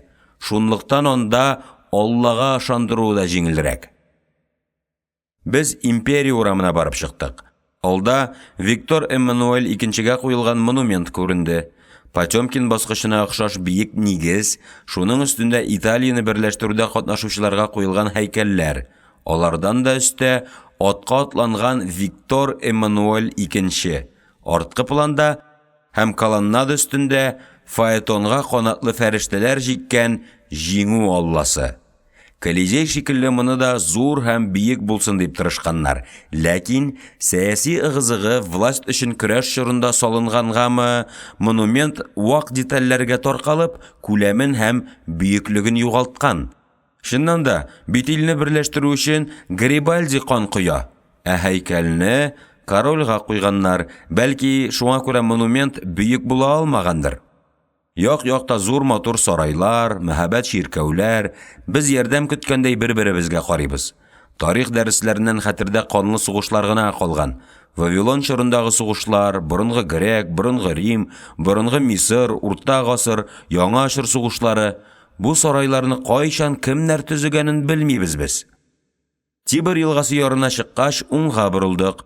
Каршыбызда рәшәткәләр өстенә буйдан буйга мәрмәр фәрештәләр кунаклаган зур күпер һәм елганың теге ярына кызыл кирпичтән салынган император Адрианның мавзолее.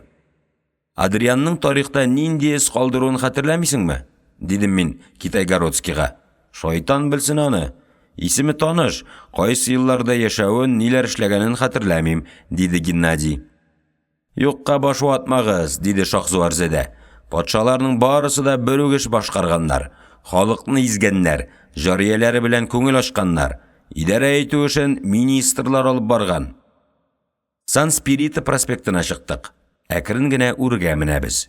Өстә католикларның үзәк ширкәве саналган данлыклы Изге Петр храмы. Изге Петр храмы каршындагы мәйданга халык җыелган. Зур мәйдан шыгрым тулы. Халык нәрсәдер көтә. Кешеләрнең күзләре бер ноктага, уң яктан соборга килеп тоташкан бинаның балконына төбәлгән. Хәзер нәрсәдер булырга тиеш, диде өлкән механик Черногорский. Бәлки безгә моннан таярга кирәктер. Бүген бит якшәмбе, гыйбадәт көне. Ялгышмасам, якшәмбедә Рим папасы халыкка нутык сөйләргә тиеш, диде капитан Бригас, һәм янындагы туристтан инглизчә нәрсәдер сорады. Дөрес, әнә теге балконга чыгып, папа нутык сөйләргә тиеш. Шуны көтәләр. Халык һаман килә, һаман өстәлә. Һәркемнең алгарак үтәсе, балконга якынрак барасы килә. Кысалар. Күп тә үтмәде, без җыелган халыкның уртасында калдык. Кеше күп җыелган җирдә бераздан син үзеңне югалтасың. Көндәлек тормыш тәҗрибәсе, яшәү кагыйдәләре юкка чыга. Белгәннәреңнең кирәге, файдасы калмый. Тирә-юньдәге кешеләр белән элемтәгә кереп булмый.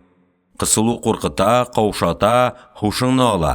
Син хәзер шәхес түгел, өермәгә ләккән тузан бөртеге генә. Башкалар да шулай. Шушындый чакларда гавам инстинкты, мәгънәсенә төшенмичә башкаларның хәрәкәтен кабатлау өянәге барлыкка килә. Өстенә алтын шигүле ак сутаны, башына асыл ташлар белән бизәгән тиара кигән кеше балконга чыгу белән, мәйдандагы меңләгән халык гөрст итеп җиргә тезләнде. Без 29 совет диңгезчесе мәйдан уртасында тырпайып басып калдык. Бездән арттагыларның ыжгырулары, нәрсәдер буйрулары ишетелде. Без капитанга карап катканбыз. Капитанның күзе Помполитка текәлгән. Тезләнергәме юкмы? Бу икеләнеп туру күп дигәндә 1 минутка сузылгандыр. Безгә ул 10 ел кебек тоелды. Ниһаять, Помполит җиргә тезләнде. Аңа ярып капитан, аннан соң калган 27 кеше. Атеизмга кул селтәп, гавамга кушылдык. Рәхәт булып китте. Курку бетте, күңел тынычланды. Күңелдә бары бер генә фикер. Бу эш өчен безне ни эшләтерләр? Помполит хәләкмәсме? Аякка баскач, тирә-якка күз салып алдык. Безне төрле яктан Сицилия һәм көньяк Калабриядән килгән дини фанатиклар чорнап алган иде. Әгәр басып торубызны дәвам итсәк, утта янган күзләре белән бораулаучы ул фанатиклар безне таптап киткән булырлар иде. Помполитның төсе киткән, кәефе кырылган. Без тезгә кунган тузанны сыпырабыз. Ничектер бер-беребезгә карарга ят, куркыныч. Собор эчендә Микеланджелоның Ля Пиета исемле данлыклысыны бар. Керәбезме? Диде капитан Птушкинга. Карл Яныч, мәйданда торганда без тезләнергә мәҗбүр булдык. Анда керсәк бәлки безне тәрү бәргә мәҗбүр итәрләр. Мин кермим, диде Шахзуарзәдә. Чыннан да, тезләнүдән соң Римны карау теләге шактый сүрелгән иде. Җыелган халык арасыннан көч хәле белән чыгып, кайту ягына борылдык.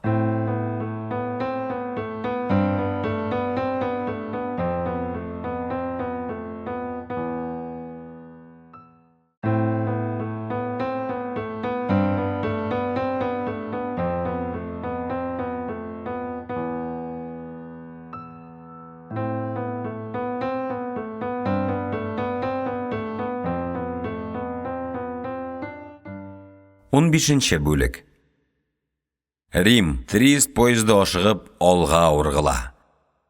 Тирә-якта Аппенин таулары, кыя түбәсенә кунаклаган борынгы таш ныгытмалар, җимеш агачлары арасына урнашкан җәймә-җәймә иген басулары һәм басу почмагына урнашкан крестьян йортлары. Йортларның һәммәсе 2 катлы. Беренче катта мал абзары, келәт, хуҗалык кораллары саклый торган сарай. Икенче катта хуҗалар үзләре яши. Шушы йортларга карап, кемнең ничек яшәвен шамаларга була. Күңелгә бер уй килә. Итальян крестьяннары нигә авыл булып урнашмаганнар, нигә бер-берсеннән ерак торган аерым йортларда яшиләр икән? Европа кешеләрендәге шәхси мөстәкыйльлек, шәхес мөстәкыйльлеге бәлки шушы яшәү шартларына да бәйледер.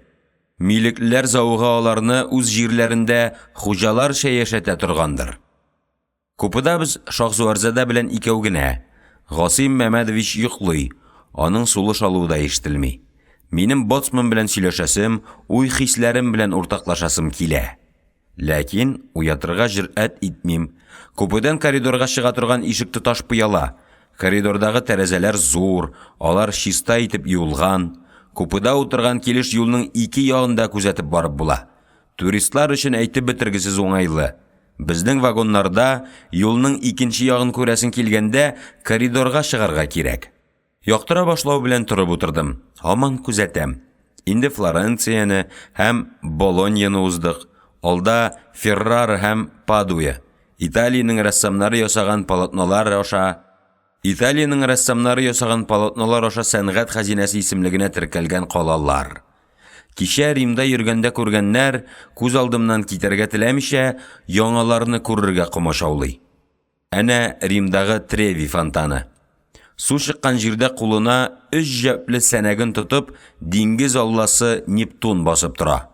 Фонтанны мәрмәр атлар чорнап алган. Фонтанга көмеш акча ташласаң, тиздән кире әйләнеп киләсең имеш. Туристлар фонтанга акча тымыралар.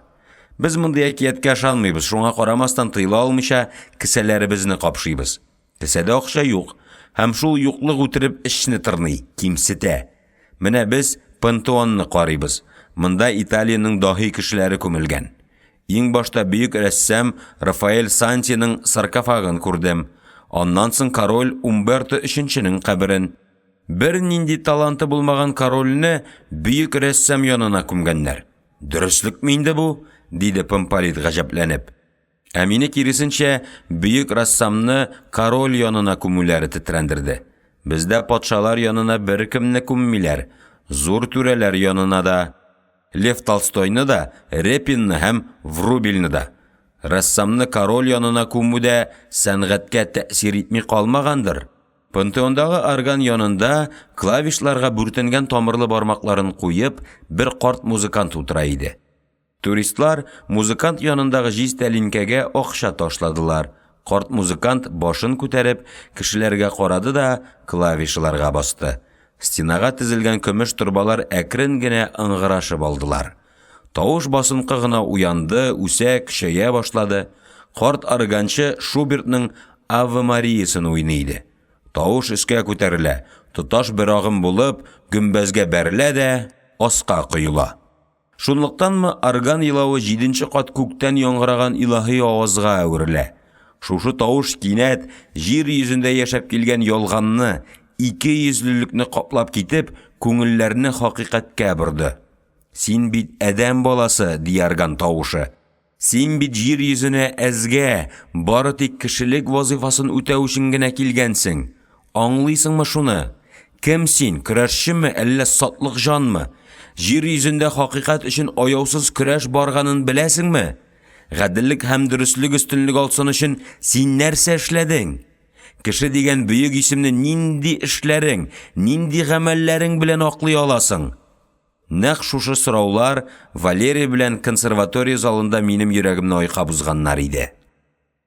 Пантеоннан чыкканда битләр юеш иде. Бер-беребезгә күтәрелеп карарга ялып, бик озак башны түбән иеп бардык. Ave Maria һаман бездә иде. Йөри торгач, башкаларның иң кыйммәтле рестораннары, иң затлы кунакханәләре урнашкан Венето урамына килеп чыкканбыз. Кара лакка буялган җиңел фаэтоннарга акылдан яздырырлык мотор гарәп юртакларын җиккәннәр. Фаэтонның артына ливреялы лакейлар баскан. Гаҗәп бу кешелек дөньясы. Башта искелекне тапты, юкка чыгара, аннан соң шул искелеккә яңадан әйләнеп кайтып, аңа табына башлый. Аерма тик шунда. Икенче тапкыр әйләнеп кайтуында искелек искиткеч кыйммәтләнгән була. Капуциннар храмы янына туктадык. Эшкә кереп баскычтан аска подвалга төштек. Подвалдагы 6 галереяга капуцин монахларын күмгәннәр. Бу очракта күмгәннәр сүзе дә, җирләгәннәр дә мондагы хәлне аңлата алмый. Галереяның берсендә мәетләрне киптереп бастырып куйганнар. Кайберләре тезләнгән, аркаларын стенага терәп, сиңа карап утыручылар да бар. Тетрәндергеч хәл, тәннәр шымырдап китә. Умыртка сөякләрен тезеп стенаны бизәгәннәр. Кабырга сөякләреннән люстр ясап түшәмгә асып куйганнар. Баш сөякләрен өеп пирамида ясаганнар. Буш күз тишекләре, ыржаеп торган тешләр, буларны төнлә ялгыз чакта күрергә язмасын. Мәетне җирләүгә ни җиткән? Женикол калкулыгыннан Тибр үзәнендә яткан Римны күзәтәбез. Күз алдына китерү өчен чагыштырып карау кирәк. Уфа каласы искә төште. Бу ике каланың урнашкан урыннары бер-берсенә шактый охшаш.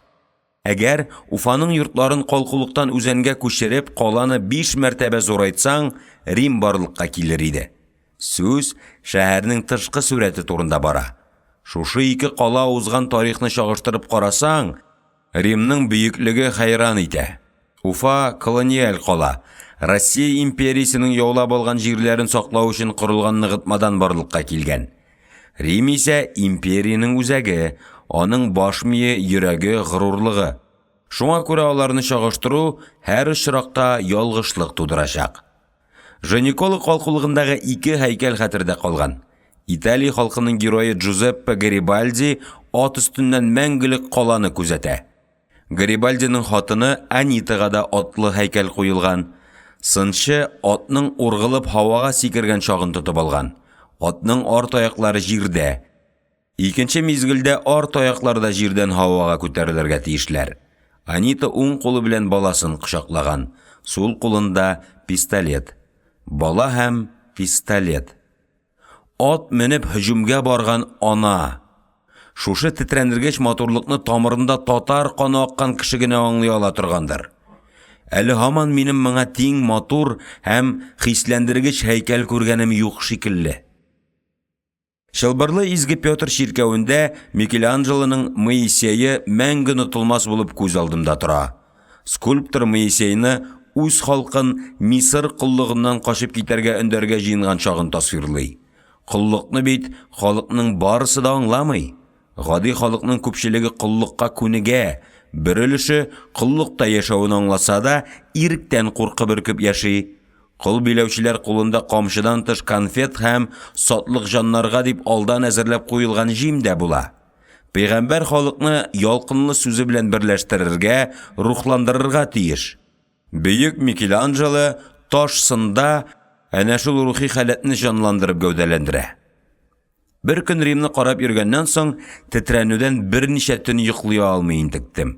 Урамнар, матур сарайлар, сыннар, рәсемнәр, борынгы хәрабәләр, һәйкәлләр, бакчалар, триумфаль капкалар, шелтәрле коймалар һәм кешеләр. Бу калада җир йөзендә яшәгән һәр милләтнең диярлек вәкилен очратырга була.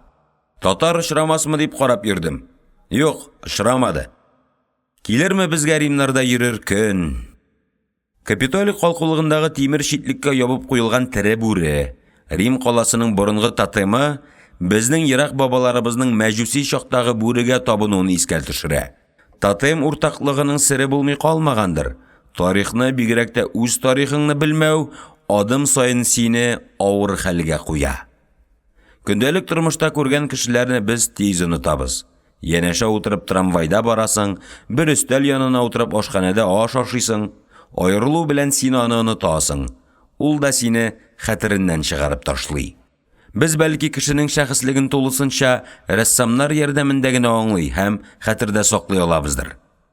Рәссам сәнгать әсәре аша кешелек дөньясының барлык халыкларга да уртак төп сыйфатларын гәүдәләндереп күрсәтә.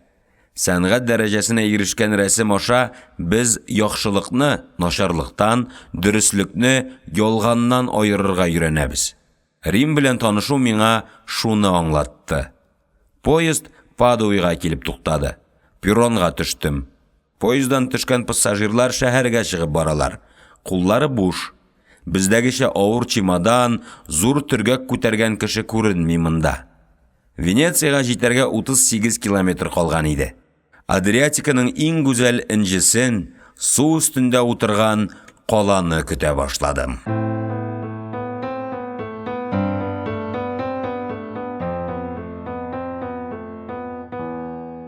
16 бүлек. Тимер юлга тереле язып утырган таш йортлар кинәт юкка чыкты. Аста таш күпер, тирә якта яшькелт су һәм зәңгәр күк. Әйтерсең, поезд җирдән аерылып, зәңгәр күктә ашып бара. Сул якта яшел ширәм һәм вак-ваклар каплаган кечкенә утрау.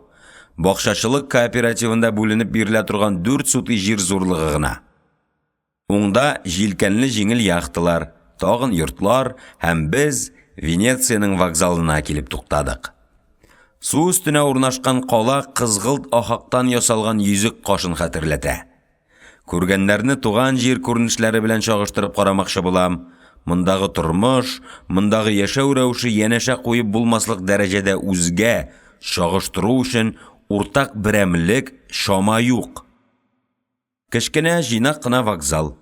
Билет алырга чират торучы да, поезд көтүче дә юк. Поезд килеп туктый. Утырырга теләүчеләр вокзал аша узып вагоннарга керәләр, перронга төшкән пассажирлар күз ачып йомган арада юкка чыгалар. Безне карап төзегәнне күзәтеп торучы суда импорт вәкиле каршы алырга тиеш иде. Ярты сәгать көтәбез. Һаман күренми. Инде пошына башладык. Капитан информация залына кереп белешеп чыкты. Беркем берни белми. Эш начарга китеп бара. Бәлки туры заводка барырга кирәктер, диде өлкән механик Черногорский. Римдагы вәкил кисәтеп куярга оныткан күрәсең, яисә иренгәндер. Тагын бер тын көттек. Капитан билет сатучыдан карап төзү заводының кайдалыгын белеште. Завод материкка салынган Маргар исемле җирдә булып чыкты. Анда бару өчен автобуска утырып, күпердән материкка чыгарырга кирәк. Чемоданнарыбызны күтәреп, автобус туктый торган җиргә, Рим мәйданына юнәлдек. Тимер юл өстеннән салынган эстакадага менеп барганда, безне суда импорт вәкиле куып җитте. Сез бит сәгать 12дә килергә тиеш идегез, диде ул. Миңа Римнан шалтыратып әйттеләр. Әллә билетларыгызны алыштырдыгызмы? Кичә консуллыктан килгән вәкил алып биргән билет белән килдек, диде капитан.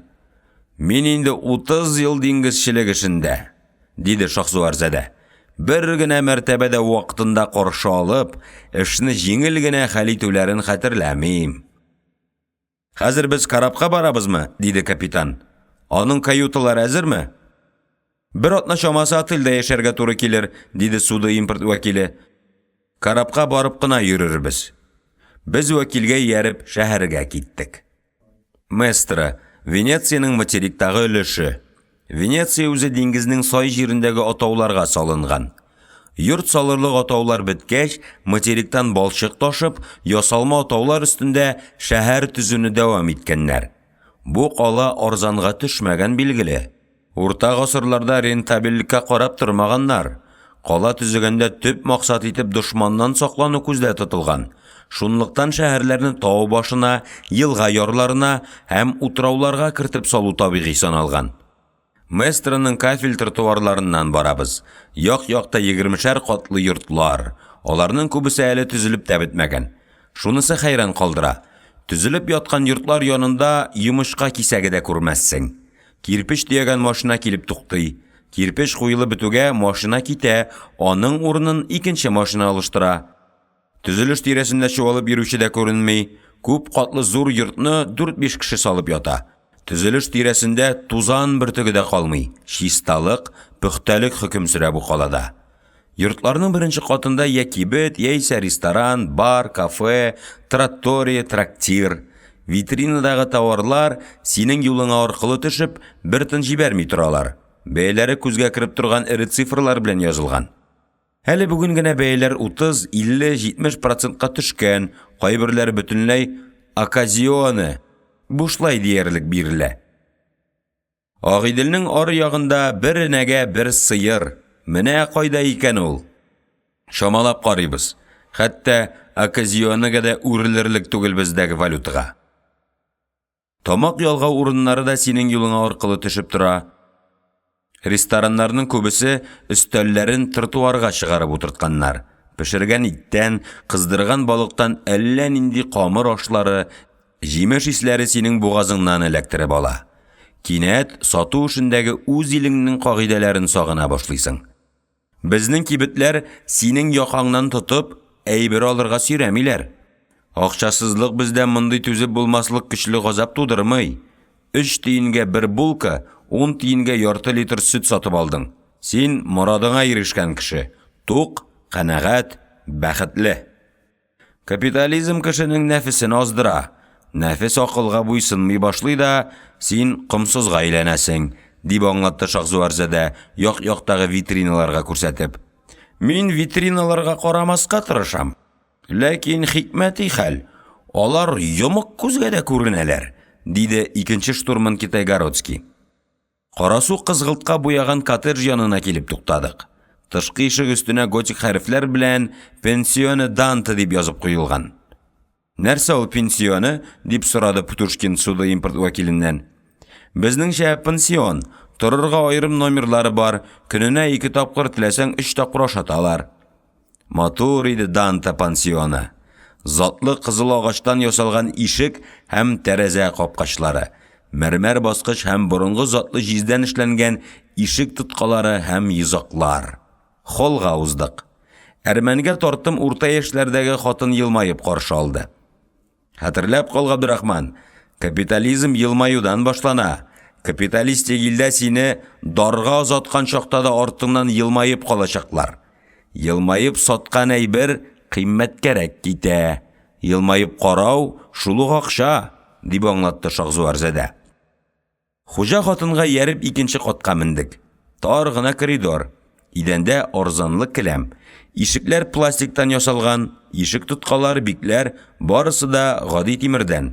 Бердән бер кыйммәт күренгән нәрсә ялтыратып юлган тәрәзә пыялалары. Иң зур бүлмәне хуҗа хатын капитанга тәкъдим итте. Иркен зал, йокы бүлмәсе, ванна, телевизор, тәрәзәсе бакча ягына караган. Капитанны туныйлар, диде Шахзуарзада пышылдап. Офицерларыгыз ничәү? Диде хуҗа хатын. 14, диде капитан.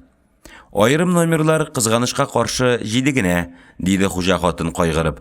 Белмим, офицерларны ничек урнаштырырбыз инде. Рәхмәт кайгыртуыгыз өчен. Без офицерларны гади диңгезчеләрдән айырырга тырышмыйбыз, диде Помполит Птушкин. 2 кешелек номерларыгыз бармы? 1 кешелек айрым номерлар өлкән офицерларга бирелде. Боцман белән өлкән электрик Михаил Иванович Ишмөхәммәтов 2 кешелек номер алдылар.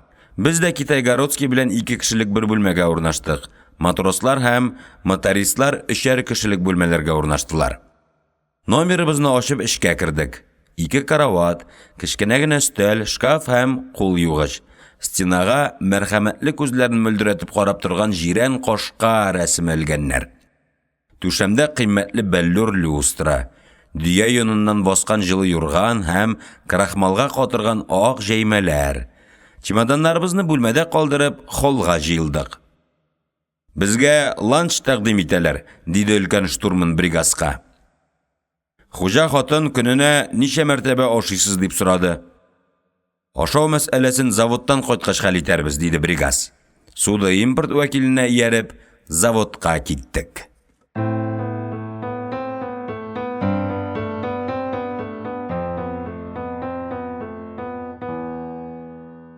17 бүлек. Завод кечкенә, безнең ил масштабы белән караганда, завод дип атарлыкта түгел иде. Завод причалында акка буяган карап тора. Беренче карауга карап кечкенә күренде. Теплоходның һәр өлеше гомуми төгәллеккә, камиллеккә буйсынганга, ул шулай бәләкәй күренә. Карап ышкан кошны, шабып барган аргамакны хәтерләтә. Аның кырыс матурлыгы йөрәктә горурлык уятты. Мин менә шушы карапта эшли башларга җыйнам. Карапның исеме генә дә ни тора? Джордано Бруно. Хакыйкать өчен көрәштә һәлак булган галим. Бу карапта эшләгәндә, бәлки, без дә көрәшергә өйрәнербез. Бәлки без монда мискинлектән арынырбыз. Табигать безгә ярату сәләте биргән. Шунсыз мөгаен яшәүнең һич яме булмас иде. Үзем эшлисе карапны күрү белән мин аңа гашыйк булдым. Шушы тойгы миңа яшәү авыр чакта ярдәмгә киләчәк. Арып алҗыганда, сәяхәттән туйган чакларда, сагынганда җанга шифа булачак. Карапны безгә баш конструктор үзе күрсәтә. Башта танышып чыгабыз, аннан соң һәркем үзе кабул итеп аласы өлешне җентекләп карый, диде капитан. Суда импорт вәкиле завод идарәсеннән баш конструкторны яртып чыкты. Без бер-беребезгә карашып алдык. Каршыбызда яшь кенә егет, какша гәүдәле. Өстендә эшчеләр кия торган зәңгәр комбинезон, башында ак каска. Эшчеләр касканың яшелен киеп йөриләр. Һәркемнең фамилиясе каскасына язылган. Баш конструкторга ияреп траптан өскә менә башладык. Халкымның бер йоласы исемә төште. Кияү йортына беренче мәртәбә керүендә яшь киленне мендәргә бастыралар. Шулай эшләгәндә яшь киленнең яшәү шартлары йомшак, җиңел була дип аңлаталар борынгылар. Кесәмнән кулъяулык алып, трапның беренче басмасына җәйдем дә шуңа бастым. Карапта йөзгәндә саф әхлакый мөхиттә яшисем килә иде. Шуңа юрадым. Нәрсә эшлисең? Нигә яулыкка басып керәсең? Диде өлкән механик Черногорский. Борынгы йола. Чиста нәрсәгә басып керсәң, мөнәсәбәтләр чиста була диләр. Өлкән механик парт оешма секретары вазифасын башкаручы кеше дә иде. Ул да яулыкка басып керде. Бу хәл боцманга көлке тоелды. Александр Владимирович, Рахманкулов сихерче бит ул. Шуның коткысына ияреп, дини йола башкарганыгызны белсәләр, партиядән дә чыгарып ташларлар. Күмәк башкарылган йола кешеләрне берләштерә, диде Черногорский. Палуба киң, иркен. Трюм капкачлары өстендә футбол уйнарлык. Корылмадан алда урнашкан 4 трюм аша узып бакка чыктык. Зур, көчле брашпиль. Шахзуарзәдә сабиларча соклануын яшерә алмыйча, брашпильне учы белән сыпырып карады. Швартов бауларын тарттыра торган автоматик шыгырлар янында тукталып тордык. Бусы минем өчен зур шатлык. Швартовка вакытында бакта эшләүче матрослар белән мин җитәкчелек итәргә тиешмен. Мондагы механизмнарны җентекләп өйрәнергә кирәк булыр. Бакны карап бетергәч, койрыкка юнәлдек.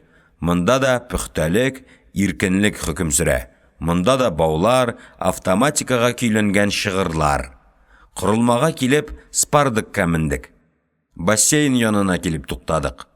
Мондый затлы бассейнны минем пассажир пароходларында гына күргәнем бар иде. Кояшта кызынучылар өчен махсус солярий, ял итеп утырырга шезлонглар куелган. Бассейнга янәшә шелтәрле тимер чыбык белән урап алынган мәйданчык, теннис корты. Шылмандагы шартлардан соң мондагы затлылык, комфорт хәтта бераз шомландыра да иде. Шиктән тыш түгелме? Комфортның шиге бармы? Ходовая рубкага күтәрелдек. Курыкмагыз, керегез, диде капитан, эшкә узарга кыймыйча ишек төбендә тукталып калган мотористларга. Рубканы сез дә белергә тиешсез. Карапта бусы минеке, тегесе фәләннеке дигән фикер булмаска тиеш. Тагын Диркач исемә килеп төште. Ул рубкага штурманнардан тыш бер кемне кертми иде. Штурман рубкасы ходовая рубкадан шыбылдык белән генә бүленгән.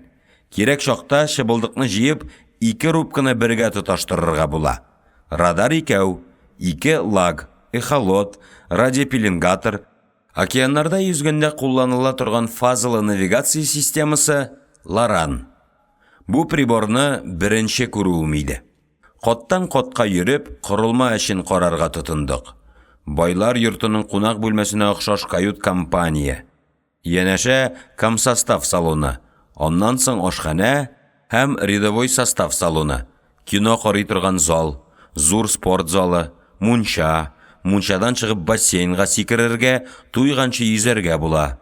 Кер юу, кием үтүкләү бүлмәләре, хәтта төрле кул һөнәре белән мавыгучылар өчен остаханәгә кадәр бар. Ничек эшләрмен икән мин бу карапта? Көчем, сәләтем җитәрме икән?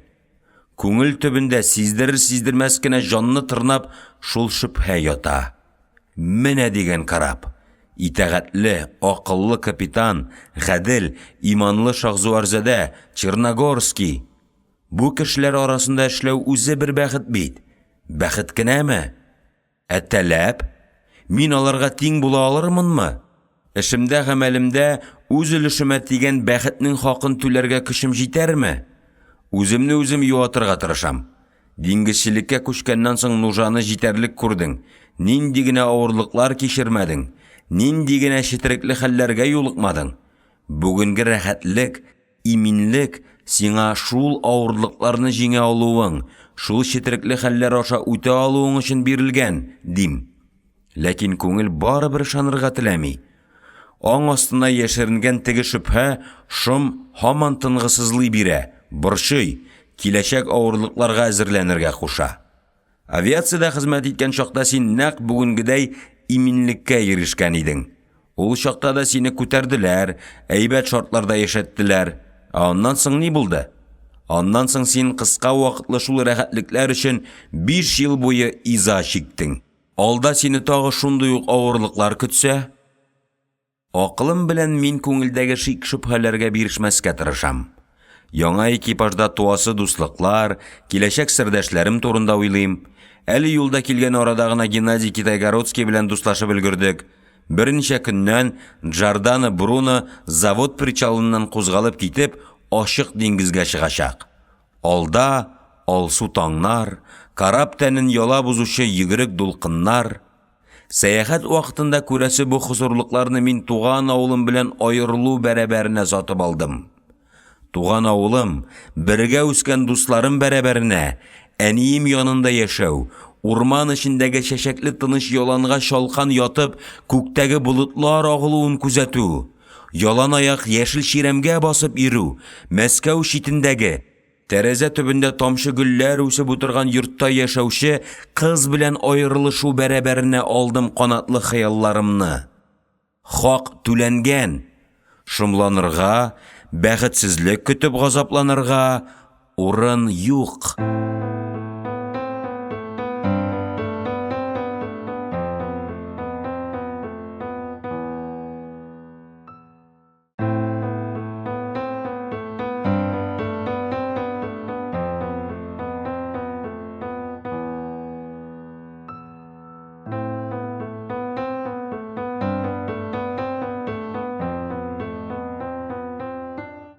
Он 8-нче бүлек.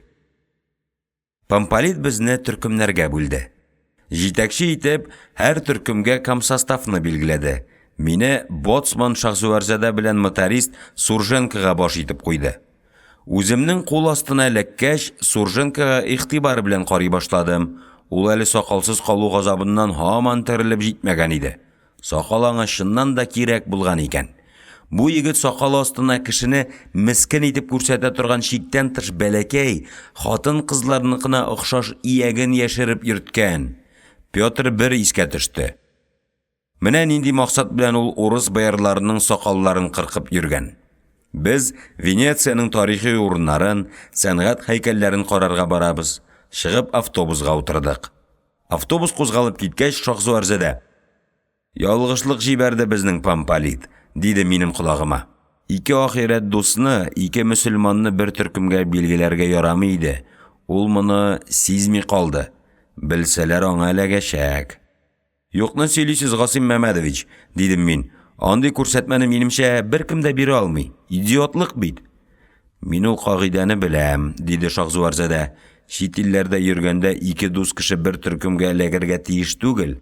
Без бит Шылманда эшләгәндә якын әшнәләр идек. Хәер, штурман булып киткәч, син бераз борын чиеп йөри башладың шикелле. Ялгышмыйммы?" "Ялгышасың", дидем мин. "Министр итеп куйсалар да, син миңа остаз. Син бит шәрык аксакалы."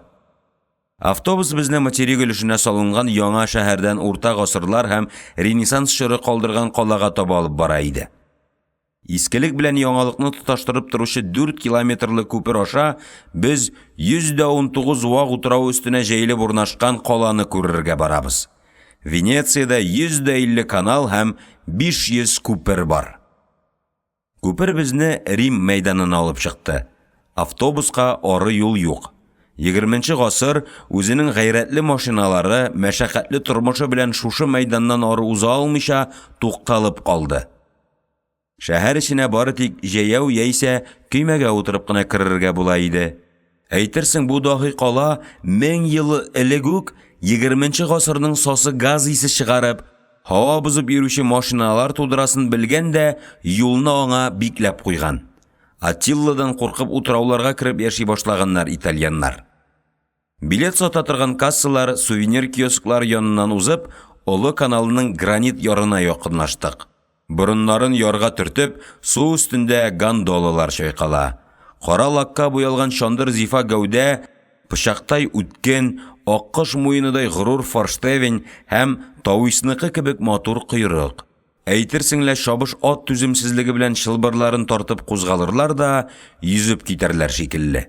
Матурлык безне сихерләде. Ни әйтергә белми телсез калдык. Яр буенда көймә хуҗалары, гондольерлар йөри. Башларында кызыл тосмалы киң читле ак эшләпә, өстләрендә зур якалы матрос күлмәге һәм тар балаклы кара шалбар. Махсус сайлап, матурлык күргәзмәсенә китергәннәр мени, озын буй, киң күкрәк, күлмәк астыннан бүртеп торган көчле мускуллар. Ширләшкә кыяфәтле бай хатыннар өчен бигрәк тә ымсындыргыч инде. Ничек ялламыйсың шундый егетне? Яшәү бер генә бит. Әнә, шәрә ботлы, тәнен бер генә чиреккә каплаган зәңгәр блузон кигән хатын гондольерның иң матурын сайлап кул булгады. Гондольер көймәсенә төшеп, ярдагы хатынга көчле кулларын сузды. Нинди ләззәт белән язмышын гондольерга тапшырды бай хатын. Тапшырмады, киресенчә, көймәченең корыш беләкләрен, җырчылыгын, борынгы Венеция диңгезчеләреннән килгән затлы тукымын сатып алды. Бәлки, дожлар нәселеннән булгандыр бу гондольер. Билгеле, ул арзан тормыйдыр, ә бай хатыннар сатулаша белми. Бигрәк тә үзенә кирәкне алганда.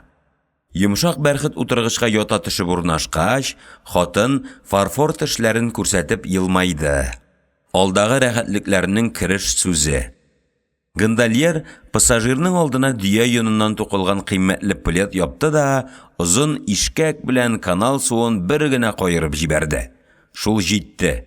Минем хыялымдагы аргамакка охшаш сылу гондола йөрәктә кайнар, ләззәтле авырту калдырып, шелтәрле күпер астына чумды.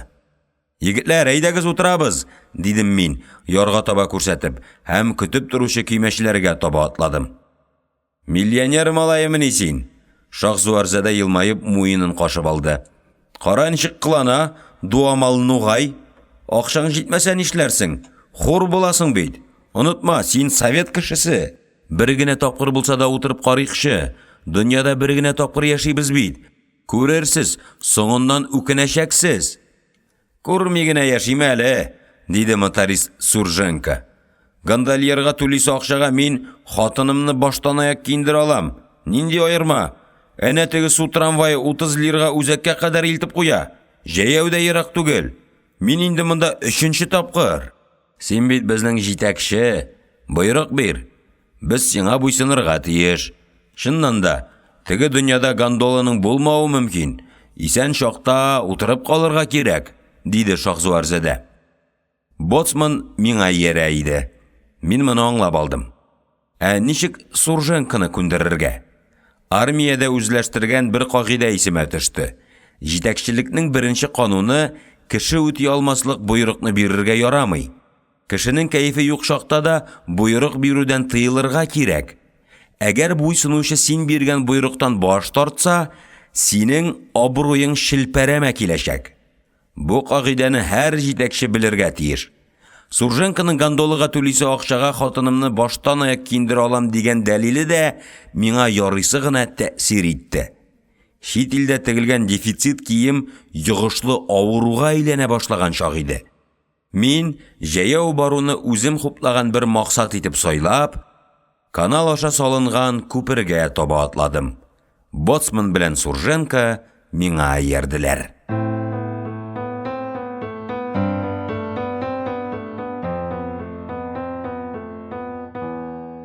19-нчы бүлек. Йортларның ишекләре канал ягына караган. Баскыч төбенә көймә бәйләп куелган. Бусага аша атлап чыгу белән көймәгә аяк басасың. Урам тоташ судан тора. Канал яры йортның нигезенә килеп терәлгән. Безнең Кара ярның Казан кешесе исемле урамын ташу вакытында су баса иде. Минем классташым Шәрип исемле малай ташу вакытында мәктәпкә йөрми, ә су киткәч мәктәпкә килә дә, ташу вакытында мич башыннан кармак салып утырдым дип, безнең алда мактанырга керешә иде. Венецияны күргәч, авылымның ташу баса торган әнә шул урамы искә төште. Урам һаман тарая.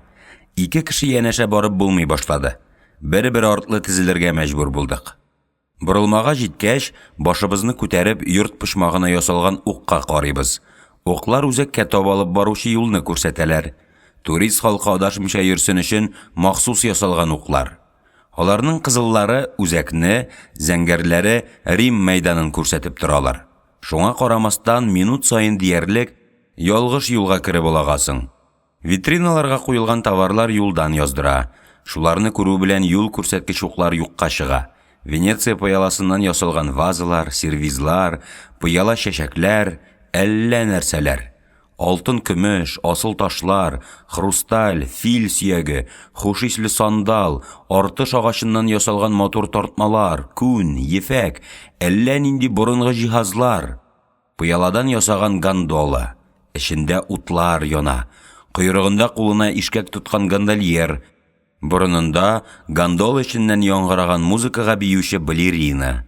Музыка уйнату, балеринаны биетү өчен гондоланың астындагы бер тотканы борып җибәрү җитә.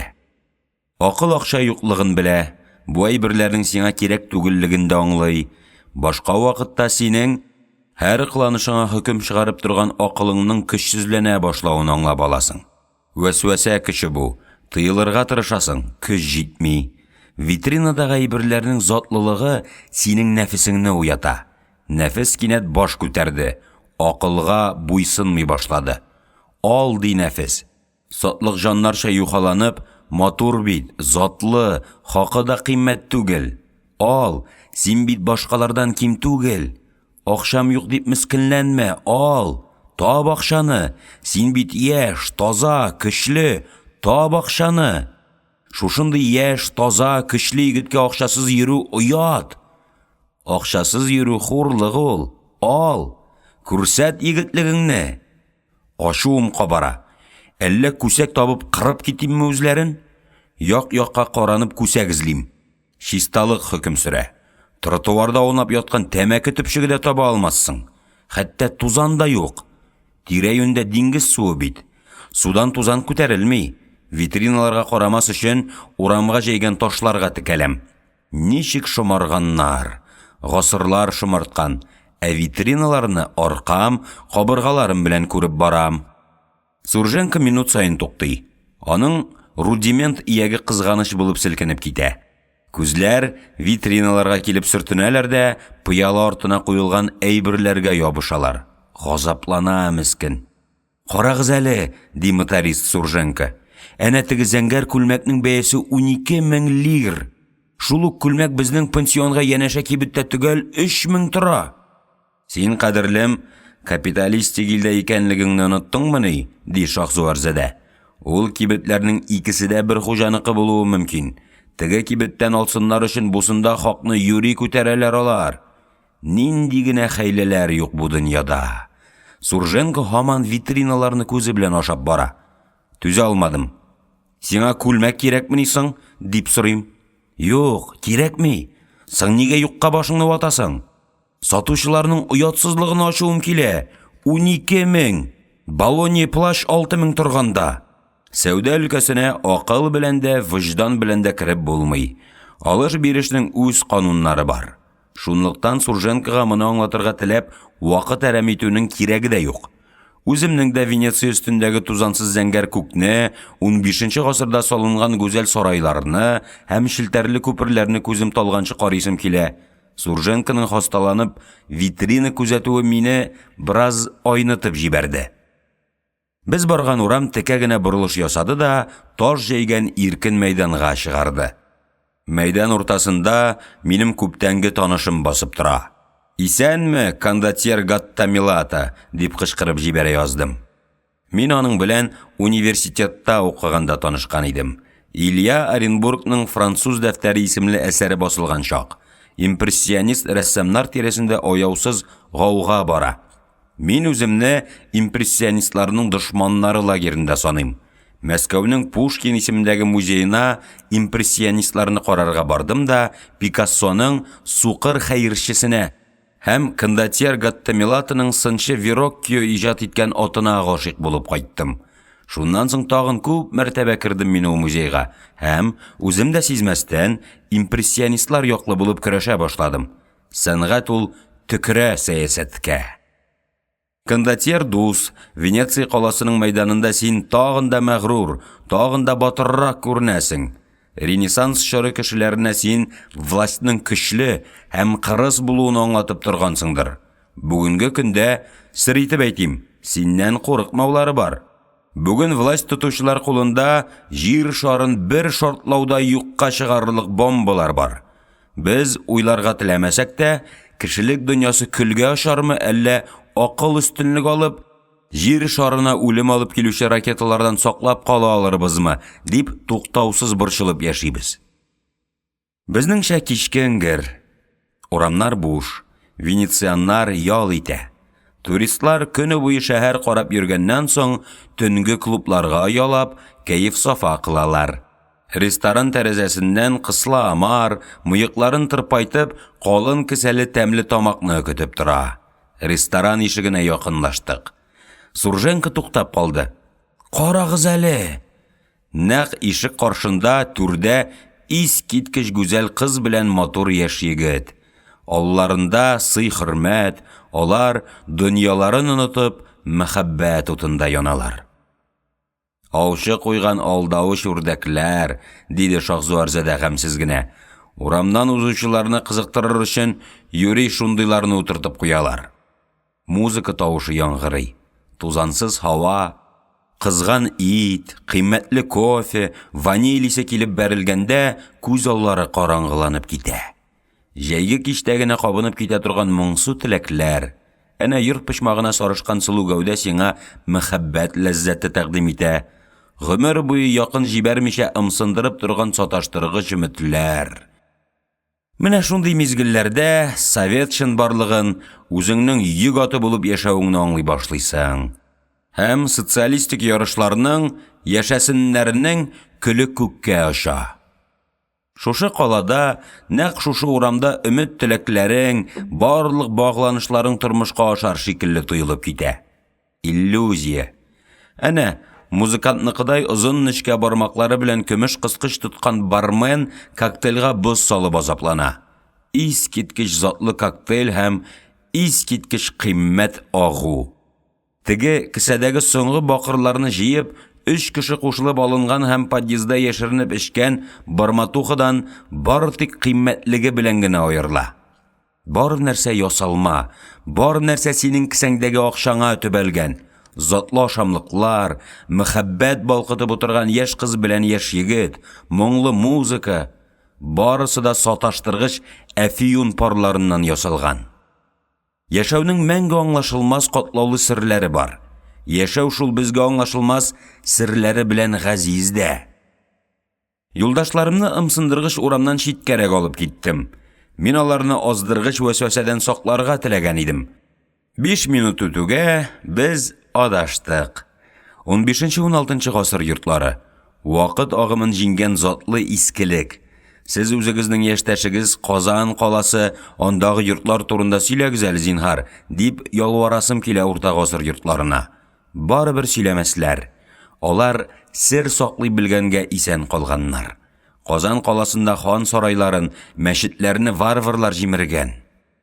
Мондагы тормыш борынгы горыф-гадәт, тарихи мирас, истәлекләр белән өртелгән. Бу тормышка ятлар кулы тимәгән. Бу йортларга яңалык кирәк кадәр генә керә һәм искелекне тармар итми, киресенчә, аны кадерләп, түргә утыртып куя. Бу йортларда яшәүчеләр бәрәкәтле горыф-гадәт ышыгында яшиләр. Венеция урамы ул Хосусый торакның дәвамы, монда яшәүчеләрнең барысына уртак бүлмә. Әнә юка кызыл кирпечтән салган йортның нигезе янына бер сабый курчакларын куеп киткән. Карчыклар затлы агачтан ясаган аркалы урындыкларын койма буенда калдырганнар. Монда да безнең Караярдагы шикелле кичләрен койма буена җыелып сөйләшеп утыралар булса кирәк. Сан-Марко мәйданына юл күрсәтүче кызыл укларны эзлибез. Ярга килеп төртелгәч, кире борылып китәбез. Каршы якта шул ук канал яры. Күпергә менәбез. Астыбыздан тавышсыз тынсыз гондола узып китә. Каршыдагы йортның тәрәзәсеннән озын кара чәчле кыз безгә карап тора. Табаным күпергә, күзем балконда елмаеп торган кызның йөзенә ябышты. Кузгала алмыйм. Хемингуэйның «Елга артында агачлар күләгәсендә» дигән китабында сүрәтләнгән Харрис бар шушы тирәдә булырга тиеш. Мәрмәр колонналар теземе арасына килеп кердек. Алда Сан-Марко соборы иде. Йортның төбәсендә Венеция каласының символы кулына китап тоткан арыслан киек. Фасадта зодиак билгеләр төшкән зур сәгать, шаң тавышы ишетелде. Башыбызны күтәреп, йортның түбәсенә карадык. Шуеннан ясалган ике мавр кизәнеп, алмаш-тилмәш кыңгырауга сугалар. Кампанелла итальянча кыңгырау дигән сүз. Яңгырашы безнеңчә диярлек. Кыңгырау тавышы баш өстеннән Сан-Джорджо атауына таба очып күтәрелә дә диңгезгә китеп югала иде. Сан-Марко мәйданы Венеция каласының горурлыгы һәм туристларның кәгъбәсе. Каршыбызда Сан-Марко соборы, уңдарак Дожлар сарайы. Сан-Марко соборының порталы өстенә җиздән койган 4 ат бастырып куйганнар. Булар бит тәре пахутлары чорында Афинаның Акрополеннән алган данлыклы борынгы грек статуялары. Дожлар сарайының йөзек кашына куелган бриллианттай матурлыгы алдында хайран калып басып торабыз. Нечкә мәрмәр колонналар, дугаланып торган уелмалар, түбә читенә утырткан зифа манаралар. Шундый җиңел, сарай өрсәң, очып китәр шикелле тоела. Аның гүзәллеген тасвирларга сүзнең көче җитми. Бу гүзәллекне бәлки музыка аңлата алыр иде. Бәлки 1552 елны җимерелгән Казандагы Кол Шәриф мәчете дә шушындый булгандыр. Халыкның бөеклеге, адәм баласыннан калган мирасның дахилыгы менә шушындый тарихи һәйкәлләр белән үлчәнә. Борынгы сарайларыбыз, данлыклы осталар салган мәчетләребез җимерелмәсә, без бәлки үзебезне бөтенләй икенче төрле хис итәр идек. Тарихыбыздагы җимерелүләрне, кыйлган каннарны яшерәләр бездән. Сез бит артта калган кыргый халык диләр. Без ышанабыз.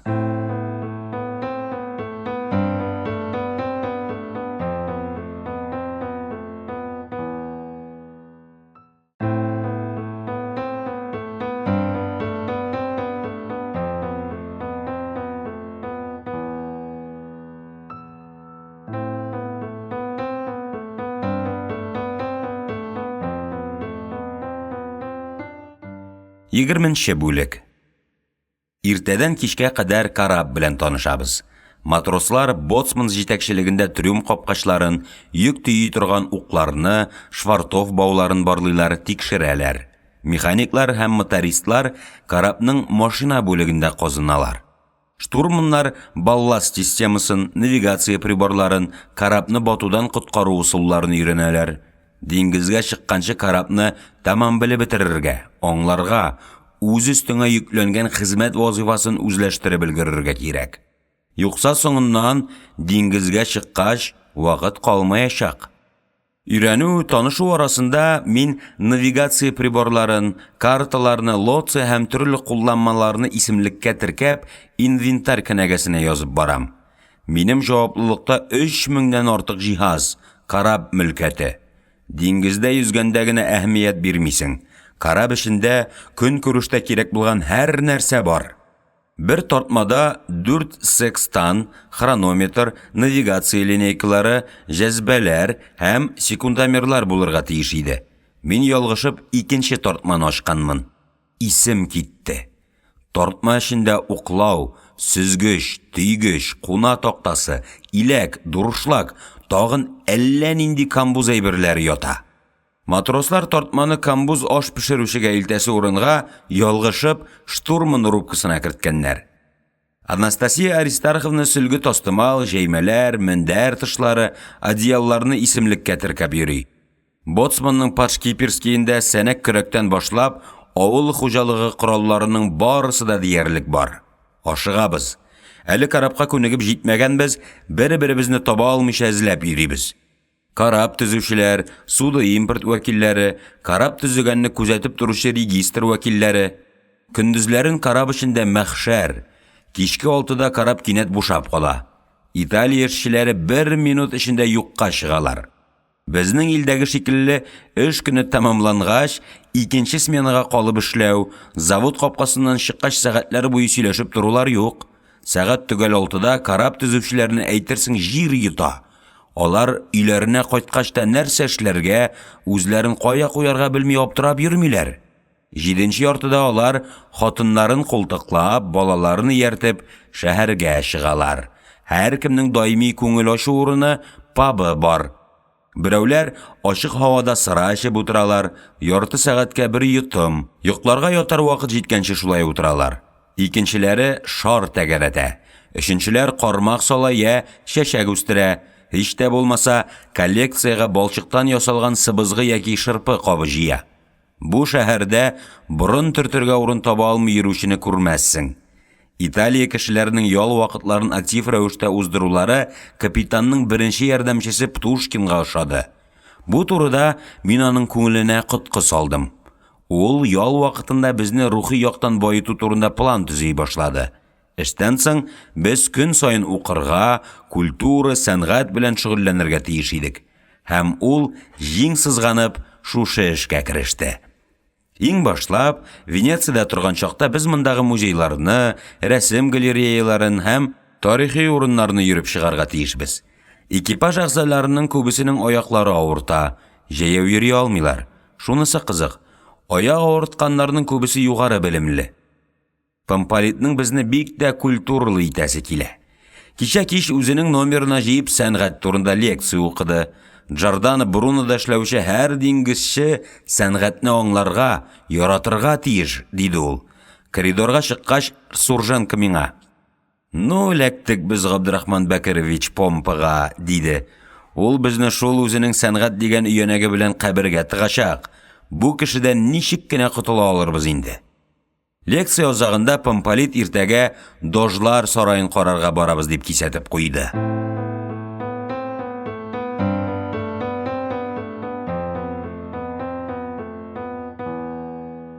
21-нче бүлек. Сан-Марко мәйданына җитәрәк борыныма бер таныш ис килеп бәрелде. Урам ягына киереп ачылган ишек. Эшханә, түрдә верстак, стенада ясалып бетмәгән скрипкалар эленеп тора. Туктап тагын бер иснәдем. Зирек агачы исе. Безнең Караяр инешенә куя торган елга ярларын зирек агачлары каплаган иде. Башка җирдә минем андый зирекләрне күргәнем булмады. Шәмдәй төз, юан кәүсәле зирекләрнең тамырлары арасыннан көмештәй чиста сулы елга ага. Шул елгада ала балык, форель күп иде. Илнең төрле пышмакларыннан җыелган нефтчеләр иң башлап шул ала балыкларны юкка чыгардылар. Аннан соң елга үзе дә кипте. Зиреклек урынында ел сайын киңәя һәм тирәнәя барган шәрә чокыр торып калды. Караярның мәхәббәт зиреклеге турында офтанып бара торгач, Сан-Марко мәйданына килеп җиткәнне сизми дә калганмын. Бүген дә минем карамакта ике кеше, сәдәф борынлы түгәрәк сары кыз, Дневальная Наташа Наливайка белән электрик Анатолий Сурганюк. 20 яшьлек электрикның кызурак бара башласа, тыны бетә. Симезлектән булса кирәк. Аның иңе буе бер чама. Бутлары арт саны хатын-кызларны кысыман. Үзе чисталык ярата, автобустан чыккач, кулларын ярты сәгать чамасы кул яулык белән ышкып сөртте. Дезинфекция ясау өчен үзе белән бер шешә одеколон алган. Наташа исә витринага куйган манекен янына тукталырга ярата. Шул папье-машидан ясалган кызларның берсе яныннан да тыныч кына узып китә алмый. Әллә син алар белән танышмы? Диде Сурганюк, аптырагаш. Манекеннар белән сөйләшеп торасың түгелме соң? Мин аларның билләрен карыйм. Дөрес түгел, шундый нечкә бил була микәнни? Дневальныйның биленә күзем төште. Билнең нечкәсе һәм юаны була. Бу кызның биле бөтенләй юк иде. Хәтта аның урыны да юк. Табигать ничектер арт сан белән күкрәкне турыга тоташтырган. Шуннан соң нечкә билле манекеннар янына мин үзем туктый башладым. Карап торган арада Наташа хатын-кызларның анатомиясын өйрәнергә өлгерә. Сурганюк хәл җыя. Манекеннар янында туктала бара торгач, Дожлар сарайын үтеп китә язганбыз. Ишек алдына үттек. 4 яктан сарайның диварлары чорнап алган таш җәелгән мәйдан патио. Уртада җиздән чүкеп ясалган кое бурасы. Туристлар шул кыйга акча ташлыйлар. Шуларга ярып без дә акча ташладык. Алюминнан ясалган җиңел 10 лир тавыш чыгармыйча кое төбен бер карыш каплаган көмеш акчалар арасына җайлап ятты. Акчага даими мохтаҗ кешеләр куанышы әрсез вак горурлык уянды. Туристлар кагыбасына килеп, без дә кыйга акча аргыттык. Шушындый минутларда телисеңме юкмы? Татар булуың кытылгысыз әрсезлек белән исеңә төшә. Наталья Борисовна Наливайка бәхетле кыз. Аның бары бер генә теләге бар. Витринадагы бәхетле манекеннарныкына охшаш нечкә бил. Ә миңа ни сәбәптер күбрәк кирәк.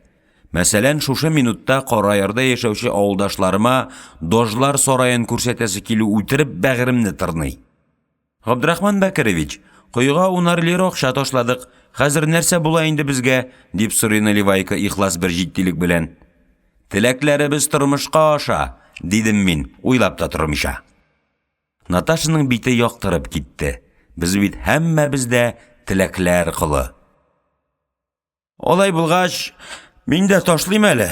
Сурганюк та кое төбенә 5 лир томырды. Пуштәк нәрсә ул кыйга акча ташлаудан теләгәнең тормышка ашуы? Мин аңа ышанмыйм.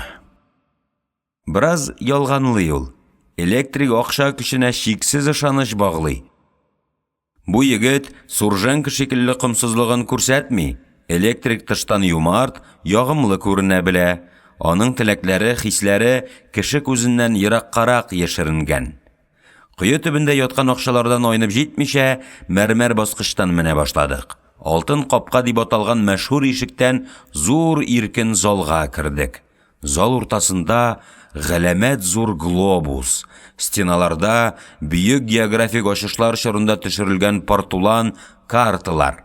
Урта гасыр кешесенә җир шары бөтенләй икенче төрле күренгән. Әнә Һинд океанының уртасыннан диярлек билгесез җирләр, терра инкогнита башлана. Ул җирләрдә әллә нинди әкәмәт балыклар һәм куркыныч җәнлекләр яши дип уйлаганнар ул чорда. Портуланга аларның рәсемнәре дә төшерелгән. Әнә зур балык авызын киереп ачып, җилкәнле карабны йотарга килә. Балыкка таба диңгез аждаһасы ашыга. Бусы балык белән карабның икесен дә карынына сыйдыра алырлык. Урта гасыр кешеләренә галәм серле тоелган. Әле күп кенә нәрсә ачылмаган.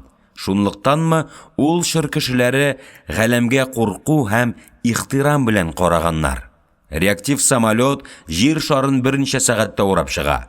Спутниклардан җир йөзен ушыңа салган шикелле күзәтеп торып була. Әдәм баласы табигатьне җиңгән, буйсындырган. Бу дөньяда буйсынганга ихтирам юк. Буйсынган халыкларны гына алып карагыз. Җиңелеп буйсынганга шәфкать юк бу дөньяда. Алар колониаль куллыкта яшиләр. Безнең шыр кешесе машина көченә таянып яши. Машина гайрәтле, аның мөмкинлекләре шиксез диярлек. Әшәкелекләр дә машина көче белән эшләнә. Мәсәлән, сугыш. Бу турыда уйларга күптән вакыт җитте. Уйларга вакыт юк. Эш, мәшәкать, Дожлар сарайының залыннан залына күчеп йөргәндә шушы турыда уйлыйсың. Ренессанс рәссамнарының тәэсире бу. Син уйларга, фикер йөртергә мәҗбүр буласың. Тициан, Тинторетто, Веронезе, Джорджоне, менә кемнәрнең иҗатлары калган бу сарайда. Ирекле Венеция республикасы белән идарә итүчеләр сәнгатьнең көчен, аның бөек тылсымын аңлаганнар. Алар сәнгатьне көндәлек кирәклеккә җикмәгәннәр һәм сәясәттән таптатып имгәтмәгәннәр. Иҗат эше ирекле барган, башкача Ренессанс шәхесләре мондый уңышларга ирешә алмаслар иде. Дөньяга без адәм баласы булып килгәнбез. Байлыкка, өстенлеккә омтылу яшәүнең төп кыйбласын югалттыра. Бәхет кешелек дөньясының мәңгелек сүнмәс моңын кайчакларда көндәлек мәшәкать каплап китә. Даһи язучыларның китапларын укыганда, бөек рәссамнарның рәсемнәрен караганда моң уяна, кыйбла ачыклана. Жан һәм иман серен, кешелек дөньясының бөек вазифасын әдәбият һәм сәнгать аша гына аңлый аласың. Дожлар сараендагы рәсемнәрдә яхшылык белән әшәкелек, хакыйкать белән ялган көрәше чагылып калган. Бу көрәш һаман дәвам итә. Әле һаман бер якта җиңә алмый һәм җиңелергә теләми. Яшәү мәгънәсе бәлки шушы көрәшне тоеп, аңа актив катнашудадыр. Сарайның иң зур залындагы Тинторетто иҗат иткән картиналарны карап йөрибез. Аларның кайберләре бөтен стенаны каплап тора. Рәсемнәрнең эчтәлеге сугыш. Бөек рәссам республика тарихын сугыш аша күрсәткән. Хәтта Венеция республикасында сугышсыз гына яши алмаган. Наташаның рәсемнәр карап йөрисе килми, диде Сурганюк яныма килеп. Арыды. Монда хатын кызга кидертә торган бер марафет бар дигәннәр иде. Шуны карыйсыбыз килә. Теләк билгеле Сурганюкның үзенеке иде. Хәйләкәр кешеләр теләкләрен башка кешенең күңелен күргән булып эшкә ашыралар. Электрик әйткән марафетны эзләргә туры килде. Ниһаять, эзли торгач таптык. Су куенганда кия торган җиңелчә плавкига охшаган һәм ачкыч белән бикләнә торган корыч пояс булып чыкты ул. Тугрылык кешәне дип атала. Аның ни сәбәптер борынгы кораллар бүлегенә урнаштырганнар. Рәт-рәт тизеп куйган шакмалы мылтыклар, алтын бизәкле димәш кылычлары, сөңгеләр, калканнар, тимер бөҗралардан тукылган көбә күлмәкләр, Тәбриз осталары, Самсун һөнәрчеләре, Димәшк тимерчеләре эшләгән гүзәллекләр. Минем юлдашларым аларны күрмиләр дә. Алар чын күңелдән җентекләп тугрылык кешәнен карыйлар.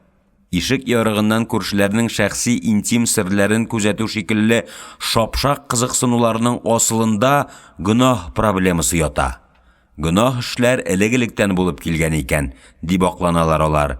Элекке заманда шул ләззәтле эшкә каршы нинди вәхши көрәш барган, әле дә бара. Гөнаһ эш һәр заман өчен даими, татлы бит. Толик, нигә тишеге ике икән, белмисеңме? Тиле кыз, шуны да белмисеңме ни? Син бит инде сабый бала түгел, ирләр аның икесен дә яраталар, аңладыңмы? Наташа авызын каплап кына елмая, кулын силти, ышанмаган булып кыланырга тырыша. Аңа кызык. Яшь кыз интим белем ала, эрудициясын киңәйтә. Ул бәхетле. Юк, Толик, элекке заманда нинди кыргый кешеләр яшәгән икән, ә? Мин аны үтерсәләр дә кидертмәс идем. Ышанмыйсың икән, өйләнмә, бетте китте. Син аның бер ягын аңламыйсың, Наташка, дип аңлата электрик. Ул чорда бит бездәге шикелле тигезлек булмаган. Хатыннар ирләренә тулысынча буйсына торган булганнар. Баш тартып кара әле. Бер төркем көнбатыш Германия туристлары килеп туктады. Күбесе карчыклар, пенсиягә чыккан картлар. Бунинның господин из Сан-Францискосы искә төште. Алар картайганчы эшләп акча җыялар да, пенсиягә чыккач үз рәхәтлекләре өчен яши башлыйлар. Венеция диңгезчеләр каласы, дип сөйли гид көнбатыш Германия туристларына. Венеция диңгезчеләре сәүдә иткәннәр. Алар Европага, Кытай, Һиндстан ягыннан борыч, кәнәфер, фил сөяге, алтын, көмеш һәм асыл таш алып кайта торган булганнар. Ул чорда диңгезчеләр искиткеч бай торганнар. Бай кеше билгеле матур кызга өйләнә. Яшь матур хатынны ялгыз калдырып узак сәяхәткә чыгып китүе беләсездер, шактый хәтәр нәрсә. Сәяхәттә йөргәндә күңелләре тыныч булсын өчен Венеция диңгезчеләре хатыннарына шушы тугрылык кешәнен кидертеп китә торган булганнар. Ирләре өйдә чакта диңгезче хатыннары симерергә тырышканнар. Алар киткәч, ябыгып, ирләре кидерткән кешәнне салып ыргытырга тырышканнар. Туристларның дәррәү көлеп җибәрүләре залга яңгырый.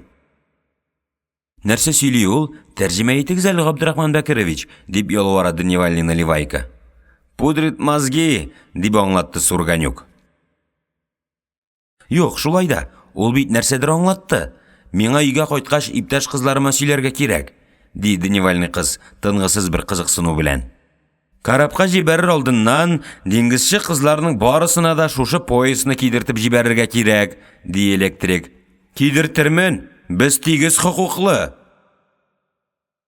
Ябыга алмаган хатыннар кишән ясаучы останы табып, аннан кыйммәт хакка икенче ачкычта сатып ала торган булганнар, дип аңлата гид туристларга. Корал залыннан чыкканда, минем юлдашларым музей караудан канәгать иделәр. Аларны искиткеч матур консуллар бүлмәсе дә, 12 вәкил һәм 5 вәкил заллары да кызыксындырмады.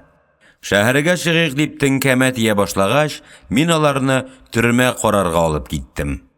Дожлар сарайы төрмәгә данлыклы соңгы сулыш күпер аша тоташа.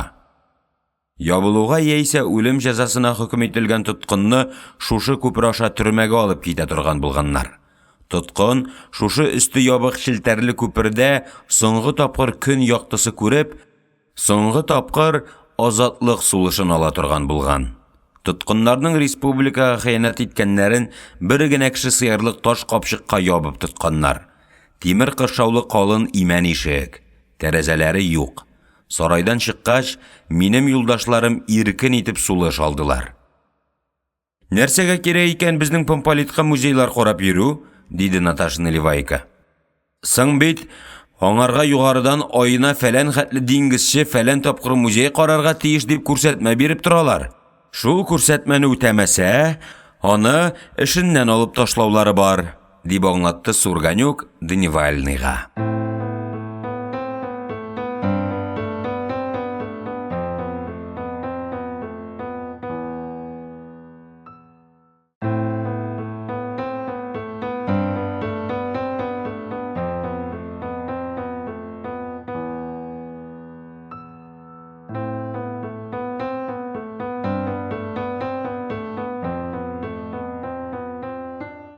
22-нче бүлек.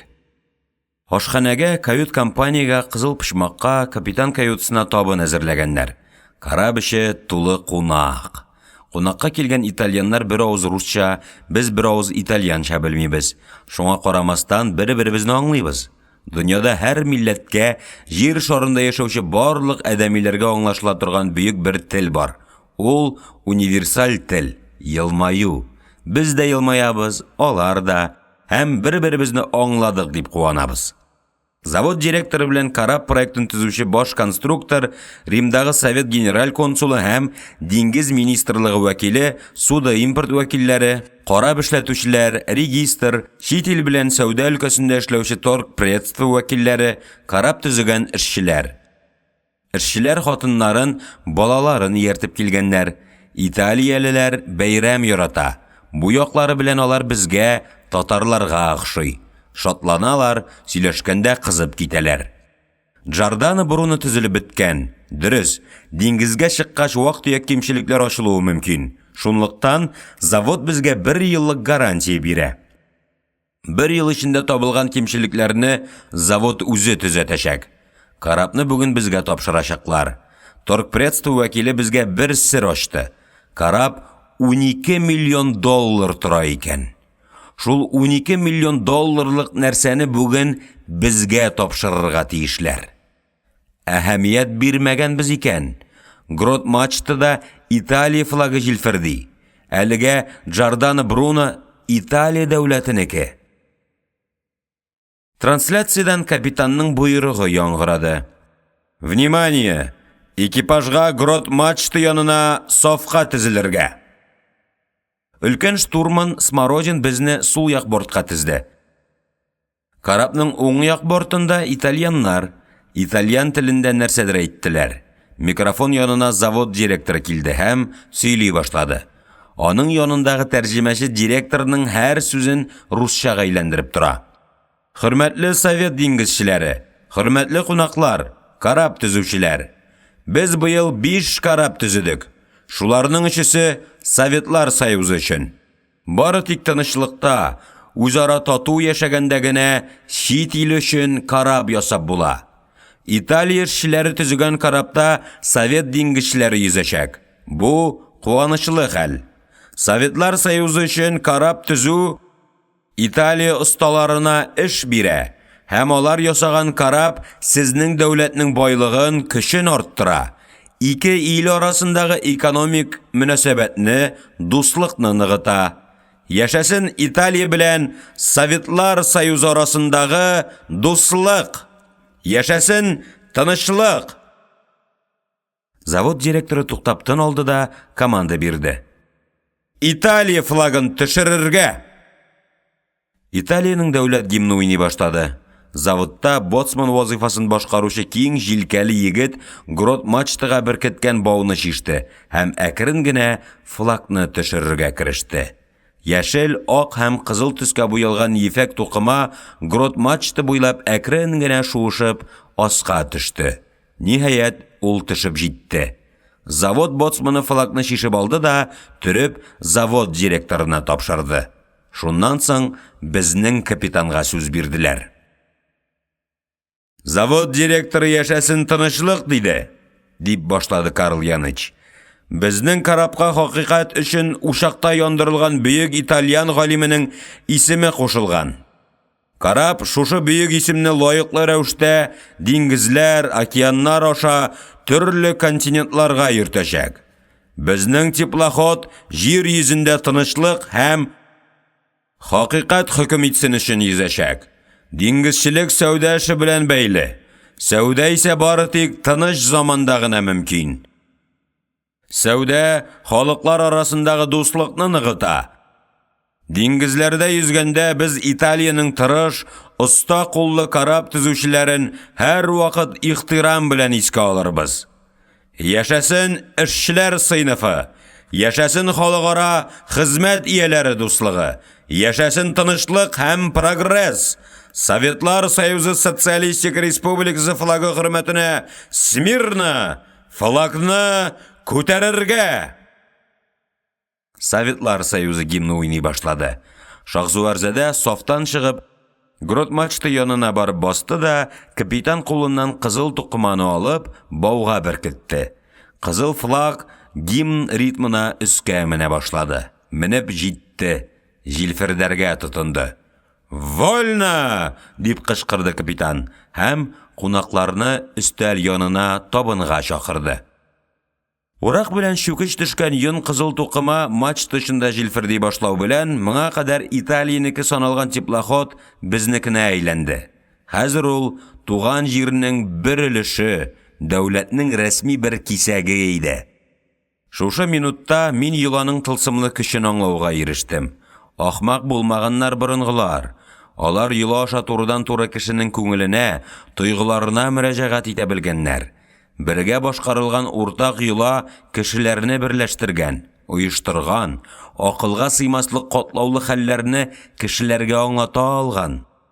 Менә бүген мачта шына күтәрелеп җилферди башлаган флаг безнең экипаж булып уйышуыбызны, уставка буйсынуыбызны тәртип сакларга, ватанга тугрылыклы булырга кирәклекне бер сүзсез аңлатып бирде.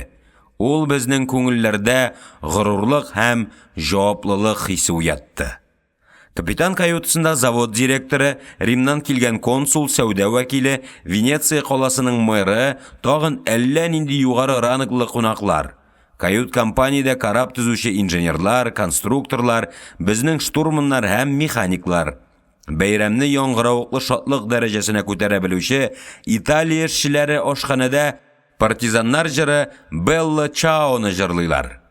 Без икенче штурман Китайгородский белән вакытыда торабыз. Мәҗлесләрнең барышын, кемгә эчемлек, кемнәргә ашамлык кирәклеген кайгыртып йөрибез.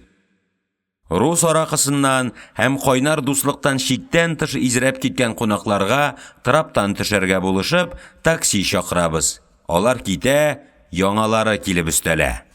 Төн урталарында кунаклар таралды. Өстәлләрдә калган ашамлыкларны суыткычларга тутырдылар. Савыт-сабаны буфетларга кертеп өйдиләр. Экипаж ағзалары каюталарына кіріп, ял итәргә яттылар. Карапны тынлык шырнап алды. Мин беренче тапкыр үземнең туган уямда, киләчәктә яшисе җиремдә икәнлегемне тойдым. Каютыма кіріп, ут яндырдым. Йомшак кәнәфигә шумып утырдым, аякларымны алга сузып, журнал өстәленә куйдым. Тән ял сорый. Буыннарда талгын хәлсезлек, бәйрәм артыннан була торган эчке бушану. Мондый тойгы бәлки үз қолы белән бурап, өй бөтереп кергән кешедә була торгандыр. Урынымнан торып, куйыну бүлмәсенә кердем. Ак шкафның капкачы көзге. Як-ягында люминесцент ут яна. Краннар, су сиптергеч, стенадагы шторм вакытында тотыныр өчен куелган тоткалар ялтырап торган никелдән. Стеналар, идән, ялтырауклы кара кафелдән. Кранны ачып су җибәрдем. Җилле яңгырга охшаш салкын тере су җипләр астына бастым. Су тәндәге алҗуны юып төшерә. Буыннарга көч, җигәрлек керә. Карап кабул итү җаваплылыгы артта калган. Көндәлек эш башкарылган. Киләчәк өметле. Шушы шатлыкны заграк сузасы килә. Чәй кайнаттым. Липтон чәйнең хуш исе каютыга таралды. Әнигә күп итеп чәй җибәрергә кирәк әле. Мин бит шушы чәй белән әниемне һәм күрше карчыкларын сөендерә алам. Җир йөзендә яраткан кешеңне сөендерү синең үзеңне дә бәхетле итә. Әйе, мин бәхетле. Яшәү шундый куанычлы. Шынаякны юып буфетка куйдым. Йокы бүлмәсенә кердем. Кием шкафына яшереп тоткан дәртмән шигырьләрен эзләп таптым. Дәфтәр калынлыгы гына бәләгәй кызыл тышлы китапны бөтен дөньяга ишеттерерлек итеп кычкырып укыйсым килә иде.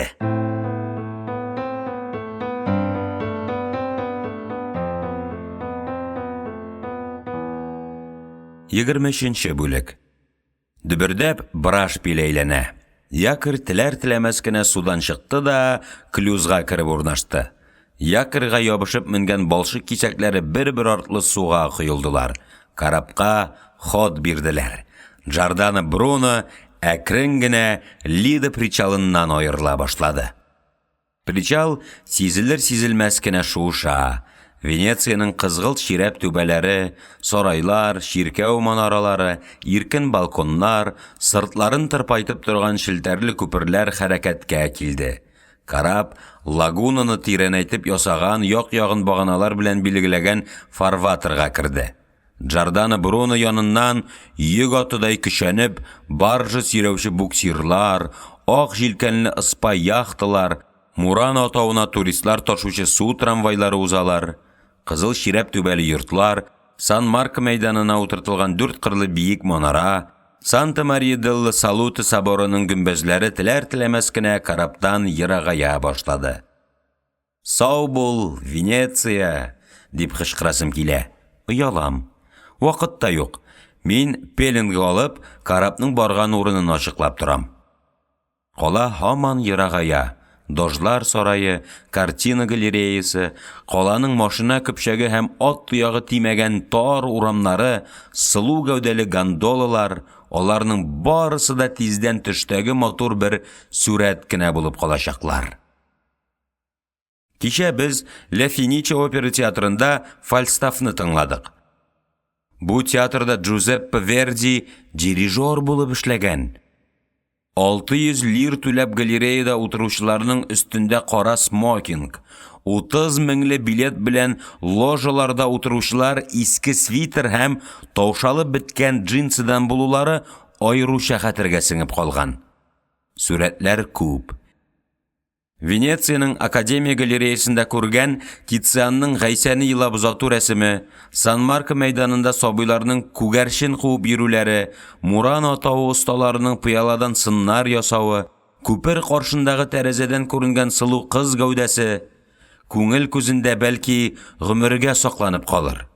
Сан-Марко мәйданы өстеннән яңгырап узган сәгать шаңы, сүнеп килгән шәфәк, Местреда без торган пансионат, бу хатирәләрдә үлгәнче онытылмаячак.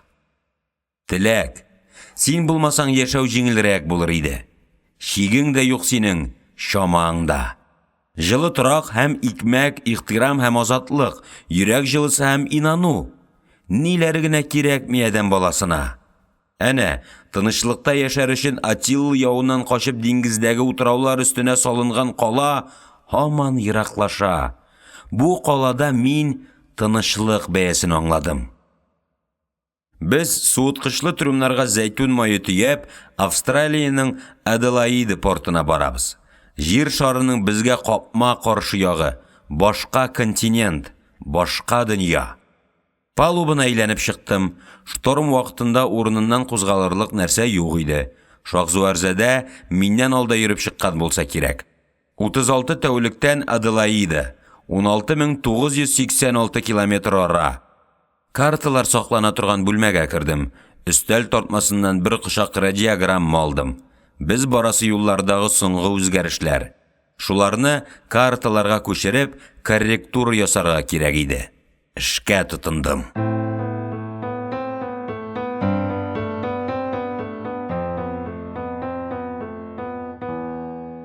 Егерме дүртенче бүлек.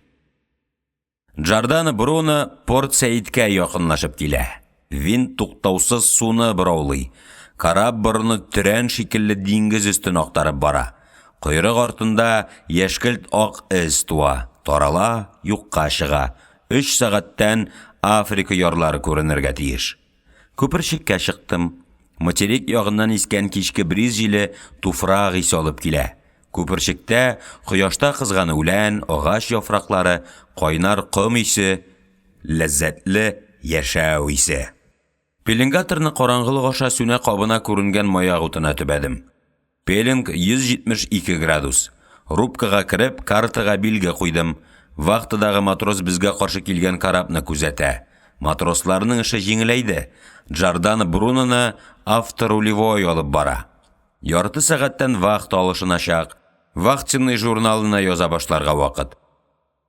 Журналны язып бетереп күперчеккә чыкканда, Порт Саидның утлары якыная башлаган иде.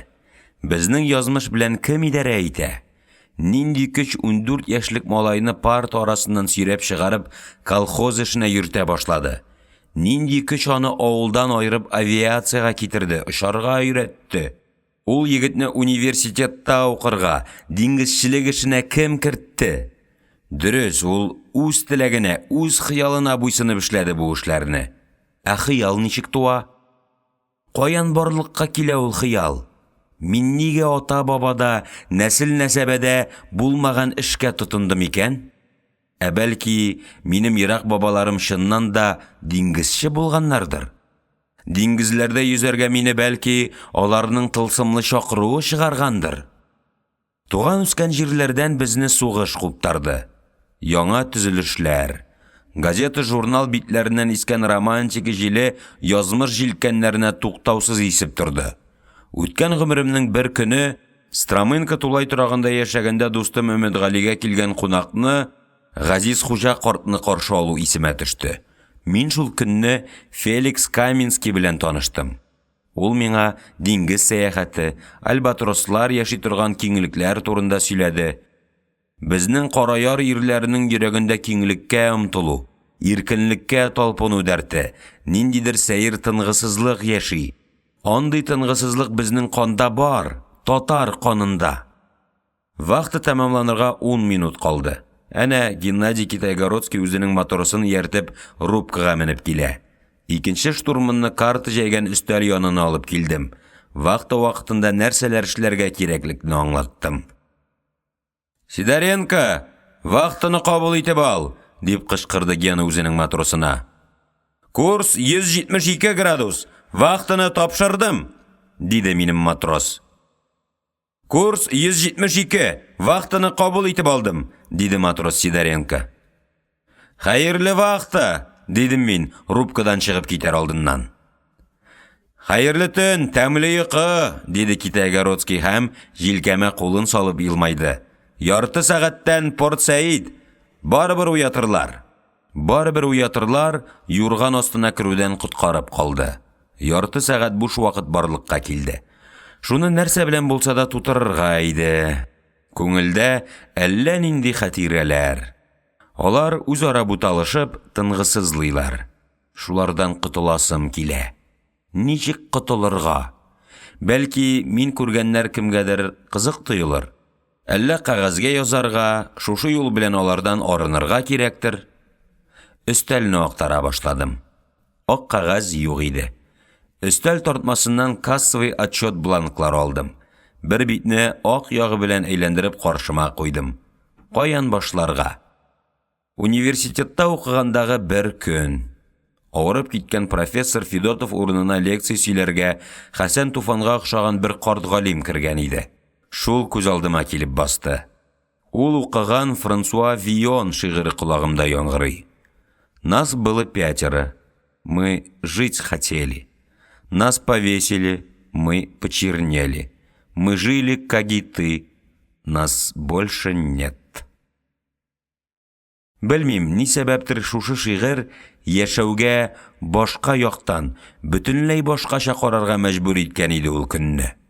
Менә әле дә башкалардан аерылып шул көн, шул шигырь тәэсирендә уйланулар хәтергә килде. Тәнәфес бетәр алдыннан гына лекция сөйлисе профессорның университетка килмәгәнен әйттеләр дип, беренче җөмләне язып куйдым да уйга калдым. Ярый, тагын бер мәшәкать таптым. Хәерле булсын. Нәрсә бар, шуңа канәгать булып, мәшәкатьсез генә яшәргә язмагандыр миңа күрәсең. Менә китап язарга керештем.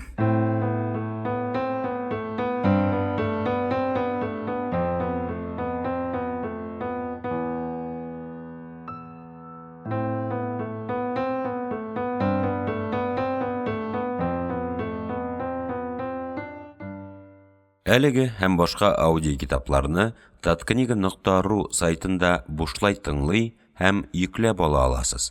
Аудио китапларны коммерция максатларында куллану тыела. Татарстан китап нәшрияты 2019 ел.